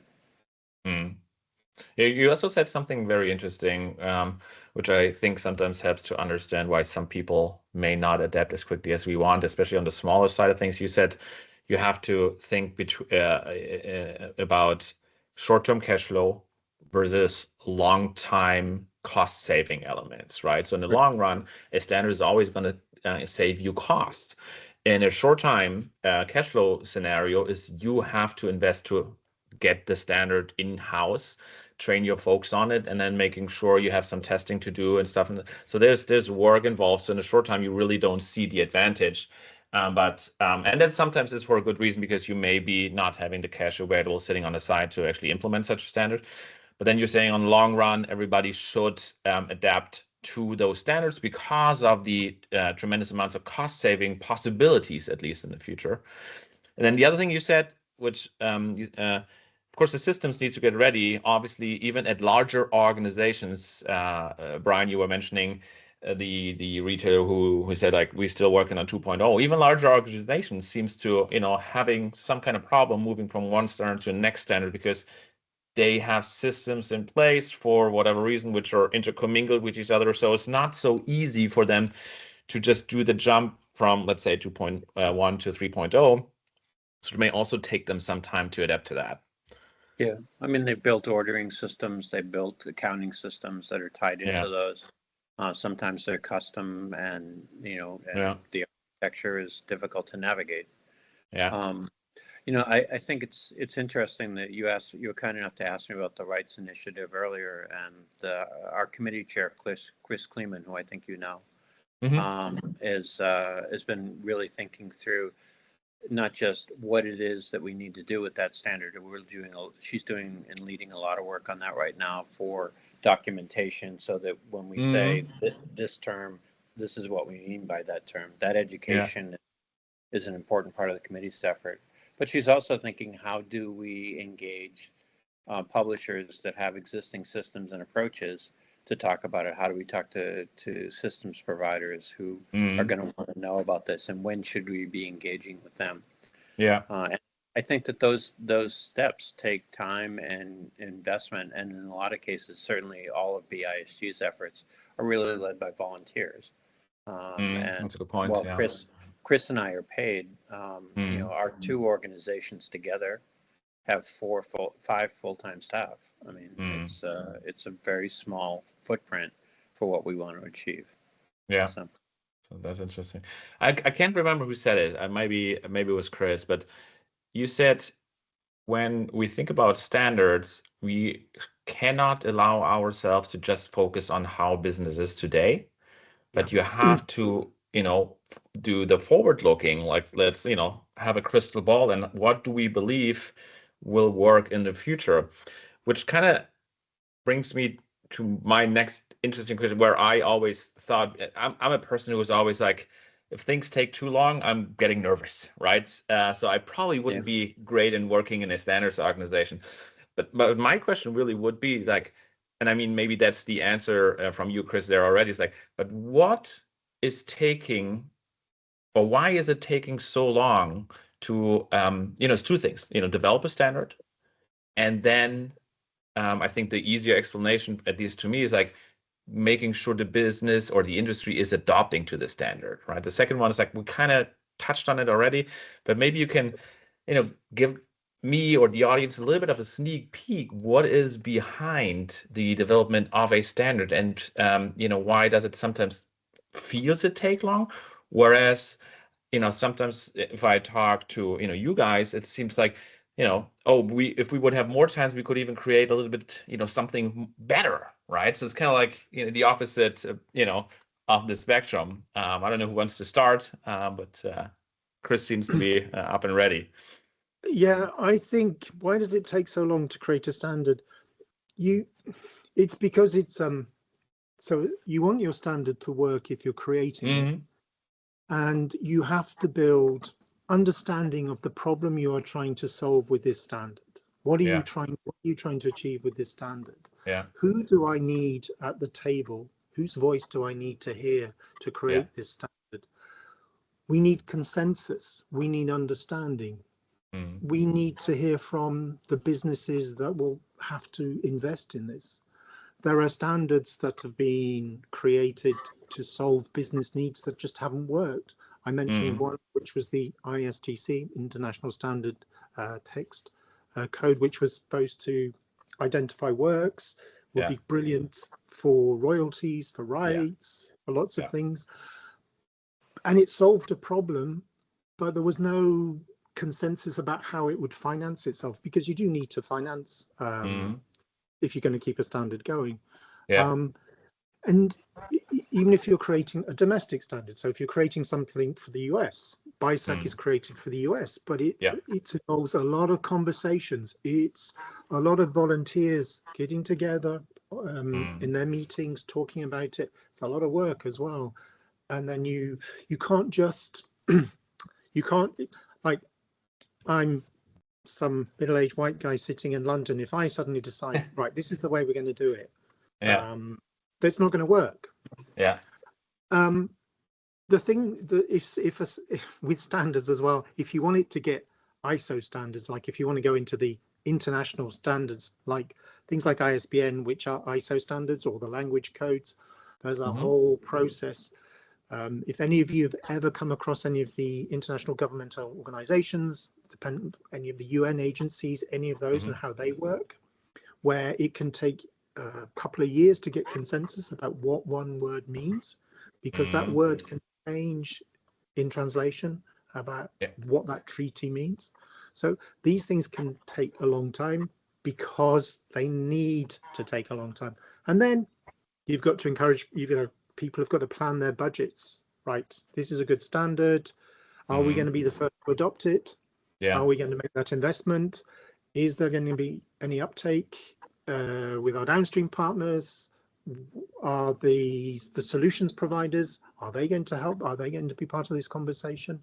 That's how it takes time. THEMA, our global standard, it's a classification system designed for the global book trade. So it's not perfect. It cannot be perfect for everybody because it has to meet the needs of everybody. So there's always going to be somebody saying, well, it doesn't do this or this. But it also can take, we do it on a 2-year cycle, but it can take several months to get agreement. Should we be adding this concept? What does this concept mean? We added codes, for example, to identify content for relating to the indigenous nations and peoples of the world, especially relevance to the US and Canadian markets. But it was really important that we got feedback from people who are involved in publishing or writing or selling indigenous content, because it can't come from the wrong people. We have a whole system of governance. So Brian mentioned our international steering committee. Each of our standards has this international group, and then we have what we call national interest groups, but they can be bigger than countries. So, for example, we have a German language group which represents Germany, Austria, and German-speaking Switzerland. We have a sort of joint Latin American one that speaks for several Latin American countries. But those conversations are really important because they talk, like BISG, talk to different people in the US supply chain, gets their feedback. That feedback comes to us before we make any changes or any updates to the standard, because we just impose it. It's not going to be something that you guys will use. And then luckily, periodically, Europe comes along and decides we're going to have a whole new set of regulations, pushes everybody to adopt the new standard. Hence the big news that Amazon Kindle is now moving to Onyx 3.1, which will be it was one of the last holdouts for Onyx 2.1. They made that announcement earlier this month, so that was good. So sometimes we get something like Europe, EU regulations, or US regulations come along and put standards forward much faster. Brian. Yeah, I mean, on the timing question, I used to say when I was running a production department for weekly magazines that structure is agreement, meaning that, you know, you go to the people that you think are capable of answering your question, and it doesn't really matter what the reporting relationships are. You go to the person that you can deliver what you need.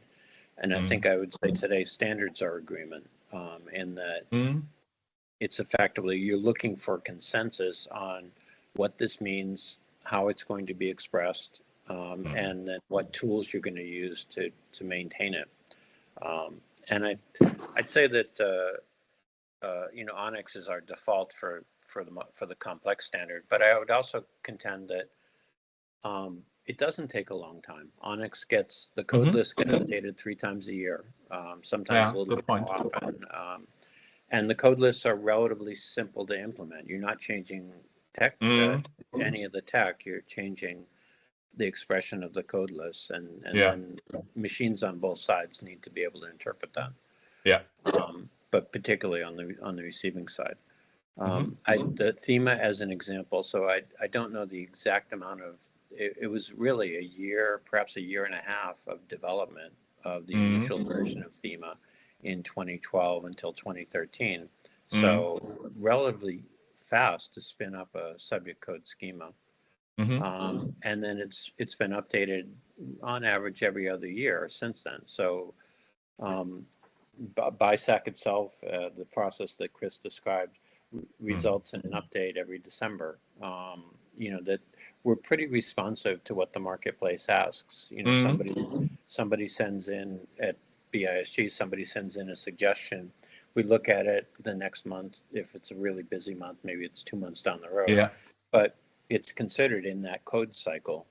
So we run from generally September or October till the following August or September. And then we shut it down to be able to circulate the list, seek feedback. That's a pretty fast cycle. I mean, it's I think we don't want to change something every month, because just on the system side, it would be chaotic. But also just people wouldn't be able to absorb it. But we have really specific cycles that are somewhere between, you know, a year and 2 years for updating. A full update of Onyx, moving a version, you know, is every other year, with the exception of the recent changes that were in response to GDPR and a couple of other things in the European market. So I'm satisfied that we have the right tempo. I don't think no one's asking us to move faster. It's the adoption, the agreement that's the hard part, and that is slow, or slower. That's actually some very thank you for that insight. That's very interesting for me. It's really where you say it's kind of like the same as somebody would say, hey, we want to change our system landscape every other, you know, month or something like that. You just don't want to do it.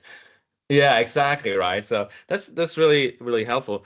So it's also like if you compare it to, because you want to build something for the long run, and you say it needs to work, hopefully, you know, for the next X amount of years. So, you know, comparing it to startups, for example, so where startups are saying, you know, run and break things and then fix them on the fly, so to say.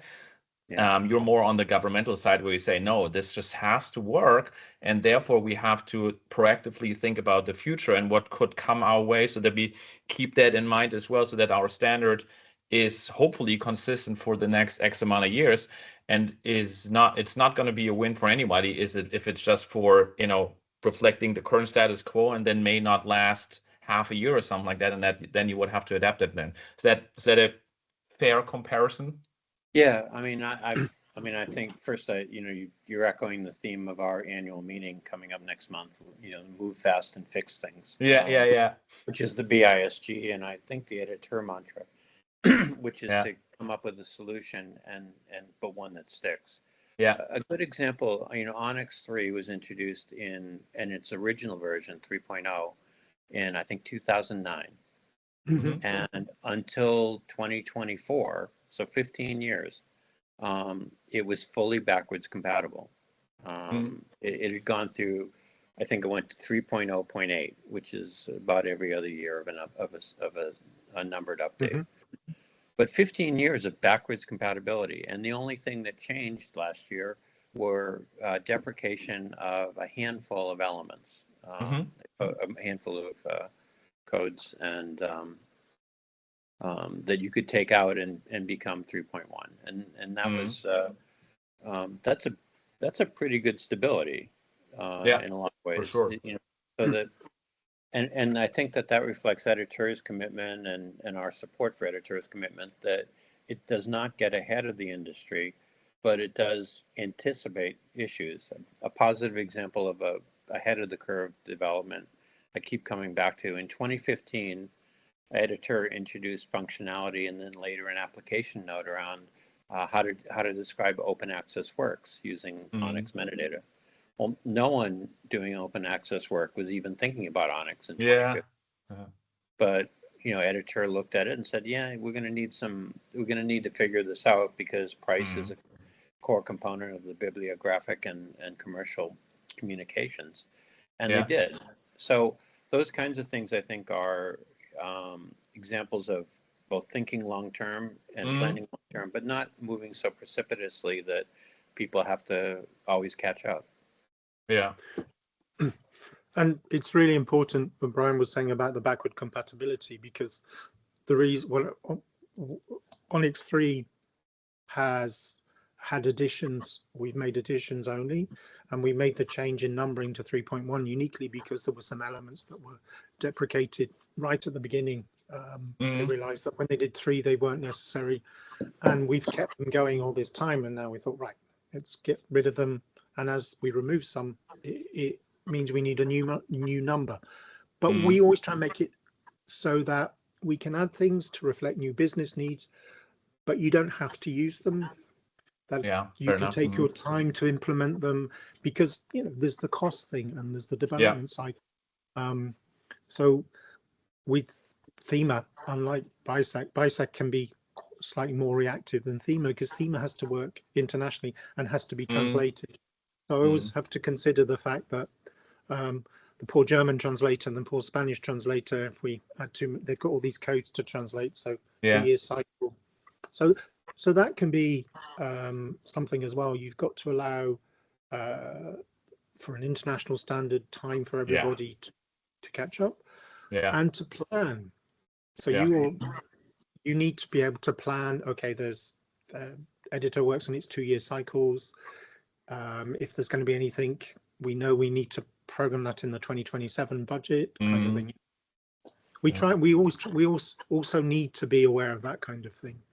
But accessibility metadata, which is a big thing, editor worked with WIPO way back in 2009 to make sure that it was, you could communicate digital, because Onyx has always been able to do accessibility for physical books, but so that we could communicate with the growing digital market that we were seeing back then, accessibility requirements, and they've been there, and they, some people are using them, and it's only with updates to legislation again that people become more aware of it, and so there's already places for it in the standards, and then more people are adopting it.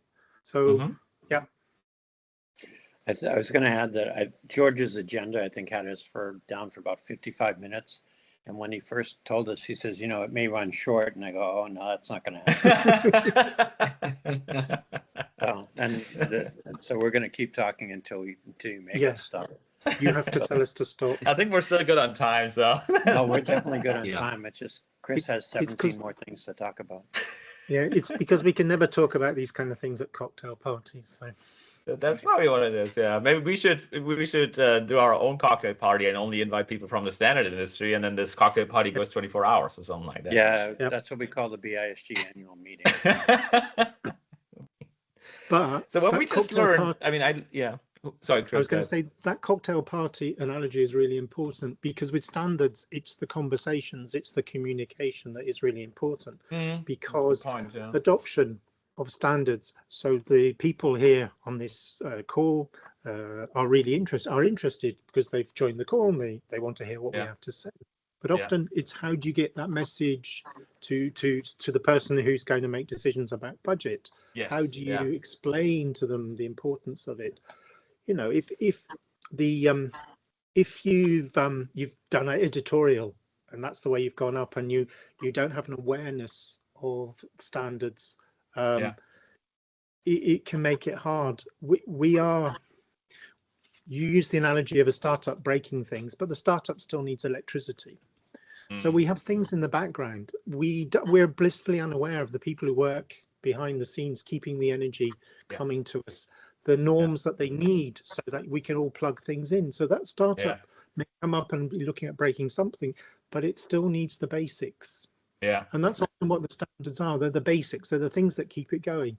They're the things that make it so you can do all the fun jobs at publishing, but there's other things behind the scenes.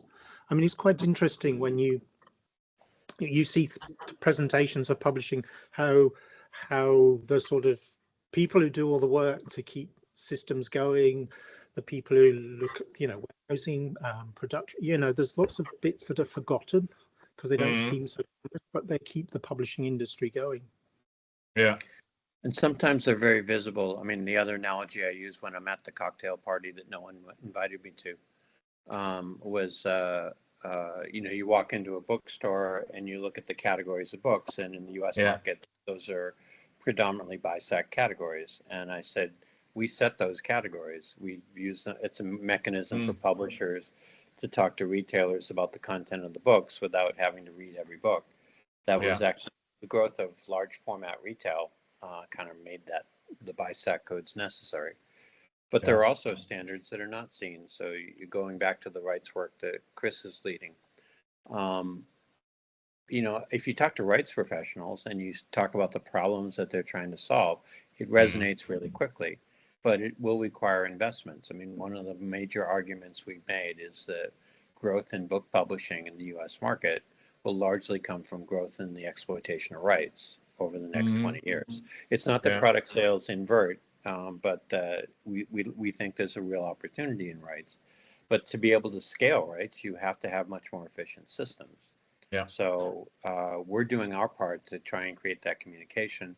But publishers are going to have to invest in systems like the ones that you sell and other vendors that you compete against to be able to manage a significantly larger volume of rights requests, rights transactions, and rights reconciliations. And that we're trying to be ready for that. But ultimately, the folks that we're doing that for also are trying to talk to their bosses, their CFOs, their CTOs about what that investment looks like. And that's a hard conversation because that's not typically what a rights professional might do. And so we're also thinking, how do we facilitate those conversations? And the work that Chris described with respect to Amazon and its move to 3.1 is, it's an investment of time on the part of Editor and some other folks in the industry to show, a retailer in this case, but to show an industry supply chain participant, here's what you can do with this standard. Here's how it can benefit you. Here's how it can benefit your customers. That's not a one and done. That's months of conversation. But that's why you have our organizations. That's part of what we do. It's endurance. instead of a sprint, I guess. So when Chris, you were saying the standards are so basic, like electricity out of an outlet, getting water from the faucet, which we all think like, of course that's where we get our water from, right? So of course that's where we get our electricity from. But there's like a whole bunch of things going on behind the scenes which nobody really thinks through. But then we have people like you or Brian or others who are working in the industry who find that back end system so interesting and how all those different components work together. I sometimes think that because I think there is probably not easier said than done, but there is a good ROI calculation on adapting standards. But Brian, you just said like it's not so easy because most of the time people who are pushing those standards into their organizations are not necessarily, let's say, salespeople who basically, Right. trying to convince anybody else. So if we think about the fact that if time, money, or support weren't any barriers, what would be something, resources, more money or whatever? What is something which you would say would help you guys do the job, as I learned today, not faster, because we're already at a good enough speed, but to be more consistent in helping other publishers get onboarded? Yeah. Do you want to start, Chris, or you want me to start? Participation. Mhm. That's the thing. Take time and resource, yes, because we Yeah. have time, poor, and money. Of course. But take Yeah. away those things. Participation, because the standards need to work for the whole industry. So you need to hear Yeah. from the maximum number of people, Yeah. and getting involved is important. It's if you're in the US, it's getting involved with BISG, or if you're in another market in the equivalent, or other organizations that work with standards with what you need to talk about. Because of course, editor, we don't do standards for everything. Yeah. There are standards for the paper industry and for printing. Mhm. There's standards for invoicing, and there are standards for returns. Everybody's favorite. But get involved. The rights and royalty project that BISG is working on, you Yeah. need to hear people who are working in that and working in rights and royalties, but at different parts of the participation. Yeah. Even if it's just going and listening. Yeah. At things like this kind of thing is really important. It's really good that you guys have organized this, because the variety of conversations that have gone on today is really important, and we need to have conversations, and we need to have a chance to listen and to hear things. Yeah, I'm going to agree with Chris and give a different set of examples. So, so BISG has, we have about 170 members. Maybe I'm rounding up a little bit, but I am the director. So 170 members. We have about 2,000 people who are members who are in our database. 500, so a quarter of those are signed up for one or more of our committees. Of those, perhaps 125, so a quarter of that, show up every month, or they're participating in the committees. So that's one out of every 16 signed up BISG members. That's not bad. 25 people a committee or a working group, you can get stuff done. But I think the thing with participation, we have good participation, and a lot of the credit goes to people like Brooke Horn, who runs our operations. That's our committee facing and working group facing. But we have 5 committees. They meet 60 times a year. We have another 50 meetings among 9 different working groups. So it's 110 meetings a year. A lot of it is drinking from a fire hose. You got to get an agenda put together. You got to have a conversation. You're structuring it. You're following up. So that mechanical piece. To build participation, you have to give people a reason to want to be there. Yeah. And it could be education. It could be a seat at the table to solve a problem you didn't know you had, or you have, but you haven't been able to get to the right people at the right places. And it could be that you get an immediate ROI, that you get something solved. the example that, we've used a couple of times about the rights project, finding the rights professional who can spare time, because they're pretty darn busy. Yeah. And they're already swamped. There's Yeah. everybody knows that there's more requests than they can answer, and you don't I know bet. which Yeah. is leaving money on the table. Yeah. So then you go and say, can you spend an hour with me this month talking about this? Or maybe it's 2 hours if you join a working group, or 3 hours if you join a working group and it goes long. And, so we need marketing and communications. That's why we invested last year in hiring Liz Bartek from RJ Julia to try and not just promote our events, which is an important piece of it, but to promote BISG, to explain what we're about, to help us grow resources so that we can do more. And honestly, it's an investment for us this year. When you come to the annual meeting, you'll see the financial results, and part of it is a reflection of, we have to spend to grow, much as any organization does.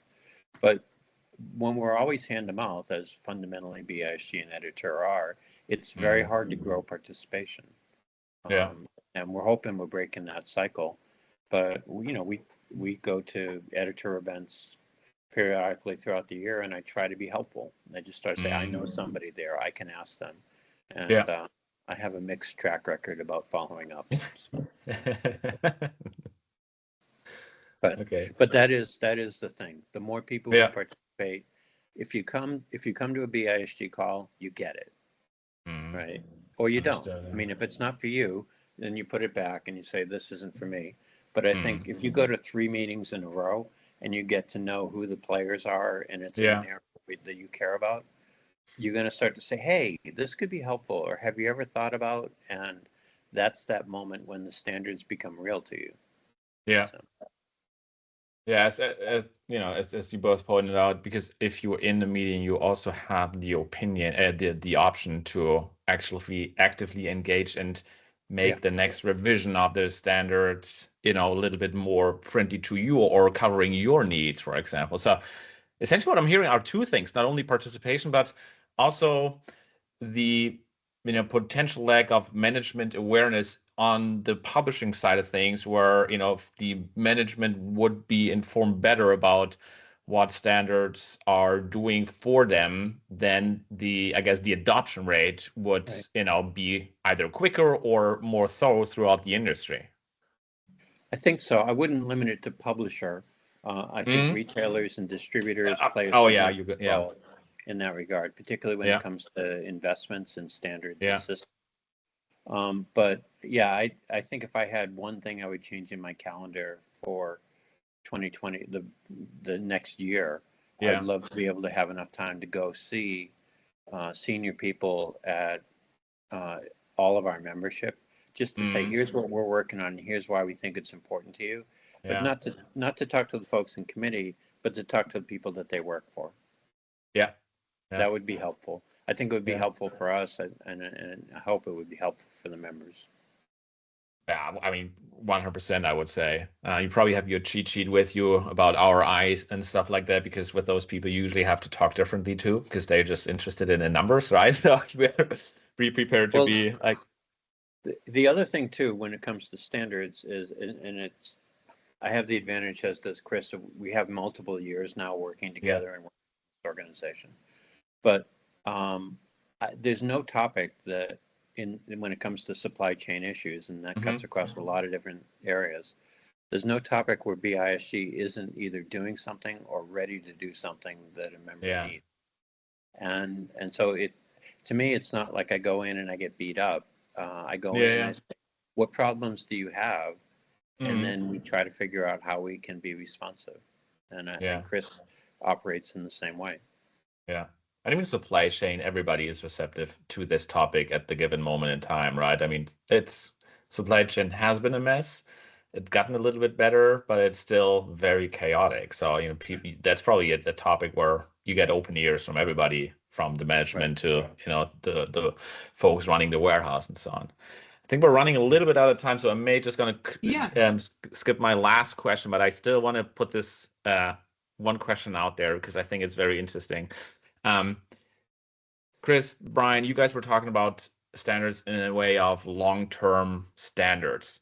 So now we have all this crazy new tech, and with the tech, usually we have new business models coming in, Right. and on a very, very fast pace. So now you guys need to sit down and say, okay, how is that going to be affect our standard today, tomorrow, and probably the day after tomorrow? I mean, it's always a dangerous situation where we say, hey, the industry or the business are outpacing the advancements of our standards. How do you guys deal with it, especially nowadays where I sometimes think business model change every day, right? Every day you see something new. So how are you guys approaching that? I mean, I'll let Chris start because Themis had some interesting Okay, yeah. structural things from the beginning that help us be adaptive. Both standards, Onyx and Thema, we've learned from experience. So Thema was based on the work already done by the BIC, by BISAC, etc. Onyx 3 was based on the work already done by Onyx 2.1. So Onyx 3 was conceived with a block structure. So there's a flexibility so new business models can be more easily catered for with a simple addition of codes. And we can add composites into it. And Thema came up with an idea of having subject codes and qualifiers so that without adding hundreds and hundreds of new codes each time, we have a possibility of combining codes to create. So we've tried to think, how can we make sure that these standards can be quite flexible for the future? However, there may be things that come along that we can't do. So Onyx 3 has gained 2 new blocks.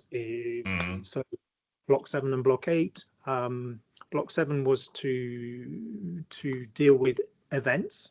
It was part of a project that a couple of countries had. They were going to create these websites so you know where your authors were going to be signing. And COVID came along and those projects fell apart, but we already added block 7.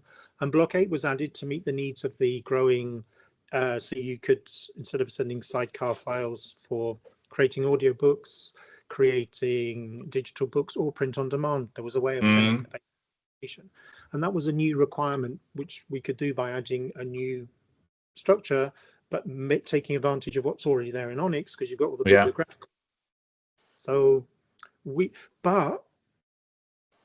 as an industry do like innovation, do like new things, and this industry invents new things, or this industry takes on new challenges, like with AI. Maybe things that come along.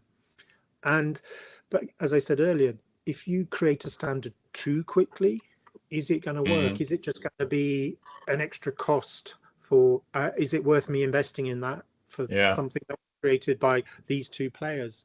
But am I going to, it's that balance. But we do try and think about future proofing as far as we can. But yeah, and let's just use AI as an example. So it's been several years now, I think at least 4 or 5, since the code list was updated to include a voice narrated by AI. Because it was anticipated, it was already available. It wasn't necessary. There was synthetic voice, and then AI, as the industry has become more sensitive to who's narrating and what the source is and what the voice is. There have been additional codes added, but it's not a change in the structure of Onyx. There's always been a contributor code. So this is the contributor in this case is defined as synthetic AI, etc. Similarly, when AI was coming in and there was concern about scraping or that I'm not sure that this was necessarily the way to solve it, but there was an interest on the part of some publishers, and I know that at least one in the US, of being able to declare in metadata that they opt out of any scanning. That code was easily added, actually, I think it came up at one meeting. It was implemented in the code list that was then under consideration. So it took weeks, not even a normal 4-month cycle. So I think that there's just an awareness of the application, and as these things come up, I think we're finding a lot of instances where the code list structure is important, is an important and flexible vehicle.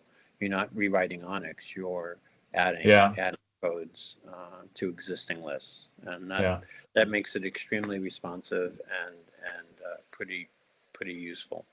Mm-hmm. That's pretty good insights from flexibility standpoint, just making sure you have the flexibility to adapt quickly. That doesn't mean everything has to change. It's like it just needs to be adaptable and extendable. I just recently saw for the first time, maybe I was late or so, I saw it for the first time on Amazon when I was browsing. It's like that you see like the co-author being ChatGPT and stuff like that, right? So those are, data which is being submitted over Onyx as well, right? So it's very interesting here. I would say generally, I mean, this is not universally the case, but generally, when somebody asks me if we could add functionality, somebody in the U.S. market comes to me and says, "Is it possible for us to talk to Editor about doing this?" My answer, 90% of the time, at least, is that exists already, and you just didn't. And here's where you can find it. Yeah. And sometimes there are nuances, like they said, "Yeah, I know aware of that, but what I'm looking for is a second order use case." But the thinking here is really to be ready, but not so far ahead that you're missing the market. Yeah. Okay. So, I don't know if George has been collecting questions or not. Yeah, there are some questions, but first I would really like to thank you guys. If we can close down the official part and then move over to the question, but I really like to thank you for participating here.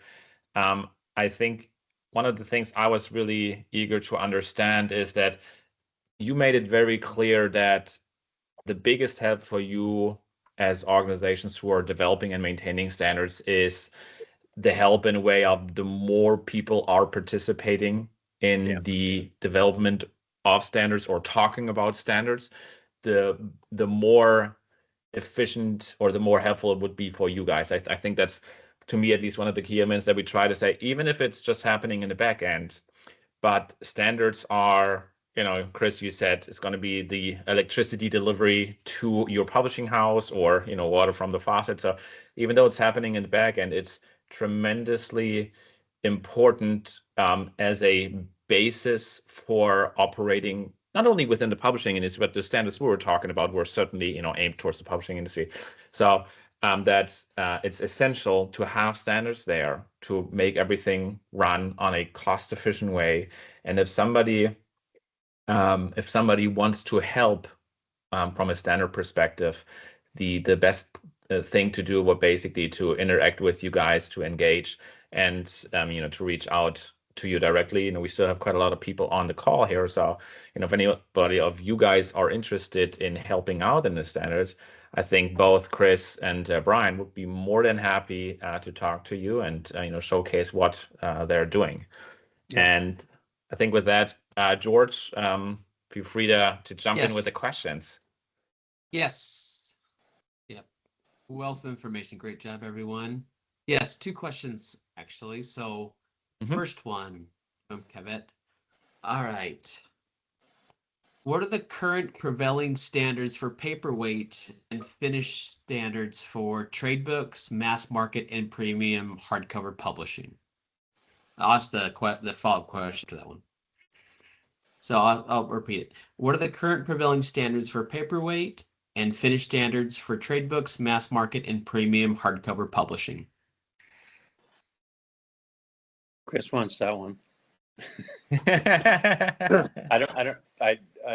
mean, I'm not quite sure. I know the answer to it. We have a companion organization, the Book Manufacturers Institute, that kind of sets those for the U.S. market. There's BPIF in the UK, and I think the standards are probably different market by market.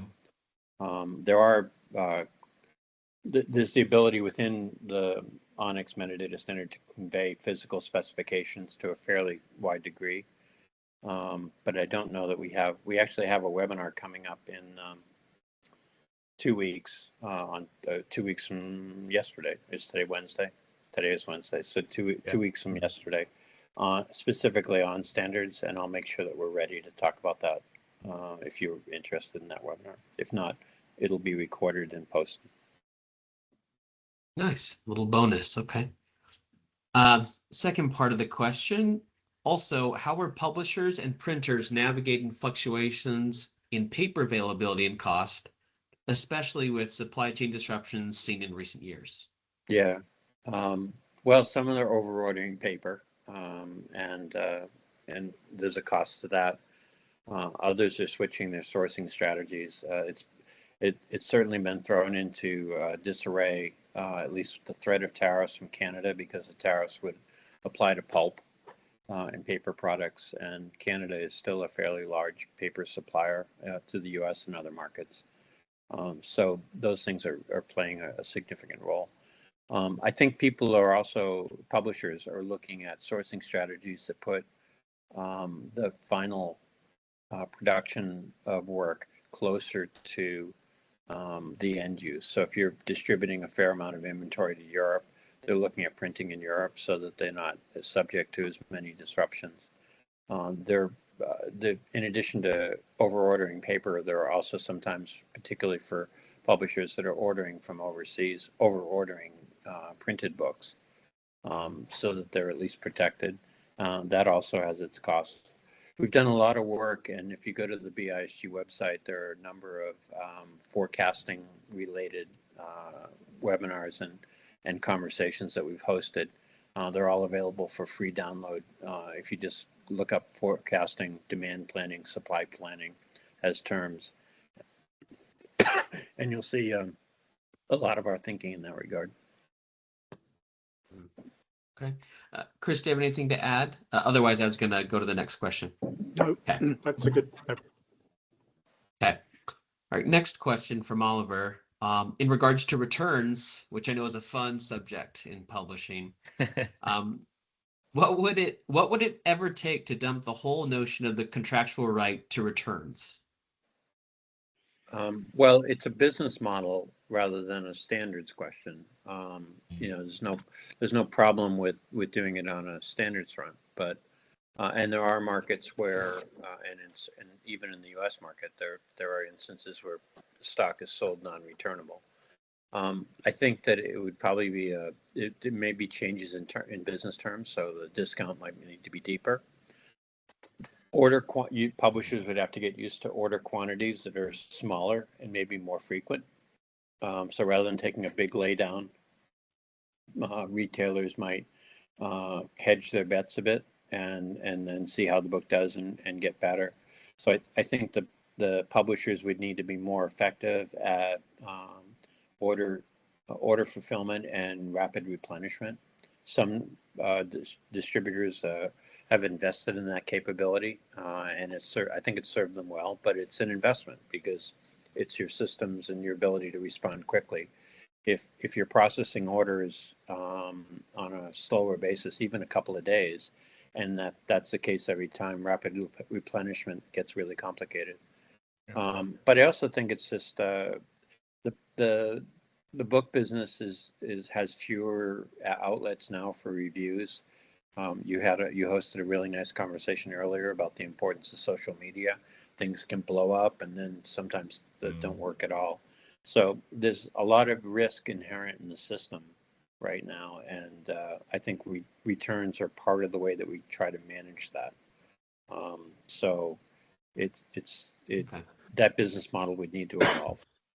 So it's probably two things in the sense of better forecasting mechanisms, and then including the rapid replenishment process, as you just said, Brian. Like those two mechanisms could at least lead to a lesser return ratio, but those tools are not.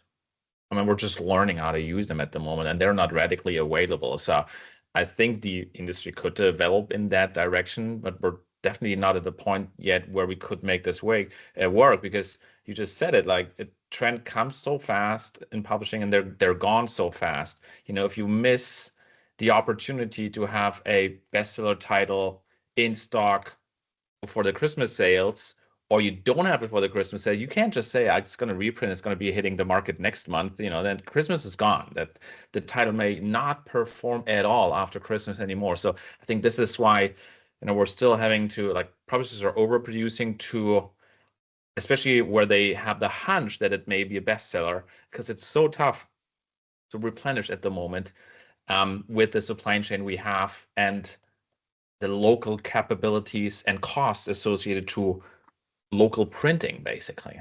Right. There's I mean, the going back to the prior question, the 3 ways that we think about it, and this is available on our site too, the sessions that we did on, is demand planning, which is, kind of what the expectation for sales is going to be. Supply chain planning, which is your relationship you have with manufacturers for printed product, and inventory planning, which is part strategic and part just, if you have rapid replenishment, you also have to have inventory. Or if you're going to an on-demand model, it's a different story. But there are a lot of different components, and particularly for larger publishers, it's a complicated mix. But even for smaller publishers, I think these tools are going to be increasingly available. Yeah. That's one of the things we're talking about. They're not tied into planning systems right now. And I think that's what you're alluding to, Sebastian. It's kind of like a sidebar thing. But maybe over time that will come as well. Yeah, I think so too. And then there was a follow-up part that I'm not sure we answered, which is with basically, will retailers ever give up the right to return unwanted stock? Do you see that happening? What's the context around that? I don't think it's impossible. Our thinking about returns is to automate the process, to take costs out by tying it directly to an order, which is the way that it works in the UK. Oh. But that's not to eliminate returns. I think it's the notion of retailers giving up selling stock, taking stock that is non-returnable, is a margin issue. There are it costs a retailer money to return stock. I mean, even if the freight back is returned, there's time identifying the stock, boxing it up, getting it picked up and sold, and also managing the discount. All of these things are negotiable. It's not really something that BISG, we can facilitate conversations, but those relationships are going to be between trading partners. So publishers talking to retailers and distributors talking to retailers. I don't think it's impossible. I don't know that it makes sense as a universal given, meaning that there are some frontlist books that people will want to have a big laydown. And if it's a big bet and it doesn't pay off, then publishers are still willing to take that bet. I think making that stock non-returnable would potentially hurt sales overall, because you would have stockouts at the retail level that you don't want. All right, great. I don't think there's. Oh, sorry. So I was just going to say, as an ex-bookseller, because I was a bookseller for many years, I can testify to the fact that returns take a lot of time and effort. But also, we were expected to stock large amounts of frontlist titles, take the risk. So it is something about talking and changing the business models, because the industry returns initiative, the UK thing, came out of long conversations between different parts of the industry. So it's individual business negotiations, but also you need to talk about things and move. Yeah, maybe I'm going to have to modify my statement to say returns are agreement. Good point. Yeah, good point. Yeah. All right, cool. Thank you so much. I think if people want to get in touch with you guys, BISG has their website. I think probably that's the best way to reach out. And then editor.org. That's where you could reach out to editor, Chris, and Graham Bell and the others. Feel free to do so. Of course, as usual, if anybody has some additional questions, more than happy to take them. And then also, if you don't have the contact details, we're forwarding them to either Brian or Chris. Yeah. Again, super happy to have you. It was also very interesting for me. I actually learned a whole bunch of new things. I was so eager to get this panel going because I had so many questions on standard, and I thought it would be good to discuss it on public so that everybody has the opportunity to learn a little bit from it. Why is it taking sometimes long? Whereas what I learned today for you guys is it's not actually taking long. It's exactly the right amount of time we're spending on it, and we're updating it frequently. So even though with me being in the industry for more than 25 years, probably not as long as you guys, but there's always something new to learn. So that was really helpful today. Thank you for spending the time, especially Chris on your side. It's probably quite late in the evening already there in the UK. So thanks for spending your evening with us. Really appreciate it. No, thank you. It was a pleasure, and thank you. Next Alrighty. time, Wonderful. Thank you. We're going to invite Thanks. Sebastian to the next get together we have to talk about standards. That sounds good. I'm going to learn even more on that meeting. Oh, yeah. what a dream come true. There you go. All right. We do have a Thank feedback you. form. Please feel free to fill that out. That will be very helpful. We will do another Media Transformation Summit. That is one of the projects to my heart. So whatever feedback you have on us, in the sense of what worked, what didn't work for you guys, what would be topics you would like to discuss, even speakers you may want to suggest. More than interested in all your feedback. The more feedback we're getting from you all, the better we can do the next event. Hope you all had some fun along the way, also learned something new like me, and hopefully see you on the next Media Transformation Summit. And thanks for being part of this one. Yep. Thanks, everyone. That's a wrap. There's look out for the recording and the feedback survey, and we'll see you. Thank you. Bye-bye. Bye-bye.